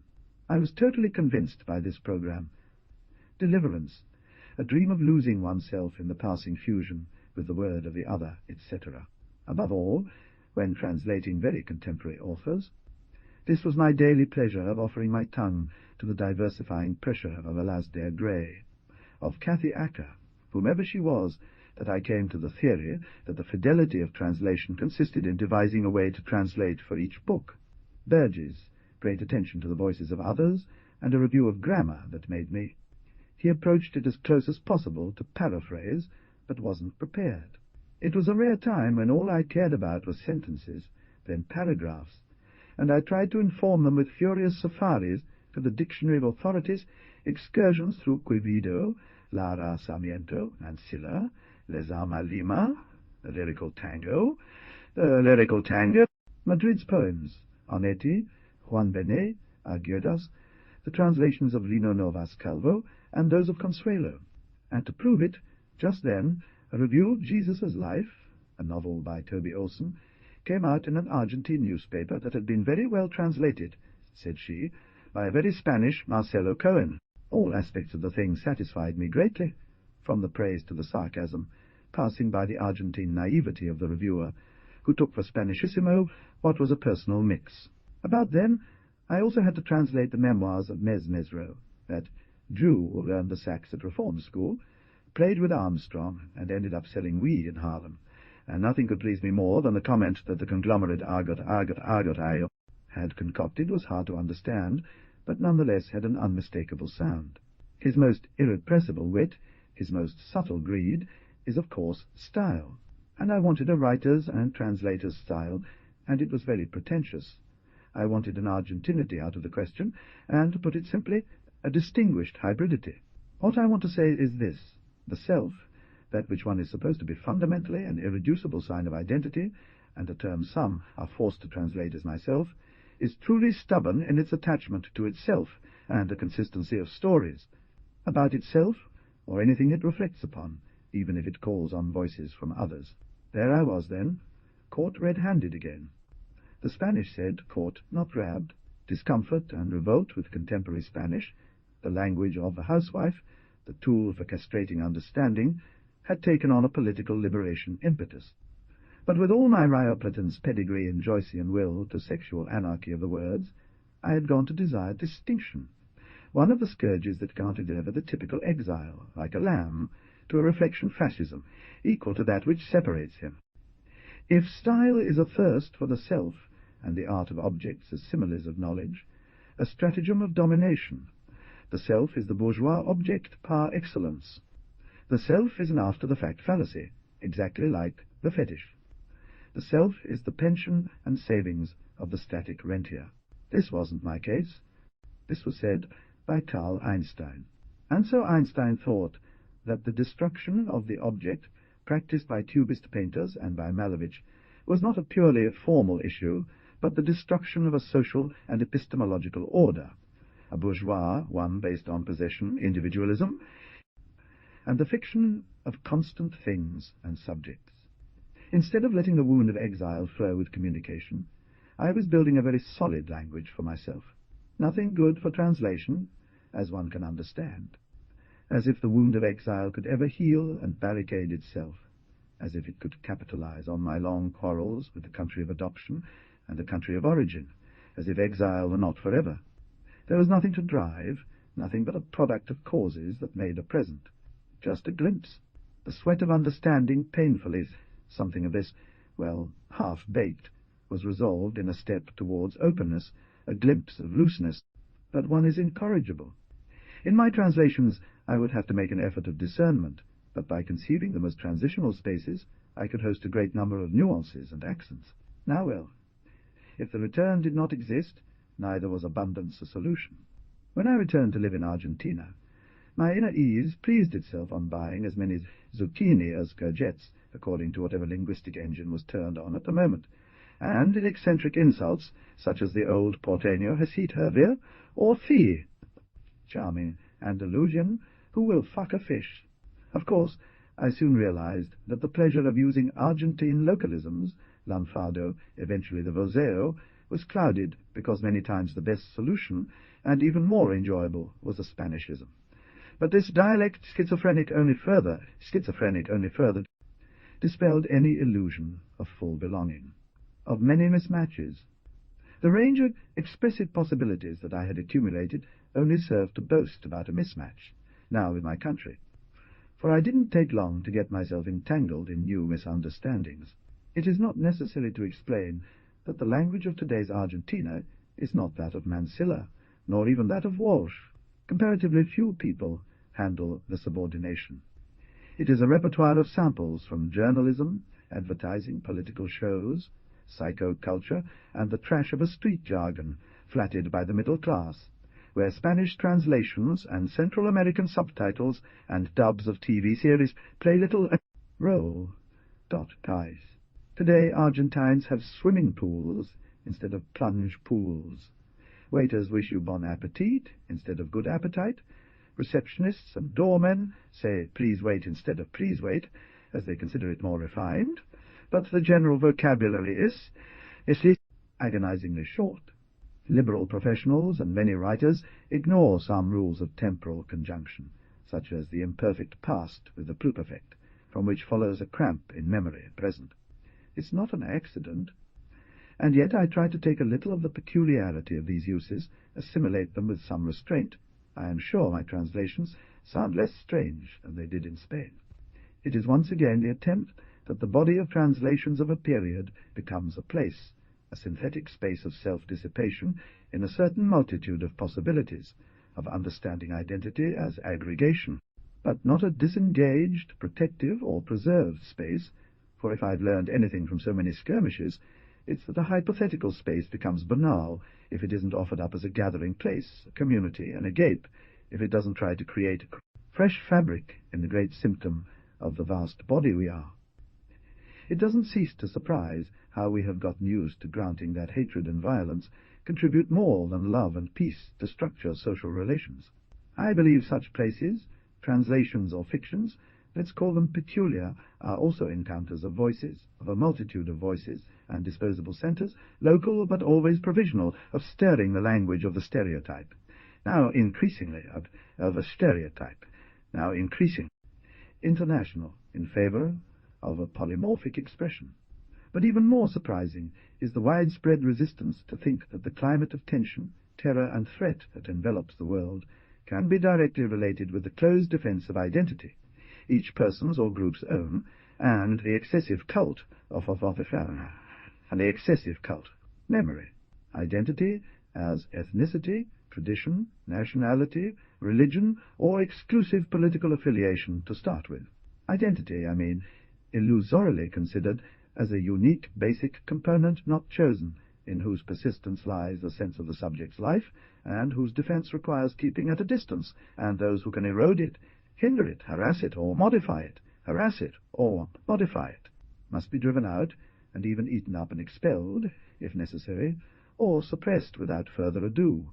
As always Ad Edsum would say constructed, and that many of its components come from random choices or affiliations. So far, neither major groups, nor too many individuals in particular, seem likely to accept that ultimately, as they say before the dead, they are nothing. Some of the clever voices that the planet hears, such as Nobel laureate Amartya Sen, suggest paying attention to the fact that a human's or group's identity, far from being an immutable essence, an identity can change over time, even against the subject's will, and even without the subject being aware of it, and it changes all the more due to reasonable decisions. The compound diversifies. That ultimately fuels anger and violence that are vented on others. In the mere social sphere, for instance, we move with a portfolio of identities to which we refer according to context, gender, class, craft, work, race, political opinions, among others, and the relevance that we give to one or another changes our behavior. Sen argues that the refusal to accept internal diversity within identities is a mistake that unites those of the Clash of Civilizations school, community-minded people, religious fundamentalists, and the illusion, and that's the illusion, and imposition of a single identity seal, which creates a sense of destiny, fatalism, and impotence, is doubly. I do not cite Sen, because I want to immerse myself in an issue that many artists and scholars are delving into today, which is that translation enables us to compare and renew our own ideas with the language of the other, but also because the observation that I and the other are each a small crowd touches the nerve fibres of the art of translate. The craft of the translator, and I believe that while intensifying dilemmas, responsibilities, and perplexities, it opens a crack of freedom. Let's take the much-visited disjunction between a hypothetically neutral translation and a localist, idiosyncratic, or, to use a word, sovereign one. And of a decline of our publishers, in which some fault, besides the dictatorship and the capital, have had their owners. Besides all this, these complaints ignore an urgent knot of what, if worth elaborating, could be a political aesthetics of translation for our times. Periodical samples of the critical annoyance of Argentine readers, more or less knowledgeable, against Spanish translations, the outraged accusation of incompetence or colonialism for the obstinate and allegedly malicious use of words gilipollas, majareta, or expressions like a mimiatre floja, or acabó como el rosario de la aurora, which would prevent them from enjoying the text, to not only reflect the ignorant intolerance of Spanish experts several years ago in accepting the internal diversity of their language. They also overlook the fact that the invasion of our bookstores by leftovers from the abundant Spanish industry is a matter of capitalist accumulation and geopolitical luck. International literature. The basic condition of international literary works is that they are eminently translatable. I believe that in response to this trap, in its cyclonic revolt against subjugation and conditionings, today the negative spirit of writers is engaged in assimilating independent literature, i.e. dry literature, with a resistance by the text to be translated. In the dystopian prose of world state, in which the continuous advertisements and political slogans are expressed, mythical tales of the entertainment industry, and factual fictions that condition us, the spectacle society has incorporated by totalizing ambition, and to deal with human issues such as anxiety, beauty, death, etc., what critics call hymnal. Accepting the game proposed by the poetics of the untranslatable takes us to concede that the twists and jargon very local, the styles very personalized, ask localized equivalents. To not get tangled up, I will expose the problem in two ways. First, let's imagine a language X with a large vocabulary and few words borrowed from other languages. If we translate this language into English, there will be many words in X that don't have exact counterparts in English, and vice versa. For example, the word arbolado in Spanish means tree-lined street, which doesn't have an exact equivalent in English. Similarly, the word chamba in Quechua means work, but it doesn't directly translate to work in English. In this case, we would need to create new words or phrases in English to capture the unique meaning of these words in their respective languages. Second, consider language Y that has a more conservative vocabulary and prefers to use more abstract and universal terms rather than specific and localized ones. For example, the word good in English is used for various positive emotions and experiences, whereas the word buono in Italian only refers to a financial benefit or an advantage.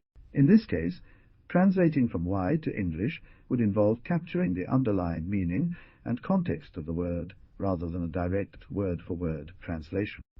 By acknowledging these differences and the need for localized equivalents, we can better understand and appreciate languages and their unique cultural expressions.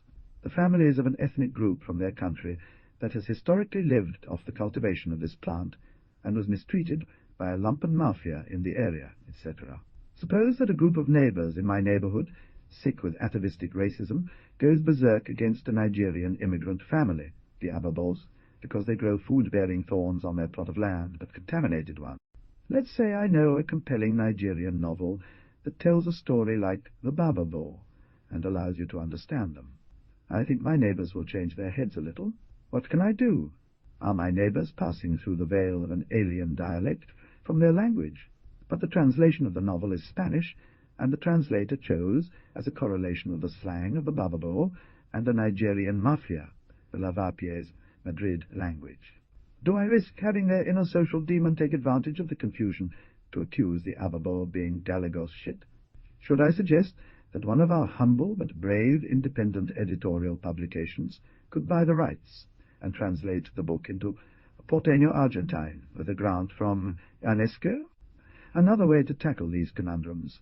2 years ago, the Argentine poet Leonidas Lamborghini published the narrative poem Merad Aser Domzar.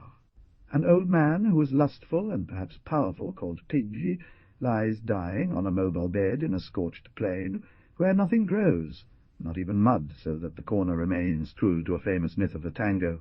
Accompanied by 2 women and some others, the poem describes the arduous departure of the carriage on its wheels, sometimes in a straight line, sometimes in a zigzag, heading towards an unknown destination, like our country, like the progress of a false civilization. NG's, when he needed to find a peculiar tone to express his vision. A Lamborghini was not to guide any project that did not involve singing, let us say releasing the vision and modelling.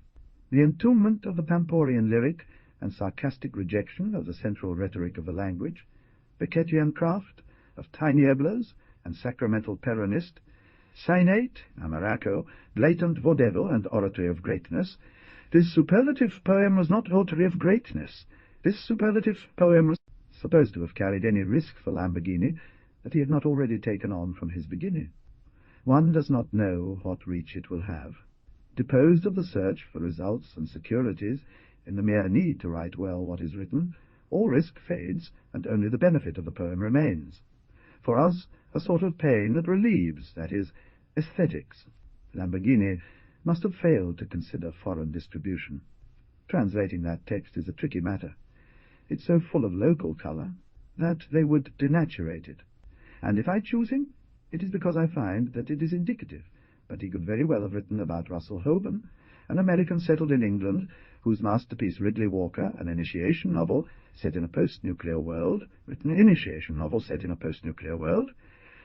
Delicious neo-primitive English does not sell for translation into other languages, as if Hoban feared. True to its extremist impulse, recalcitrant in the world of reductive circulation, literature adheres to locality and enriches it. It starts again from the diaspora of languages, derogates the world of synthetic prose, where we live separated by that which supposedly communicates with us. It is not uncommon for a number of us to think that if literature has a future, it will be thanks to a large stockpile of intranslatable books, or of course for us translators, apparently intranslatable. Even in less radical cases than these, it is difficult to imagine that a neutral language, such as the one used by the Old Dream of Life magazine translated into Spanish, will raise the sentiment of the translator for the sense of his craft. The mere and presumed language, Argentine, is already embedded with ways of saying from all the Spanish-speaking world. And other worlds, unavoidable consequence, this of the global show. But equal opportunity among different reading groups is a pipe dream, because there are almost no works that the publishing industry will translate for each country, and because the unique identification has a crazy reducing power from state-nation to the region, locality, province, ethnicity, clan, city, neighbourhood, family, apart from side. Lessened a worthy stock of vernacular findings like che, viste, mina, or whatever, adopting Spanishisms such as porro, cachondo, piscina, or a misuse and contemptuous use of vosotros, incorporating Mexicanisms such as lusa, even the entire well-known Brazilian vocabulary, and moving effortlessly among pinches, biais, quiobos, pantalitas, and cabrones, all terms that would have made their inflexible lunfado parents moan, has no. It's just an example. The same thing is happening with the Chilean national language, Peruvian, Colombian, Venezuelan, all of them, and with the endorsement of the Academy, it starts to happen with Spanish. In this climate, the enduring contest between translating a work into a language likely to appeal to the particular reader and the tendency to cause him or her intrigue could be resolved in a new alternative. It would be a provisional exit, and I would announce that from now on all exits will be provisional. In fact, my illusion is that I announce that in the future each book will require of the translator, as does writing, not only a partial solution, but an ad hoc theory, as if translation becomes a branch of pataphysics, that science of particular branch of all solutions. Let us not forget that an ocean is a medium. The translator, when he is not engrossed in the routine pages of everyday life, dreams about this ocean, about the plankton of fragmented identities. Before the possibility of making 20 versions of an original, each translation will make use of all the components of the dialects and slang of your language, taking, to begin with, those that most serve for the imitation or interpretive performance of a surface. It will be a rebellious use, the maximum rarity obtained from the artifice of global familiarity. I do not wonder if it is not an optical illusion, which is confusing and even detrimental. In the 17th century, the English version of Don Quixote caused a literary earthquake, from which mountains such as Tristram Shandy would emerge. Arnetti's novels would not exist without Faulkner's versions made in the 40s in Havana and Buenos Aires. Of course, if the decision is made by the industry which worships its audience, who love to be fooled, nothing changes except for the financial circuit of the word that crushes the world, often in the guise of the pampered beauty. Someone would say that commerce revives the languages, and that every moment of a literature decides, if it wants more breath, which branch of its tradition serves it best, and what it suits to graft on. But that is precisely what should be worried about when someone says he cares for language, not the beauty of an outfit, but forms that open the mind to the vicissitudes of the wind. Out of the ordinary. The short career of Ayla, 1936 to 1970, gave rise to numerous misunderstandings. Today, and even in expert listeners, the sound of Albert Ayler's saxophone sets off a paroxysm of surprise, aesthetic trance, violent emotion, and giggles that sum up in an insistent question. So where does it come from? Even in the era of free jazz, his sax cries were shameless, but Ayler explored the deepest nuances of each melody to end his resolute improvisations with a touch so classic that it seemed timeless. Outside the circle of jazz musicians, anyone who spoke of playing a silent cry seemed ridiculous, but in recordings such as Spiritual Unity, when an exceptional technique allowed him to invent for the sax a new bow that went from bestial roar to viola lament, he created a grieving song with a sort of calm silence in the core. He would stun colleagues who spoke too much about themselves by asking, "But do you think the issue is you?" Like his friend Coltrane, Ayler considered himself just a vessel for transmitting a divine gift from on high. For him, it was always about the music rather than himself, about a non-personal accomplishment, about recognizing a glory and revealing oneself, on living being and subject managed by a system, and to bridge the gap between man and the inhuman eternal, the inexhaustible source. Like Pollock, like Pizarnik, like Werner Herzog, he was one of the last artists of a tradition spanning 2 or 3 centuries that brought together possessed, visionary, and alienated souls, from Blake to Artaud, from Novalis to Lispector, a sort of odd medium who did not seek transcendence, but needed to abandon themselves, to repair the division between. In the era of the avant-garde, the notions of heaven had been replaced by that of revolution. These searches resulted in extreme and insulting languages that demanded the interlocutor put up a barrier, the expensive maintenance and laborious defense of an immutable, immovable, ineffable self. A powerful, massive individual waited for everyone to submit themselves to him so as to complete the story. The prevalence of new materials over old, coupled with an aversion to the mystical, led to a reaffirmation of the author's relevance. Yet Eliot still maintained that one wrote in order to escape one's identity and pursuer, dissolved into a group of poets. But in general, the story, transcending into the collective, demanded of the militant sacrificial action as much as it did of Papyrus. artist the work of obtaining a new form with his specific means. The idea of failure as a hallmark of the great artist flourished as a terrifying sequel to a noble intent. A strict secular monk and a severe agnostic artist or writer, the avant-garde creator was the absolute sovereign of a work whose shape stretched towards the future, so much so that the crack between the work and the recipient already generalized, inneralized in it. The public became abyssal. Ours, until then, some had discovered, still linked to the poetry of disruption, that the presence of the system of great projects in each individual had not been studied enough, nor that in any subject who thinks he is the owner of himself, for example, an author, there lives a verbal virus that waits for allusion to replicate models and manage behavior. But despite the Rousseau project, writers came late to understand it. Duchamp and Cage had already noticed that form, understood as the mastery of a language, is symptomatic, that all art is conditioned by its regime, but that the artist could find procedures to banish himself from work. Del Tutto, only since Burroughs identified syntax with drug, and invented the cut-up to break lines. In his, in a witty way, false dilemmas and his own despondent gravity. However, from mid-20th century we have read books that, although made with no small care, they amaze you with the ease and lack of inhibition with which they make silent changes without any sense of event.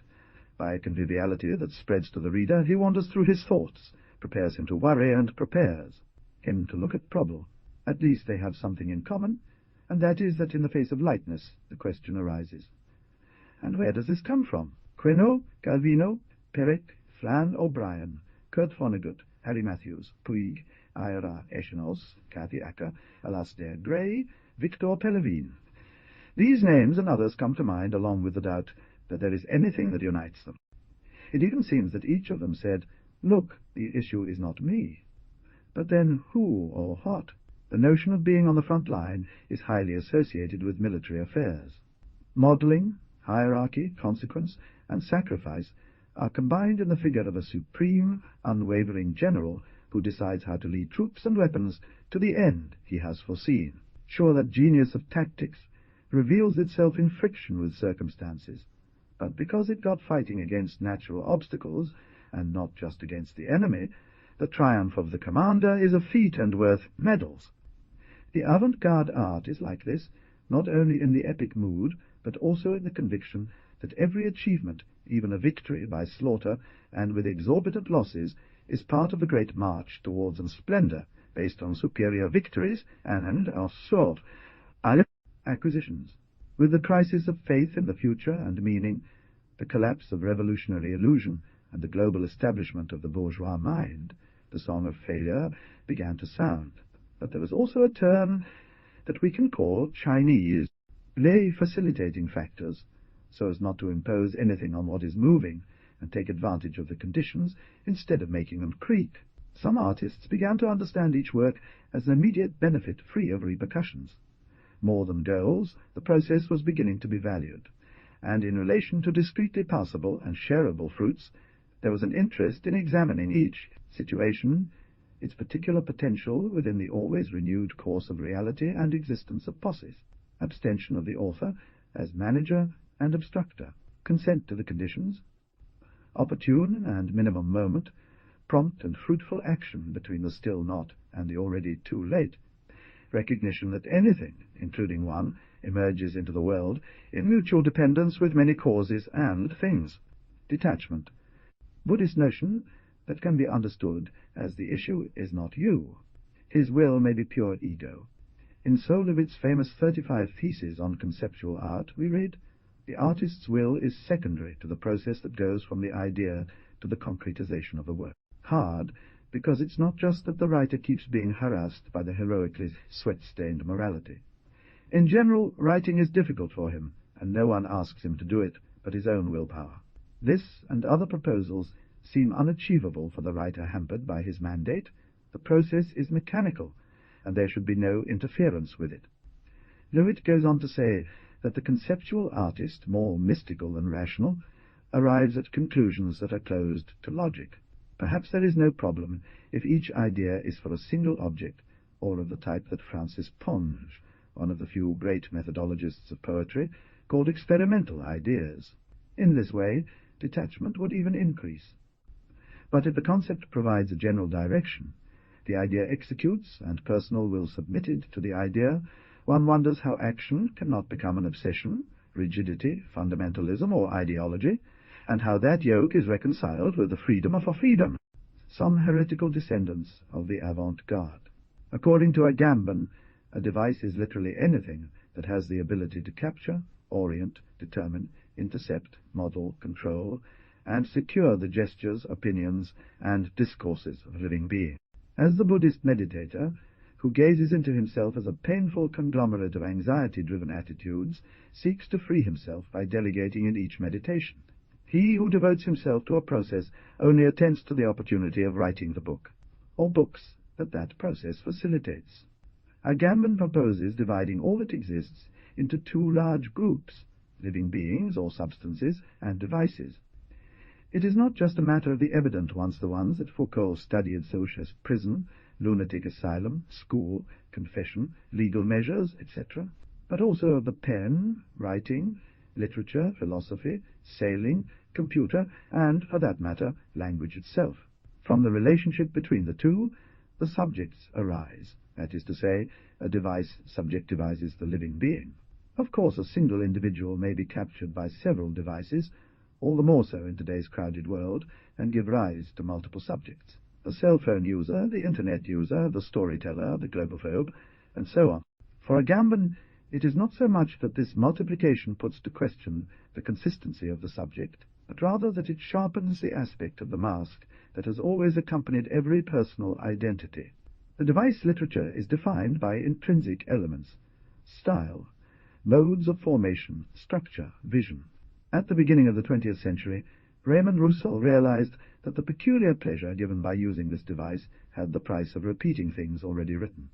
He emancipated himself and from the conditions, and since the subject of everyday life was not even owner of his experience, he invented a system whose satisfaction required suppressing personal traits. See how I wrote some of my books. Whether the writer who today adopts Rousseau-style procedures, Burroughs-style misfortunes, or Perec-style motor constrictions, is conceptual, is of little importance. In this context, an idea is something that is still not figured out and can elicit forms or images. X faints on the street, and when he wakes up he decides to fall in love with the first one who helps him, is not an idea but an argument. One idea would be to write a novel about someone who disappears, but suppressing throughout the text the use of a letter, as does Perec in the Theft El Sequestro. The mechanism creates a transformable writer. The transformable writer is a rebel of postmodernity. In all cases, the mechanism, once invented, is indifferent to the elements that usually identify an author, who falls outside a framework not exclusively verbal, also not autonomous from common experience. For this reason, it gives the possibility of Freiheit, including a fictional version of him or many. He is not the one who got tired of the rigors that the morality of the future imposed on writing, and decides to make himself understood through more relaxed forms. No. As other postmodernists did, he realized at some point that capitalist and socialist ideologies both look after the present, and exert violence in pursuit of goals and in defense and use of certain symbols. He also saw that all efforts at domination, even the domination of the word, arise from the deception of a solid self, with its fable of consistency and its demand for praise. That the cult of identity is a source of suffering and harm. The PI believes that the change of lifestyles begins with the examination of obsession, and that if the writer's narcissism is inextirpable, literature has found resources to put it back in line. He does not have a very high opinion of the individual, nor, therefore, of property. For this reason, he achieves a wide exploratory arc and an unusual political pulse. It is only eager to get hold of others' take, and be made out of them, to deliver them with him to the process that proposes a certain idea. Among other things, Lanark is an installation. An unforgettable spectacle of rebellious postmodernism is Lanark, the novel published by Scottish Alasdair Gray in 1981, and still responds to enthusiastic praise, shrugging his shoulders today. Driven by the device, it sheds almost all traces of sufficiency, consistency of style or tone, verisimilitude, elegance of construction, modulation, tension, climactic height, generic definition, or parodic irony, and gains flexibility, dealing with all registers of culture and joy, even when the story falls into terror. Gray is a plastic artist devotee of William Blake. He usually illustrates his books, and the novel contains drawings and samples of a fresco that one of the heroes paints in a church. The 4 books of which Lanark consists appear in sequence 3-1 interlude 2-4, cut into 2 by an epilogue, from corpses. On this level, cultural strata and future history intertwine in near newsworthy contemporaneity. Books 1 and 4 tell the story of Lanark, a young man who knows nothing about his past, except that he arrived by train in Unthank, a sunless city in a disintegrating world, one plagued with this that open mouths in the world. A lot of users that open mouths in dragon, or cover them in dragon, or scales, and plundered by a council of elders and an advanced institute where energy and food are extra, as in Book 3, the first we read. Conversely, Books 1 and 2 tell the story of Duncan Thor's initiation from an aspirant son of workers in Glasgow in the 70s to a hyperboloid painter and a suicidal man, with a realistic emotional part, and partly autobiographical, jaspered by fantastic melodrama. Lanark has no memories. An oracle whose voice is presented to him in a sanitarium offers him the history of Duncan. On the other hand, denounces errors or fallacies. So, whether Lanark is the reincarnation or ghost of Duncan, or Duncan is an invention for comfort and illustration of Lanark, either way the book is a satirical experimental nightmare, pregnant with a realistic representational novel. The two were equally lugubrious, can be explained by the appearance of an author, a clumsy and nervous magician, who has named himself the King, who, in addition to predicting to Lanark that it will end badly, offers him a synopsis of great novels about failure and a catalogue of the dozens of plagiarism he has committed in a scene with footnote. But the whole complex stems from the simple guiding idea, the transformative passage from one world to another through a rabbit hole. The text reproduces it 1,000 ways. The characters keep crossing thresholds, falling into pits and travelling through tunnels, skies, roads, and an interlary zone that changes their age. Life on the pages of Lanark is that. Scottish labour in times of unemployment. Lanark deals with the outburst of individualism in many men, the death of affection in the domain of hysteria, imagination in barbarous times, so the city of Unthank covered with bags of shit because of a gas leak when there were no toilets. It can be said that it satirizes one of the most tragic phenomena of the last decades, the crushing of moral illusion by the countervailing forces of economic abuse and political messianism amidst the rubble of an endless bazaar, whose customers do not know how to express desires and needs. Where does this abundance flow from? But, in addition, Lanark liquidates the matter of artistic failure. The transformable author cannot fail because he is nothing. He has been emptied into the artifact.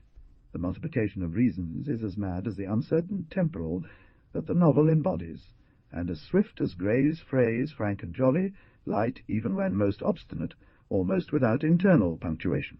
At were farsas, or allegories of his own. In the centre would be the descent into the underworld in a student party, a simple device, feedable with material from other writers, able to assimilate up to the inventory of robberies. Gray says he started an epic set in a Kafkaesque hell when, reading various classes of epic, he realized that an epic would allow him to put everything he liked into other books. The labours of a character close to his experience, a wide range of a character close to his experience, a wide range of social spectre, extracts from the past, glimpses into the future, and escapades to supernatural worlds, and very productive in effects. First, the lack of original command, a demand for style, is replaced by a fluidity that does not lack traits, but receives them from what it chose to steal. books, knowledge, news, or anything else. Second, thanks to the instability, the inventiveness increases in a degree that, if someone considers absurd, it is because he has emancipated himself from the rules of probability. The narrative changes its consistency. There is no longer any moral tribute that the fantastic owes to the laws of realistic illusion, nor realism that falls short of obsolescence. The narrator is indifferent to doubt about the end and the ends. He surrenders to contingency. It is pragmatically irregular. It does not reject inspiration, but devotes itself to what needs to be done. He replaced the rules of art by game rules that often force him to deviate, and so reveal opportunities he would not otherwise notice. In his state of alertness, anything can reappear, even experience, and for this reason in the text appear versions or possibilities of it. That it also provides a list of plagiarisms speaks of an inconsolable continuity between texts and world. Lanark and all its history are only ink. The author who advises poor Lanark in an epilogue prior to the end of the book dies. I use the great world that is given to us at birth as if it were a selection of shapes and colours intended to make this second-hand entertainment seem fun and appealing. But a footnote takes care to point out that ink is matter, and when Lanark asks how he can speak of death if he knows nothing about it, the author answers, "My works usually anticipate experiences on which they are based." Lanark, the novel, remains as a mental event, a virtual thing, a milestone in literature without support. With this unassailable pronouncement, the temporal maelstrom sucks up the entire plot, and with it the author and author, leaving on the pages a constellation of expelled personalities and a name of grey as hollow synthesis. Pain, laughter, vital nihilism, and gratitude for having a son, as if the author's filling in a mechanical process had unleashed powers, and the story overflowed with grace.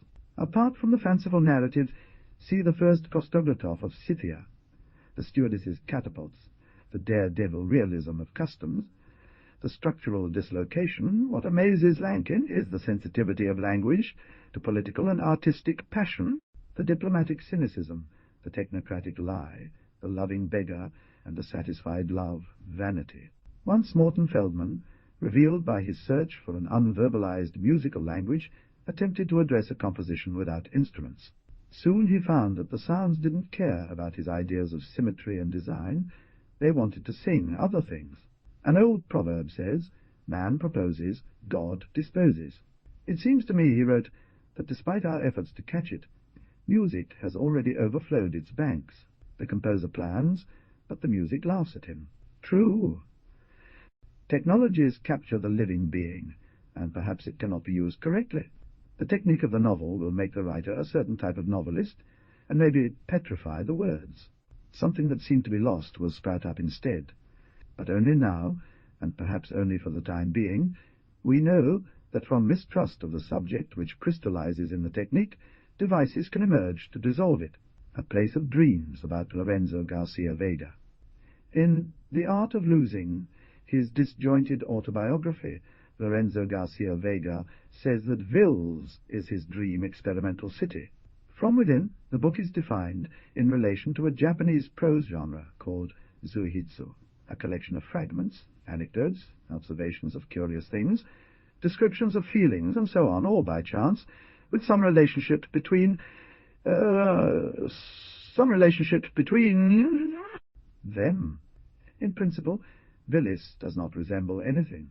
For the reader, Vils seems like a fortress that is broken by the pressure of 100 heterodoxies: alchemy, Gnosticism, l'autre-amant, pataphysics, conceptualism, Klein's analysis, Burroughs, Macedonio, Lispector, and more, until suddenly one finds oneself recalling those mystery stories of other times, Soap, for example, and the simultaneous effect of escape and disbelief from a literature of open gears and meticulous realization, of improbable, but not impossible.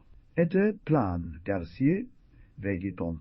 After all, pozbawляя литературу от атрибутов, был план многих из тех писателей, которые мы больше всего восхищаем. Sure, here is the translation of the text into English.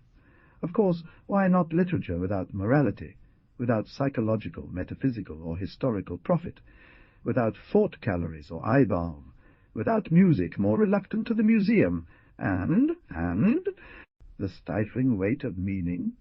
But then, what's the difference from Fantomas or Agatha Christie's novels? At least for Garcia Vega, literature begins with the need to open a space where the writer does not stop disappearing. Well, maybe literature begins when you realize how difficult it is to write without suppressing intentions, the trace of traditions, all that carries the sentences of personal content, expression, and illusion of choice. A way to achieve this, the path of absence of support whose patterns are Russell and Lewis Carroll, is to adhere to the mechanical rigors of a flat game. Another, opposite one, is to fervently accept immutable and always updatable rules of literary art, as Nabokov does. Garcia Vega, on the other hand, takes the storehouse of experiences and the memory of what has been read as an old deck of cards that have been handled too much. He plays a solitaire game with personal rules, and what he assembles from successive throws he calls a labyrinth. In the labyrinth, the old writer could finally live free from memory. To lift it is a crepuscular task, determined, passionate. The labyrinth should come there where he was the writer, with his person, his Cuba, his banishment of exile, his unconscious and his cultural entanglement. As in class, along with images of the present, in manipulable and inert objects. Books like Willis would only come from paying attention to that phenomenon. Having striven diligently to apply the remedy of writing 2 novels, several books of poems, an autobiography, The Art of Losing, and the exalted discussion with the Cuba, familiar and artistic of mid-20th century, the years of origins, Garcia Vega discovered that despite the tricks and cunning, despite his clunky writing, sentences froze memory. Willis is a city text, raised with the vapours of awe, what Garcia Vega describes as all that I have accumulated in vain. But from the petrification of what had been lived, dreams were saved, albeit pussies, and among dreams, still loose memories, and some visions of the present, between the colours and scents of those different things. All right, it was fine. Reflexes, synesthesias, a evasive reverb, a new agility that even softened the pebbles. There's nothing like Willis, is there? Out of the inconsistent inhabitants, the most cited is a box-builder. And knowing that more than half a century ago, Garcia Vega was protected by Les Amas Lima and a companion of the tropical Baroque writers in the magazine Origen Eliseo, Cintio Vitia. Fina Garcia Amarus helps to increase the amazement. The man's boxes, like book paragraphs, hold elements of substance and diverse origins. A seemingly stylized suite of poetic prose, chunks of automatic writing, a sort of framing and spliced quotes. Willis is at once cubist cloth and the result of selection and extraction of findings. There is no need to deny that Willis is a collage. The results, of course, call to mind the delicious hermetic theatrical box by surrealists, but much more so the effable boxes that Joseph Cornell put together with pieces collected on the street. We do not know if the accommodated paragraphs in the book are experiences of the author, or just to point out the violence that we make to things by giving them contents to protect them from the stereotype. Sometimes Tom Mix throws himself from the balcony of a hotel and falls, as if nothing, onto his horse. Garcia Vega is a radical exile. He calls Cuba Atlantida. Willis is one of those moments in which literature seems to move from line to volume, from succession to simultaneity, annulling time and space. No one will take it for a metaphor, however, because it is made clear that the author does not intend to convey, and perhaps does not even know what each element represents us, if only colour, texture, weight, or real function mattered, and much less the thaler function mattered, and much less fair. Oh, he is 81 years old, diabetic, and has 3 bypasses. To the area of Miami where he was sent after several perils, where he lives far away even from exile, and until recently worked as a cashier at a supermarket, Playa Albina. His mother, jars and advertisements in drugstore windows, and what they read, he and his mob of heteronyms, seem to have overcome any discontinuity between looking, remembering, dreaming, deliring, reading, and writing. To subdue the symptoms of his ailments, he walks and walks on the Albina beach, and writes down what he sees the cart of a Nicaraguan ice-cream seller, gestures and pictures from a friend painter, Comments about telenovelas, a wall, happenings in novelas, a wall, happenings in it. His belly in the lavatory of what he dreams Cuban politicians of the 40s dressed in white drill. Journal Literature Prize, he wrote in Havana, about Hermetism, Originism. Then, during voluntary socialist work, he went from expectation to rage. He exiled himself and continued writing in Madrid, New York, Caracas. He was born in 1926 in Jagué Grande, come from a colourful, ugly, and poor land. He witnessed the revolts against the Machado dictatorship. He saw hidden loyalties, the Republic, Batista. On revealing movie nights, he made up for the lead of the right. Jesuits. He graduated in law and philosophy. He knew Havana with its night luminaries. He won the Nat. Take the compulsion to experiment as a destiny, their craft of losing. Sit and copy without restraint from masters, contemporaries and successors. Link them, transform them, and celebrate them. They are ways of shedding the orthopedic garbage of the past. A poet's way of innovating is their way of responding to contingencies. In fact, poetry is immune to exile. Something that matters in poetry is how it responds to changing circumstances and the local zone of each mind, to that intersection of many different things for every poet, and, at every moment, according to how the poet moves through time. It is an attitude of resonance with the world, of tuning in and wanting to keep it alive. Equitable attention to details, solving unforeseen problems, appreciation of the emotional tone and intellectual texture of everything that gathers in a moment, disinterested and immediate perception, involuntary memory, more or less free association. Garcia Vega understood that in order to write according to the discontinuity of his experience, he could easily take the most insistent elements at each moment, add them in one place, and let them communicate, developing their own laws, runners, labyrinth project, thought, landscape until they are carried, like one carries his own bones, whence blood this put in doubt his plan of telling his life story in Cuba. In the prologue to Los Años de Orígenes, he writes of a bright morning in Madrid, in the autumn of an unspecified year, when he discovered Zen in a book by psychologist Hubert Benoit, combined with a sudden desire to murder the benches with the air, the benches, and the passers-by to enter the air as one enters a mirror and is trapped, to become the air and fear. If to narrate was a vocation of giving testimony, how could one do it who aspired to live beyond oneself? Can one give witness who stops seeing what separates the subject from the object? Garcia Vega did not want to disintegrate. He wondered whether he could enter into the landscape by way of a system, by a healthy stereotyping. But Zen was an experience that tried not to be an experience, a gliding through the chasm left by the space of one night, but without being able to grab anything. The dilemma would reappear later under the harsh light of New York's winter. It wasn't just a matter of avoiding judgment or interpretation, those forms of grabbing at the experience. Much history had passed through him, traversing it. He resisted identifying with all of that together, to state the things separately in juxtaposition. What I wanted was to state certain facts which were important to me, as he refers to his several static investigations, overlapping one point with another, one character with another, one situation with another. Many things went round and came apart when I looked back on my last years. And now I faced a window very hopper, very New Yorkened, a fountain with snow, dry trees, someone who was pulling a car, and also carried in it the trace of Anne. Evening's dream, in which I had touched a naked woman in the kitchen of a half-destroyed house. To make the narration a mural, it will be like carrying a camera center to different relief. The narrator can attract to his narrative that mute and undefined multitude of aspects. The circumstance will sound murkily. The space will be drawn as a collage. To outline a voice, to refer to an anecdote, to follow for a moment a snow line on the pavement, like someone who lives within a heterogeneous plastic structure. Only the undefined multitude of aspects of a scene disturbs the transparency of testimony. Since then, he's been afraid of making an autistic literature.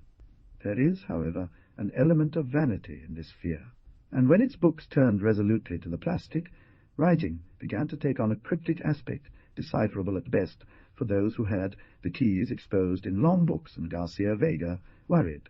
In non-convergent language, I remain quiet and listen to the word that is said to me. Hubert Benoit, the Zen psychologist, preached non-convergent language. In ordinary language I speak, I want the word, and I hear the word that I say. Garcia Vega took the exercise seriously, although without ceremony. It made the family and the time of the legendary Origins movement say. It purged itself of the Cuban in a memoir, as it would later shed itself of itself in an autobiography. That was going to be the game forward for the Albanoa Petride, to carve out a place that would be the anticipation of nothing. The shrill, campy, iterative, non-convergent prose of that kind of narrative prepared him to join what appears most disconnected, and to present things without trying to give them more or less significance than they have by their own life or death. He managed to convince his father and mother. The fiery and damp folk tale of Cuban bourgeoisie, the Martian rhetoric, the hermetic palliative of the Originists, the ambivalences of the Maestro Lezama and the Worries, crossways and enthusiasm, awe, disappointments of his generation under castrism, will stop making cocoa, not a tool to grasp experience, but a counter-memory, an objectusper, Johns had said for the disappearance of objects, a place where interior voices exhaust themselves in always repeating the same thing, a refuge for the anomia, replaceable, devoid of goods, more than portable, a bearable place, a place like thought, flow, inner turmoil, chaotic, almost pre-linguistic, hard to control, uncontrollable, without purpose. But if thought is an abundance of energy, there is a language that takes care of making it understandable and practical. It channels, immobilizes, chunkifies, and makes it understandable in parts. It encapsulates. For good fortune, there are many of crazy energy that escape. They drift. It is a game. Garcia Vega thinks that art must find in the parts of thought that language has separated and hardened, the previous kinetic energy of language. Facing the invincible chaos of thought, G.B. says no active contemplation is worth it. There is nothing to do, nothing divine or metaphysical poetry. I'm just a player, he says, or Burroughs, a machine to record certain areas of the psychological process. Each box receives a group of experiences and perceptions. Entries from the journal of a box builder form part of the arbitrary gallery and organic city that are the 80 pages of Willis, an extreme purge of a lush personal world. The method is the same for each piece little box as for the whole book, but since the elements of each box are different, Willis doesn't have even the harmony of a fractal. Any way can be entered from any side. To guide, certain institutions are mentioned as the Cabaret Las Rosas, Rivadavia Street Public Supermarket, the National Library, the Rialto Cinema, and the Neuropsychiatric. A multitude of quotations, from Petrarca to Warhol, from Robert Grillet to Bolarista Chucho Navarro, are offered as commentary. A fragment folder may hold all a bolero, news of customs, a stream of memories from an official attending a funeral. The selection of characters is rich, and among the crowd of charlatans, impostors, and doubles of real people, it's easy to distinguish Garcia Vega's heteronyms, the psychotic Artemio Lopez, an honorologist Jesuit, the surrealist Anton Pereira, another, the dream of a cabaret girl or a madman constrained by a vengeful mother. One of the functions of a little box is to ignite the flattened memory of the polyhedric and devastating world of correspondences. The construction of the little boxes presents such problems as the reduction of the odor of a recently swept corridor to a jazz melody, or the arrangement of the objects within a box so that upon waking they touch the masks with which we disguise ourselves. A little box may be like this. There is a flood. Building little boxes is like working with a material that can be dangerous, and it is done without a proven technique of design and solution, without defences or fear of ridicule. Boats, firefighters, the whole rescue brigade rushed to the scene. The fat man had, or the fat man set out to. A big man speaks, eyes wide, in a worn-out beige sweater. But you can't say more, because in Willis things are quickly forgotten. It's a pity. Mothers don't die, he finished saying. How is this read? Also, that night, Artemio Lopez exhausted the psychiatrist by talking about Domingo Faustino Sarmiento's mother. Fluidity, rotation, images that collide or couple, plague of illegal ties. This is not hermeticism, nor cryptography, nor prose poem. Transvestite dentists. An incendiary silk goes off. A huge hatchet buries itself in the city centre. Theories of toilet discussions are debated. It isn't automatic writing either. There's a consciousness that cuts and pastes materials. Neither is it an absolute virtuality, nor does it have the primrose stitching of Russellian plots. Willis ends nothing. We only follow the pulsations of an underground mental inquietude. So let's accept it. Willis is a theatre for the staging of nothing other than its dreams. Garcia Vega often says that, rather than writing complete sentences, he has always sought the last elements of his imagination, that residue that also interested alchemists. But he says he just touches them up a bit. And although he insists that it's an illusion to make colleges, and always mentions burrows, it would seem that the Zen has allowed him to pull the cut-ups out of a head completely taken by poetry. Added to a proximity with Duchamp, the sight of the mattress allowed him to rustle, lose weight, and create a culminating heteronym, the Ghost Doctor. Garcia Vega had already moved to Miami, was mature and delighted with Roussel, but still bound by poetic threads that didn't concern him, when in the midst of a walk he saw a mattress rolled up on a vacant lot and had an awakening. Now he clarified the goal for which he had always trained. Not already to be a poet, to write verses, to have a voice, but citing Valery, to penetrate into the state of a poet, although only as a demonstration, as a means, as a resource. Palindrome is a manual of unfruitful formulas, slippery verbal people, and intervened experiences. He wrote Palindrome on another lock, an unfathomable text based on Duchamp's notes for the Grand Glass, and by chopping, sawing, hewing, entered into the world of his dreams to emerge with images turned into little pieces. One of the parts is a list of Duchamp capsules for energies overlooked. That of the growth of nails, that of harsh looks, that of the urge to urinate caused by fear. Of the many collections of little boxes and capsules with which Garcia Vega has since extended his labyrinth, Willis is the most hospitable. In other instances, the verbal construction becomes tricky, and the original tribute or theme only serves to keep the apparatus from falling apart. And although it's been a while since he resigned himself to writing alone, sometimes Garcia Vega grows desperate. I can't install myself within my dislocation. I have no thread, and therefore don't know anything about the labyrinth, he murmurs, and the reader begins to wonder how the text says he's going to make him without a thread to follow if the author misses it. A couple of years ago, during a reading at CCBR, Garcia Vega confessed that he saw himself as a lonely figure sitting in front of a white sea, that he doesn't think he will manage to settle down in a place where he could be himself. He writes to seek the face of what has no face. But he also told that he has ended up accepting, halfway with a penchant for autistic texts. It is indisputable that the relentless game has given Garcia Vega partial intuitions about what has no face. But if this at least the reader perceives, should he also understand?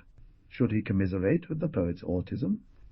Duchamp, by the way, spoke of an aesthetic echo very different from taste. Taste seeks a feeling, presumes of a dominant spectator, who dictates what the spectator likes or dislikes and translates it into beautiful or ugly according to the satisfaction he feels sensually. He becomes receptive and humble. That's all. On the contrary, the victim of an aesthetic echo is in a position comparable to that of a man in love, or to that of a believer who rejects his demanding ego and, powerless, yields to a pleasant and mysterious force. It is true that before certain works few feel up to hitting the mark, in which case, congratulations. Perhaps the poems are inviting him to stage his own similar montage with his own elements. However, there are indications that, if the reader looks long and hard at Garcia Vega's poems, he or she might eventually hear a whisper, so don't doubt it. Anyone who feels the aesthetic echo of a Joseph Cornell box feels the itch to make one himself, and even if he does nothing afterwards, or the result disappoints him, the mental inclination remains. The gain from poetry is a desire for poetry. On Alexander Kluge. In the global city of transparency, poetry is a common symptom of one of the tribes of autists. In books, on the other hand, things happen quickly, they differentiate from each other, and affect emotion and understanding. Every morning in the world, a scrupulous civility forces us to check how slowly things pass in the papers, how certain events drag on for months, whole pages, so similar that reality, choked by repetition, becomes more and more innocuous. Without a doubt, it was to safeguard this power that Italo Calvino advocated speed as one of the attributes of a future literature. But if the proposal is amply justified, it is strange that we never discuss it against the backdrop of global anxiety, because there could be a poetry in slowness when one considers how slow empirical research can sometimes be. Are certain facts of a journalistic nature? No. Well, no. The news is narrative, never raw facts, and with the attribution of naturalness to a story start all the scams of journalism. Literature knows this very well, but today does not ignore that reality can be that. What is manifested in the press, the presumed nature of facts, as it was once history. Since then, many changes have occurred in the narrative, the main ones regarding the approach to the unattainable and the scale of what is convenient to address. That is why the novelists have striven to create a system of representation. For instance, realism served Tolstoy for ridiculing the apparatuses of causes by which historians hid the impossibility of explaining why Napoleon had failed in Russia, all for honoring empirical reality. Rather than supplanting it, the slowness of the diary obscures the true one and leaves no traces. This is the present. The literary narrative, if it finds its method, lasts, it gives perspective, disturbs, relates to other narratives, re-evaluates or refutes. Literature is virtual, latent. Then, tempestuous. Encontrar una orientación en el mundo fantástico de los hechos objetivos. Una vez se ha mostrado que la realidad imagina que produce imprevistos e inverosímiles, imaginar sobre lo que ofrece no significa tergiversarla. To choose an overlooked or peripheral aspect of ordinary experience, political history, science, traditions, natural or technological accidents, the nooks and crannies of love, war and economics, the repertoire of trades, the peripeties of the arts, a chronicle of the valorous or cowardly deeds of public officials of all ranks, then to pinpoint. A moment intervene it, thread it with inventions, conjectures, aphorisms, dialogues, mini-essays, and finally to constellate it with other events. El vacío que deja Alexander Kluge, el diablo, aplica todos estos recursos de la ironía con un fin explícito. More so, it is a dissension against the illusions of transparency of other forms of knowing, a switch from one spectacle to another. What I write depends on what transforms around me, says Kluge. His active erudition, his fervent curiosity about trades and materials select aspects of reality and treat them with avenues to emancipate perception.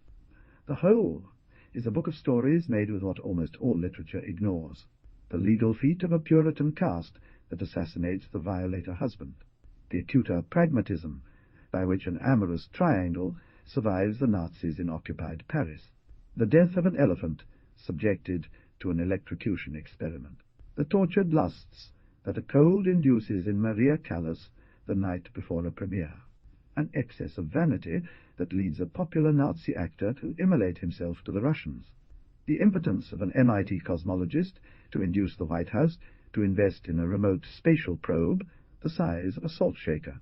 Yes, many of us were outraged. Has any reader ever meditated on the Soviet decision to let the dog Laika die in a satellite?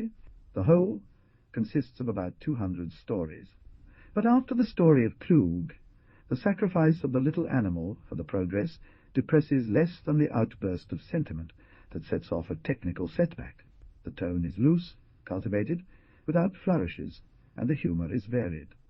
Gleanings from history, pearls of specialized readings, notes from nature, press clippings, as if photoshopped all by the lyrical perfectionism of Isaac Dinesen. This book was written without prior decree on the value of size. Rarely does a piece reach 5 pages. The average is 2, and many have few lines, although there is no shadow of that dubious genre labelled microfiction. For the breadth of Kluge's concerns, it is essential that the many pieces be of various degrees and forms of brevity. This is the modern tale of the relationship between brief literature and real events. For example, the brutal jealousy of H. Saint-Remy from Bordeaux earned him 5 pistol shots from his wife. It could start with Felix Fenelon, the anarcho-symbolist, who since 1906 and for several years published in the Paris Daily Latin a daily section called News in 3 lines. F. Urban landscape and psychology, surrealism and Freud, wire images, car crashes, Marilyn Monroe and Ronald Reagan blend into cryptic but recognizable Cubist-style paintings. Other moaners would be the worrying facts of Rodolfo Wilcock elaboration of news that, if they go unnoticed, end up being allegories of the time in which they are registered, and the condensed novels that James Ballard has gathered in exhibition. Of atrocities, pieces made up of about 20 chapters of 30 lines each, in which fragments or... What distinguishes Kluge in this tale of the disturbing is attention to the elementary. From how a bad telephone line frustrates support of Iraqi Mesopotamia for the Third Reich. The rain crushes the excited gravity of an intellectual's funeral cortege. An astronomer attributes the violin music he hears to shock waves from the formation of a star. A firefighter explains to a pathologist the physical reasons why there would be no human remains under the rubble of the World Trade Center, but rather a sandy mass. With his alignment with reality, in support of its imaginative fluency, Kluge brings a great variety of forms: espionage, tittle-tattle, secret report, catastrophe, and more, and remedies against premature aging. Almost always he ascribes dates. He suggests major events with the half-light of an ephemeral incident or tangible evidence, inserting dialogue between paragraphs, sort of interrogations to those involved in the fact, which multiplies senses and the argument. Stripping stories from rationality, from the history and agitation of the report, and brings them to the fable, freezing before the moral lesson. The block that is a story by Kluge offered to an inquieter laughter, a meditative discussion. One is the distanced effect of the metaphor. The text translated into English is. That being said, there are at least 2 connections between Baudelaire's call for a liberating drunkenness and Brecht's theatrical dialectic. The other is Walter Benjamin's historically tragic vanguardism. To the dream, one could say, as if the ironic Brechtian's montage came before inciting positions of take, it followed a wish of Baudelaire, the miracle of a poetic prose, musical, without rhythm nor rhyme, flexible enough and hard to adapt to the fact, lyrical movements of the soul, the undulations of the dream and the chills of consciousness, in order to give it a second life, filled with more resonance and no less exciting. One night, at his mother's bedside, where she was in agony, Beckett realized that as Joyce's literature had been cumulative and lush, his own would tend towards parsimony. From this, he said later, Molloy, Malone, and the rest were born. And so, in gratitude for the legacy, Kluge places at the heart of the book a text titled Walter Benjamin's Favorite Movie, which also fulfills a fantasy that so many narrators have postponed due to cowardice, telling the story of what is said to be. A real classic movie here, Soledad, by Paul Fayos, 1928. Beckett would summarize his plan for self-denial in a single word: lessness. Something like Mélisée or lessness. But if the minimum gives early in the core, if it carries the probe directly to where it really matters, many times it encapsulates the wealth of the world in a jar of allegory. If you don't make it less, it had a programmatic value for the prolonged tension of the artist, with the brief against great works, its generous materials, and its pluralistic gazes, whether those of Wagner or Musel. In the saving of details there can be a reduction of that useless expenditure which is usually proud of the artist, and in case laziness of knowledge. This is why Kluge, an ardent sceptic, invert the manoeuvres of the traditional tale. Instead of purging actions and rationing elements, he writes pieces of quantities who refer to a pair or 3 of inadvertent details. This is the translation of the text into English. It is his policy to counter reality with form. In addition to being a narrator, Kluge is also a lawyer, essayist, descendant of the Frankfurt School, and, as is known, a contemporary master of cinema. Original, versatile, vitriolic, an unwavering lover of film. In a story from another book, Stories of Cinema, a Russian cameraman has to film in Brest-Litovsk the decisive peace negotiations between Trotsky and representatives of the European powers. Flint, it is impossible to capture the proportions of the world in a horizontal rectangle.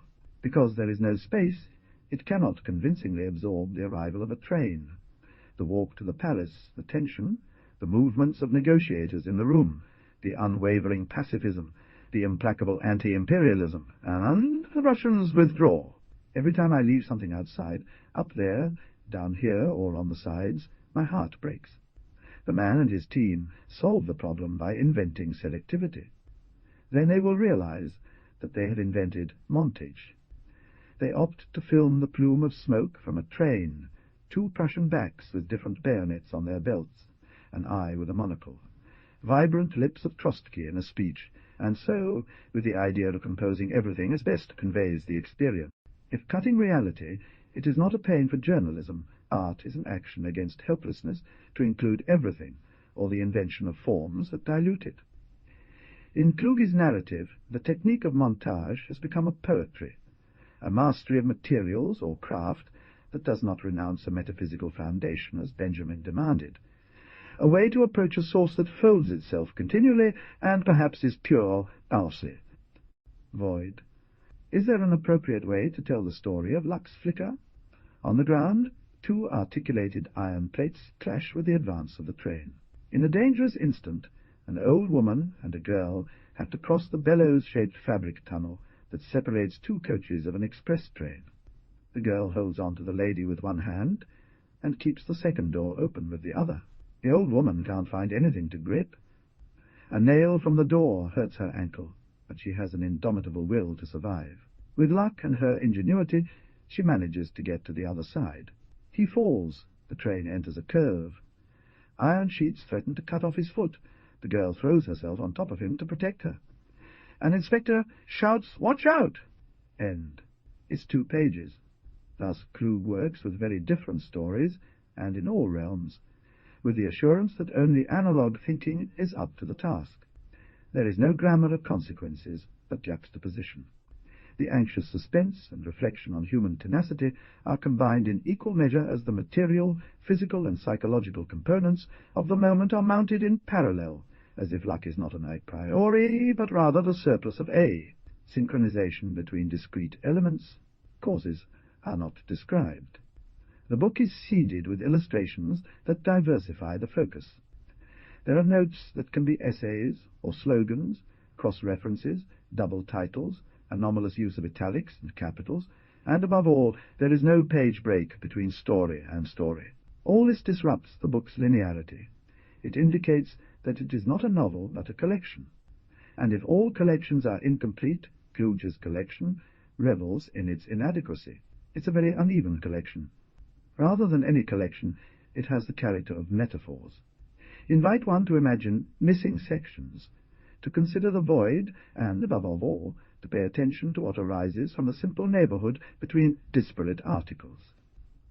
The book consists of 5 sections on the devil's good works, fortunate accidents, love cases in extreme situations, events that start wars, politics and technosciences with subsections, about the cosmos, about submarines, etc., and power paranoia regarding the devil, ready part of human species which shoots the content of the photos.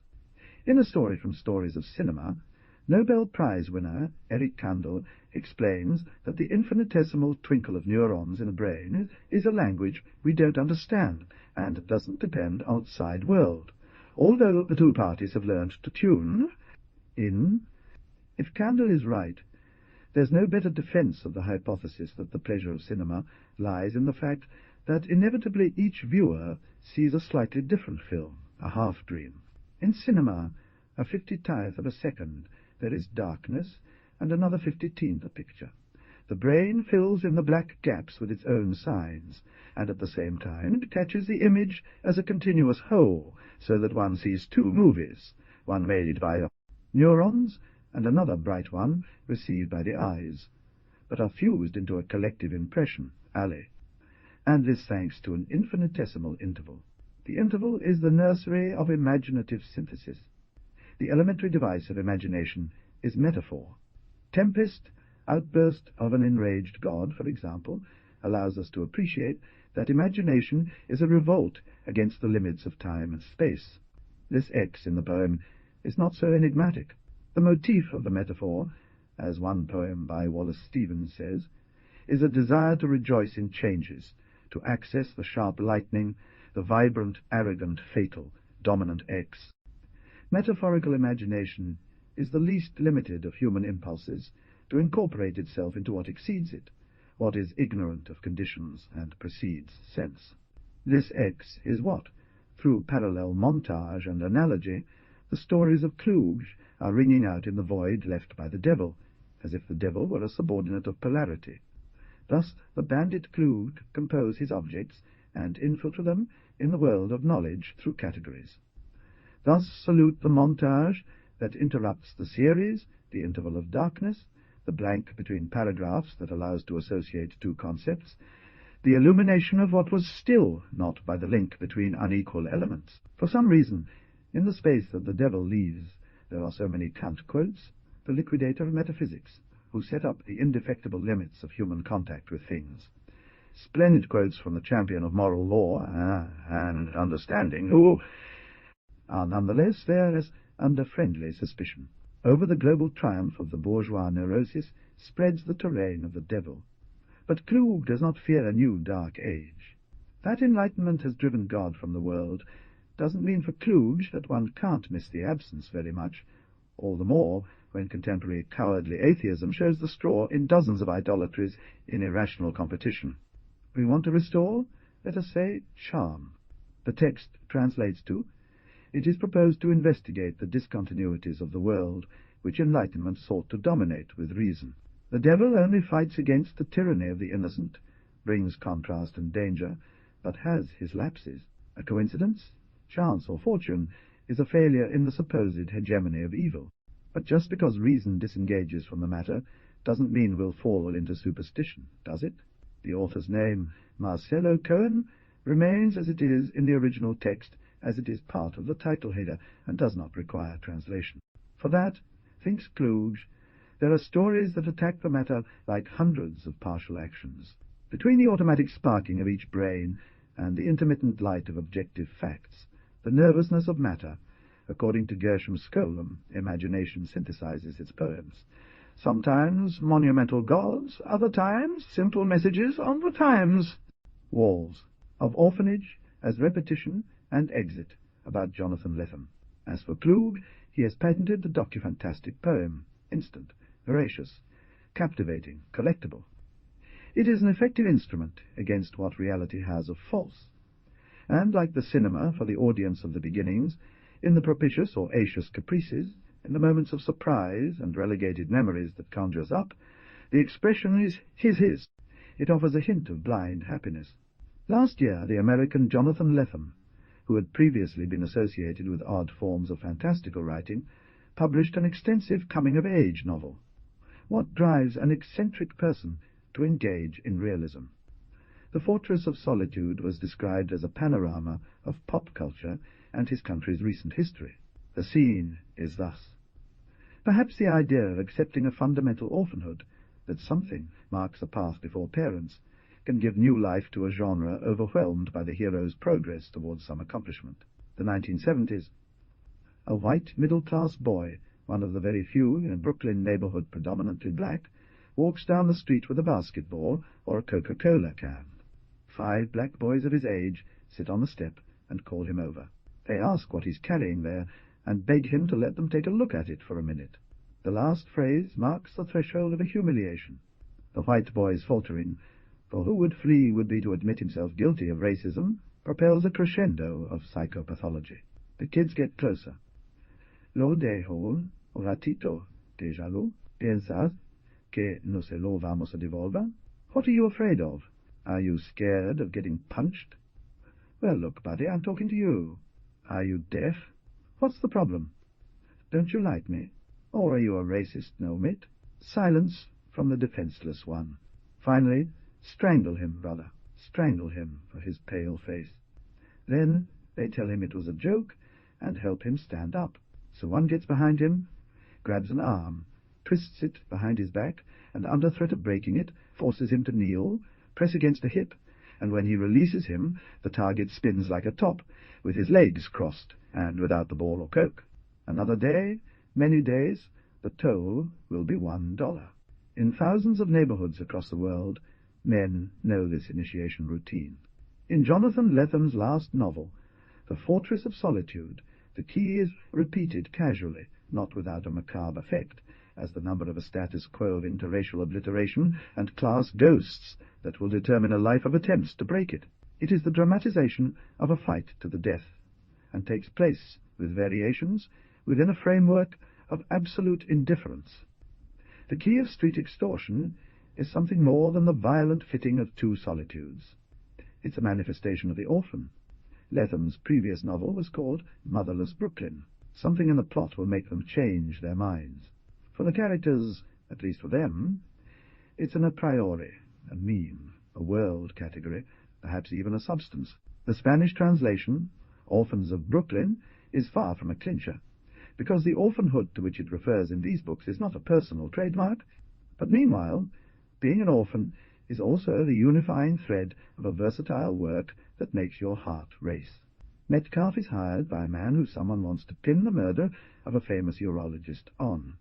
In 1994, he published Gun, with occasional music, whose hero is Conrad Metcalfe, a private detective in post-apocalyptic California.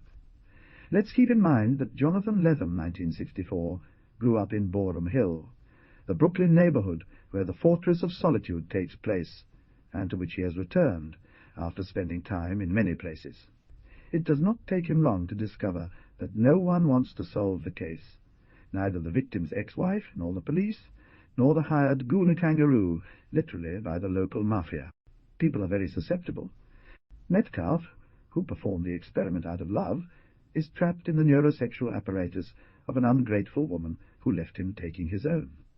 In that realm of genetic engineering, there are children baby-heads more clever and cynical than adults. There are humanized animals, though with few rights, and there is a technique whereby couples swap erogenous zones. Radio does not propagate news, but ominous music. As asking questions is considered extremely rude, private detectives are pariahs. If they do not take care, they can end up in cryonics. The gangsters appear with a violin soundtrack. Drugs are called elutador or acepto. This Chandler-style pastiche, interrupted by Lewis Carroll, is written with a sharper cruelty than its model, and was a finalist for the Nebula, the top prize in science fiction. In 1995, Amnesia Moon was published, a multiple dystopia novel, sort of a sequel to Philip K. Dick's recent ones, full of devices to deceive the senses.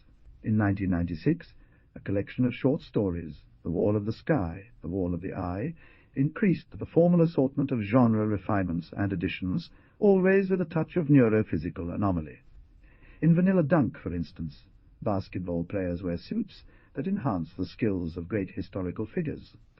Clothing is allocated by lottery, and the story revolves around widespread resentment toward a mediocrity who earned the suit of Hopfert. Michael Jordan. In The Hardened Criminals, those sentenced to life in prison are made harder, literally like bricks, to build the jail that will house other criminals. A pickpocket ends up in a cell where the face of his father continuously looks at him from the wall. From this plethora of reflections, splinters pop from a style of decay that revolves around identity. Lethem chose the most unstable. His next novel, When Alice Got Frustrated and Went Upon the Table, is a romantic. It's about a physicist who falls in love with an artificial space anomaly. It's called Lax, and the troubles of his former partner to competition. Late in the 1990s, Lethem published Landscaper's Girl, a story copied from Centauri of the Desert, John Ford's western set in an alien landscape. At the time, Lethem was worried that his art collector weakness would not eclipse the lessons of Borges and Kafka, that his dysfunctional synthesis would not scratch extravagance. In an essay from that era he wrote, "The 1973 Nebula Award for Site Hemeka by Arthur C. Clarke, a schematic prose diagram, and why not El Arco Iris Gravitational, The formidable novel of Pynchon had liquidated the science fiction dream of fusing with plain literature, fed by Dick, Delaney, Ballard, and Angela Carter, because if the opposition of CF to American Northern Puritanism designated it as an exceptional poetic, it would never have combining the fabulous with philosophical and sociological speculation. Letham withdrew from the field, not without a juicy loot of hypotheses. But in a novelistic medium, anti-intellectual, science fiction returned to lock up in the corral of aliens, babyish scientism, and mystical sagas. In 1999, he returned to the police format, but in present tense, and on the hard objective realism of black novels, he implanted an amateur detective, who as a subject is a trembler. I am a showman, an auctioneer, a performance artist, a polyglot, a drunken senator of obstruction. For Letham's virtuosity, giving Lionel a voice was to prove that when the cornucopia of the mind spills forth, language's jail cloaks the whole reality, while at the same time being as it is constituted by language's ridiculing it. Lionel Esrog, the protagonist of Brooklyn's Orphans, has Tourette's syndrome, a neurological disorder that manifests itself in multiple tics, a compulsion to imitate gestures, an obsession with arbitrary details, and the uncontrollable emission of arbitrary details, and the uncontrollable emission of sounds that sometimes form abortive, alliterative sentences. Servile to his tics, Lionel can only smooth over and over again the collar of the gunman about to disembowel him. Thus we present Lionel, and a hell of unconfined place sinks into the plot, makes it unbearable, suffocating, heartbreaking, and often hilarious. Lionel is part of a quartet of boys raised in an orphanage in Brooklyn, whom the hustler Frank Minna, a petty criminal, redeem one day from confinement to hire them as coin-changers and lookouts for pale deals. Minna opens to Lionel the kingdom of street rumours and acerbic wit. She offers him the closest thing to an older brother, perhaps even a father, and though she dubs him a geek, one day she gifts him a book called Understanding Tourette's Syndrome. Minna pulls Lionel out of the orphanage library science magazines, Dreiser, and Sherwood Anderson novels, and it opens the vast home of popular culture and the endless bonds of familiarity that it fosters. Lionel compares what he experiences to scenes from Wild Bunch or Apocalypse Now, with lyrics by Pink Floyd and the Ramones. Lionel imitates Brando as Kurtz the horror. The horror! Minna and the street impart in Lionel a modest language of relationships. It's not the best job for a tourist. When Minna D's stabbed, in the typical maze of cross debts, ambition, and compromises, Lionel Esrog takes on the role of detective for which he is not prepared. Excuse me? If a policeman, let's say, asks him if he's accusing Tony, Lionel, as if coughing, exclaims, "Accusone! Harmoniga calamusa conservatorio." The rattle of the hard-makers turns into clowning around. The novel is a banquet of delights and guilt-ridden sadness. Lionel is a limerick by Edward Lear in the money circuit. It is a speaker of New York City's environmental anxiety, and its desire for retribution ignites the spark that tickles the appearances of lower desires. Undressing the world, the orphan sees better the bonds he has forged, and which are his sole refuge, bonds with works done for the enjoyment of many. Letham is far from the witty wink, from playing with a genre. Letham doesn't hide that for a storyteller of hypothetical spaces, who has always had to manufacture the films his characters see, or the books they hear. It was a relief to be able to stop the story and attribute a direct appreciation of Spider-Man or of Familiar Face, Prince's great hit. But in those moments, as when Lionel analyzes a Manhattan building, or the virtues of a turkey sandwich, he again asserts the meaning and value of description. Its indispensable function in conceiving the novel as a multifaceted art, and in crafting a cultured art, and in new language that responds to the challenges of the city's walls. He knows that the plus of content that made the black crime novel so satisfying the social radiography of desire and money, the approach to power as a crime, the nihilistic melancholy has diminished in an era where crime and power share with the public the enjoyment of their misdeeds. The wounded one is the perfect detective, the one who loses himself in the enigma, That's why he doesn't underline the accusation, and, instead of the old-fashioned buzz and lapidary style, puts forward the voice of a word waster, a speaking anomia with the wound of the soul exposed. And the wound, the recognition of the wound, allows the orphan to merge with universal orphanhood, to surrender to the unlimited. After Brooklyn's orphans, recognizing the wound was an access option to reality. Lethem approached realism. Endless narrators start by writing an initiation novel. Lethem wrote The Fortress of Solitude at 40 years old, a rare realistic turn for an eccentric work. Lethem could no longer escape himself.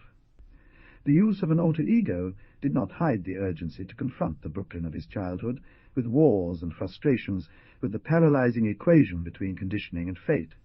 But he had waited years for the distance to silence psychological noise, and book by book he had fine-tuned the instruments. And now let's go back to the beginning. The key by which black boys humble and strip a white boy from a black neighborhood is the figure of fear and wound. Deals.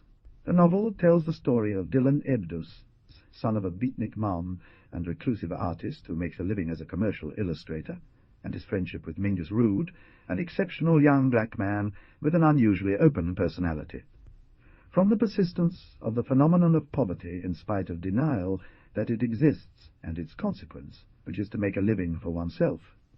From the late recognition that the wound is a transitory state in relation to the world, the fortress of a loneliness, a panorama of popular culture and historical reality of the USA between the 1970s and now. It takes place during the turbulent decades of interracial conflict, from the end of Black Power to the rise of funk, from the beginnings of rap to the Rodney King affair. The neighborhood is Boerum Hill, an impoverished set of brick houses that one obsessed Dutchwoman wanted to turn into a white professional residence. At the start of the 70s, there aren't many more whites there than the Ebdus. Dylan hides his parents from the fact that he is being robbed in the neighborhood. Dylan's parents believe in civil rights, in the integration of diversity, while the street's black people mark Dylan out as different. Rage and guilt arise from the feeling that he deserves to be punished, that he is a tourist in the neighborhood, that the color of his skin and his parents' connections offer him an escape route that others are denied. Only his mother flees much earlier than him. Integration racial, Dylan is taunted for being an intruder who has stumbled upon their role in the story. Y Dylan queda solo entre la crueldad de la cal y la escuela, con sus fugaces éxtasis estivales y la lejanía de un padre dedicado a un experimento de ascetismo digno de Rothko, una película abstracta pintada cuadro por cuadro por cuadro. Los negros saben que, cuando caigan las leyes racistas, todavía subsistirá el dominio de clase. However, among the orphans there is a bond. Mingus Rood, motherless, and the son of a drug-addicted former soul star, becomes Dylan's friend and protector. They share records, comic books, and footballs. One day, Dylan finds a ring on the ground that he sees fall from a roof. He believes the ring allows him to fly, and shares it with his friend. In a delicate tilt of the novel, Mingus adopts the cape of the superhero Avenger from one of the comics that Dylan treasures. He throws himself on gangs from trees and roofs, and, until the end, illusion that the ring allows Mingus to fly, he only manages to do it once. In a late scene, we see them separated and united by the glass of the visiting room of a jail. But Mingus also guides Dylan through the birth of hip-hop in Brooklyn parks, and on trains teaches him to spray paint and lets him use his ubiquitous graffiti signature. Over time, however, the social machine turns Dylan into a music critic bitter, with a black girlfriend, and Mingus into a crack addict. In this outline of two parents and two children, the mothers are spectres. The Fortitude is a grand, varied, and slow novel. The story that Dylan hears from Mingus's mouth is a tragedy of contemporary urban youth, a Dickens of today. They come and come again, until they become tedious, the scenes of theft, humiliation, and portraits of misanthropes, Abraham Ebdus, or the purified artist out of context, and Barrett Rood, a relic of soul music that sniffs cocaine in a dirty silk robe. Everything was settled in a flawed idea of coexistence. Repetition is the figure of loneliness, a loop that does not mesh into singable melodies. But there is something that changes, and, with the change, it connects to the singles. From the enclosed, stuck-in-place intimacy, history breaks free in the successive enjoyment of music November 1979. Rapper's Delight just topped the charts. Oh, the heroic, artistic expense. Graffiti painting. The 12-inch from Sugar Hill Records goes into the bag, along with Eno, Tom Robinson, Voidoids, and the soundtrack to Quadrophenia. Dylan took a look at the jail tower. The signature was a cry, an undeniable statement. On the vast glass and concrete facade, about 10 floors above the street, there was something blatantly impossible, the biggest tag in the history of graffiti. The prison that no one mentioned or looked at, and the dripping paint trail covering every last public surface, and that no one mentioned or looked at. Two invisible things had come together, in a visible, at least for a day. In these passages, we glimpse what instruments Letham had to sharpen in order to face his story. Plastic changes of plane and focus. Urban, expansive maps, like a superhero's flight visions, with sudden zooms into symptomatic details. Description as revelation, indistinguishable from the story. Clarity of light and darkness, cube-like aggregations, and that exhaustive, sudden mobility that associates Kafka's procedures with those of the image narrative. The stylistic axis of this realism is the pop metaphor, the union between a living experience and a work that illuminates a space-time bubble. The wishes that our little family couldn't afford had been silly, snobbish, and mistakes, like Thurston, Howell's priorities in Gilligan's Island. Between the frames of a realistic presentation, in rare half-light, as if contributing fluidity, there is the fantasy of the superhero, the secret of the flight that Dylan keeps, or of the fickleness of flying and doing justice, no one knows. It's an impertinent question. This hybridization, won't this be a defense of Letham against the futility of representation, against the senseless struggle for realism to rebuild what was lost? The narrator approaches genres because their devices facilitate questioning the operations that constitute the world, undoing layers of deception and simulations. It's very likely that Letham wrote a realistic novel to figure out what he wanted to say with the earlier one. What Dylan discovers is not that he doesn't fly, but that the flight takes him nowhere, nor does it take him to his fall, because his fall has already occurred. But there is one thing that genres do not do, especially in their mass version, and that is to dig into the hero's stains, and ultimately in the writer's. This is the domain of realism. Well understood, widowhood frees. According to him, the origin of the fortress is the image of a babysitter wobbling on a rooftop, a classic sepia-toned memory that reconciled a farcical figure with a very real background.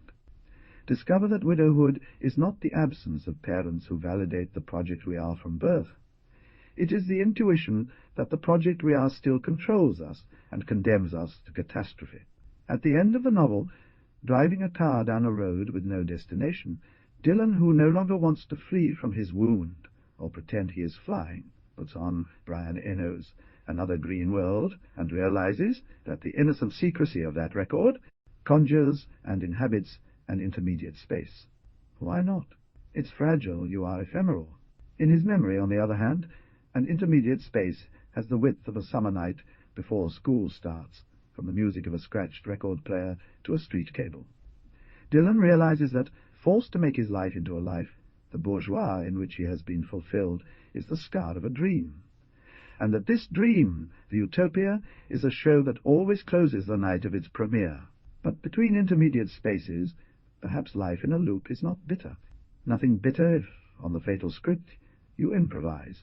But where to go when you feel that the substance of the world is orphan?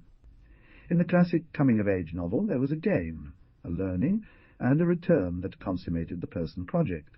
Ely, in the advancement of the story, in the finales. This is what Letham does.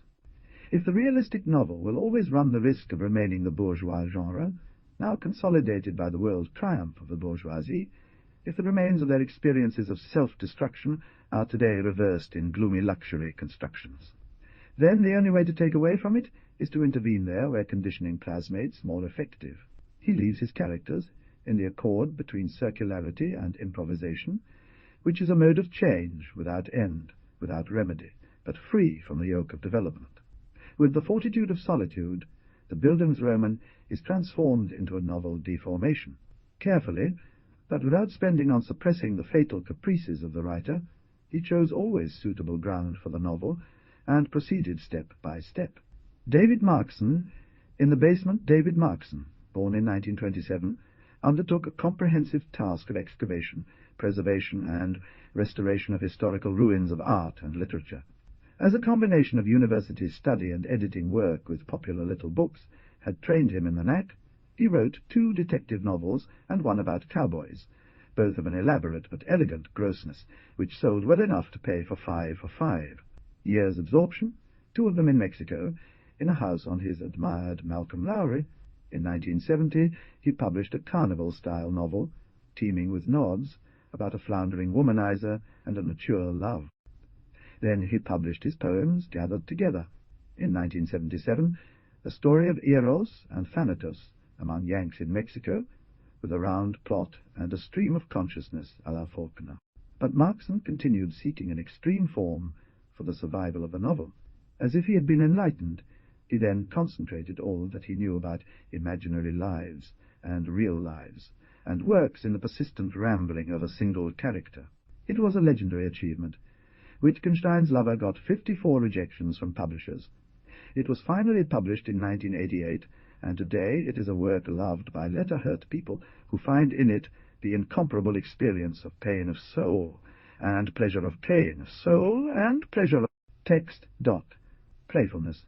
Of the 4 that she linked from the 90s later, she would say, they are literally replete with literary anecdotes, and at the same time non-linear, discontinuous, collage-like, assembled and playful. Though they managed to evoke some of the more ancient species of fictional response, whether by virtue of their playful nature or due to that very...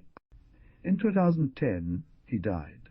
In all 4, the format is of brief paragraphs, precious quotations or references, nominal sentences, and almost aphorisms alternated with the thoughts of a character, in reader's block, translated as the solitude of the reader fair. Character is reader. In This Is Not a Novel, it is writer. In Vanishing Point, it is author. In 2007, the last novel appeared, whose character is novelist, already installed in the book without an author, without characters, without plot or denouement, that was intended to be a writer, and Markson wrote no more. Today, all of this is accessible grass on the plains of Google. And yet it's very clear. With only a word to go, the meaning of a work is left that with such a final wraps up the serious problem of how to end each story serenely. Markson fails to emphasize the distance or identity with the character called novelist. The 4 books are similar fruits of plundering the world library of what we might call artistic creation. But the last novel is not only the most extroverted, it's atrabiliar, self-indulgent, and with a raw and pebbly eloquence, sick, lonely. He continues to display his delightful collection of cases from the arts and letters, but with a predilection for deaths and suicides, unfortunate critical judgments, public ridicule, the cretinous aspect of genius, and the opportunities of destiny. Bizet dying, convinced that Carmen was a failure. Of the revealing details, Lenin played tennis, and sets the laconic, downbeat homage, the last time anyone mentioned Erskine Caldwell, on the same plane as the old man's disdainful dismissals by Damien Hirst, Dylan, and rueful laments of the age's ills, old, tired, burned out. On the same tone, between a pill and other things, it is declaring a poetic evening, the personal genre of the novelist. The last novel has its thread, yes. In what part of the experiment must continue out of sight as possible, while forcing the kind reader to stay without breath when the things come to an end, despite everything. It's like Mozart's Requiem, music at the funeral of the composer. After all, it tells how indifferent to human life is the story that humanity writes. So Markson put in his showcase works and authors, and finally he put himself in a corner. Too many writers begin writing desires and end up writing memories. For Markson, a novel was the cure against the illness of successive memory. You saw that things tend to multiply in space, and made room for quotations as if they were things. The novel itself slips away from any theoretical articulation. It's what's called an impossible object. In the sum of enthralling literary miniatures, compositional management, and a bawdy confession about what is lost the last novel, an experience emerges from a first-person perspective that cannot be represented in subject categories. How does this transition reveal what needs to be told is the matter of Wittgenstein's lover, Markson's ideal work. It's a present linked to the past, freed from its weight, which at every instant dies in the constancy of change.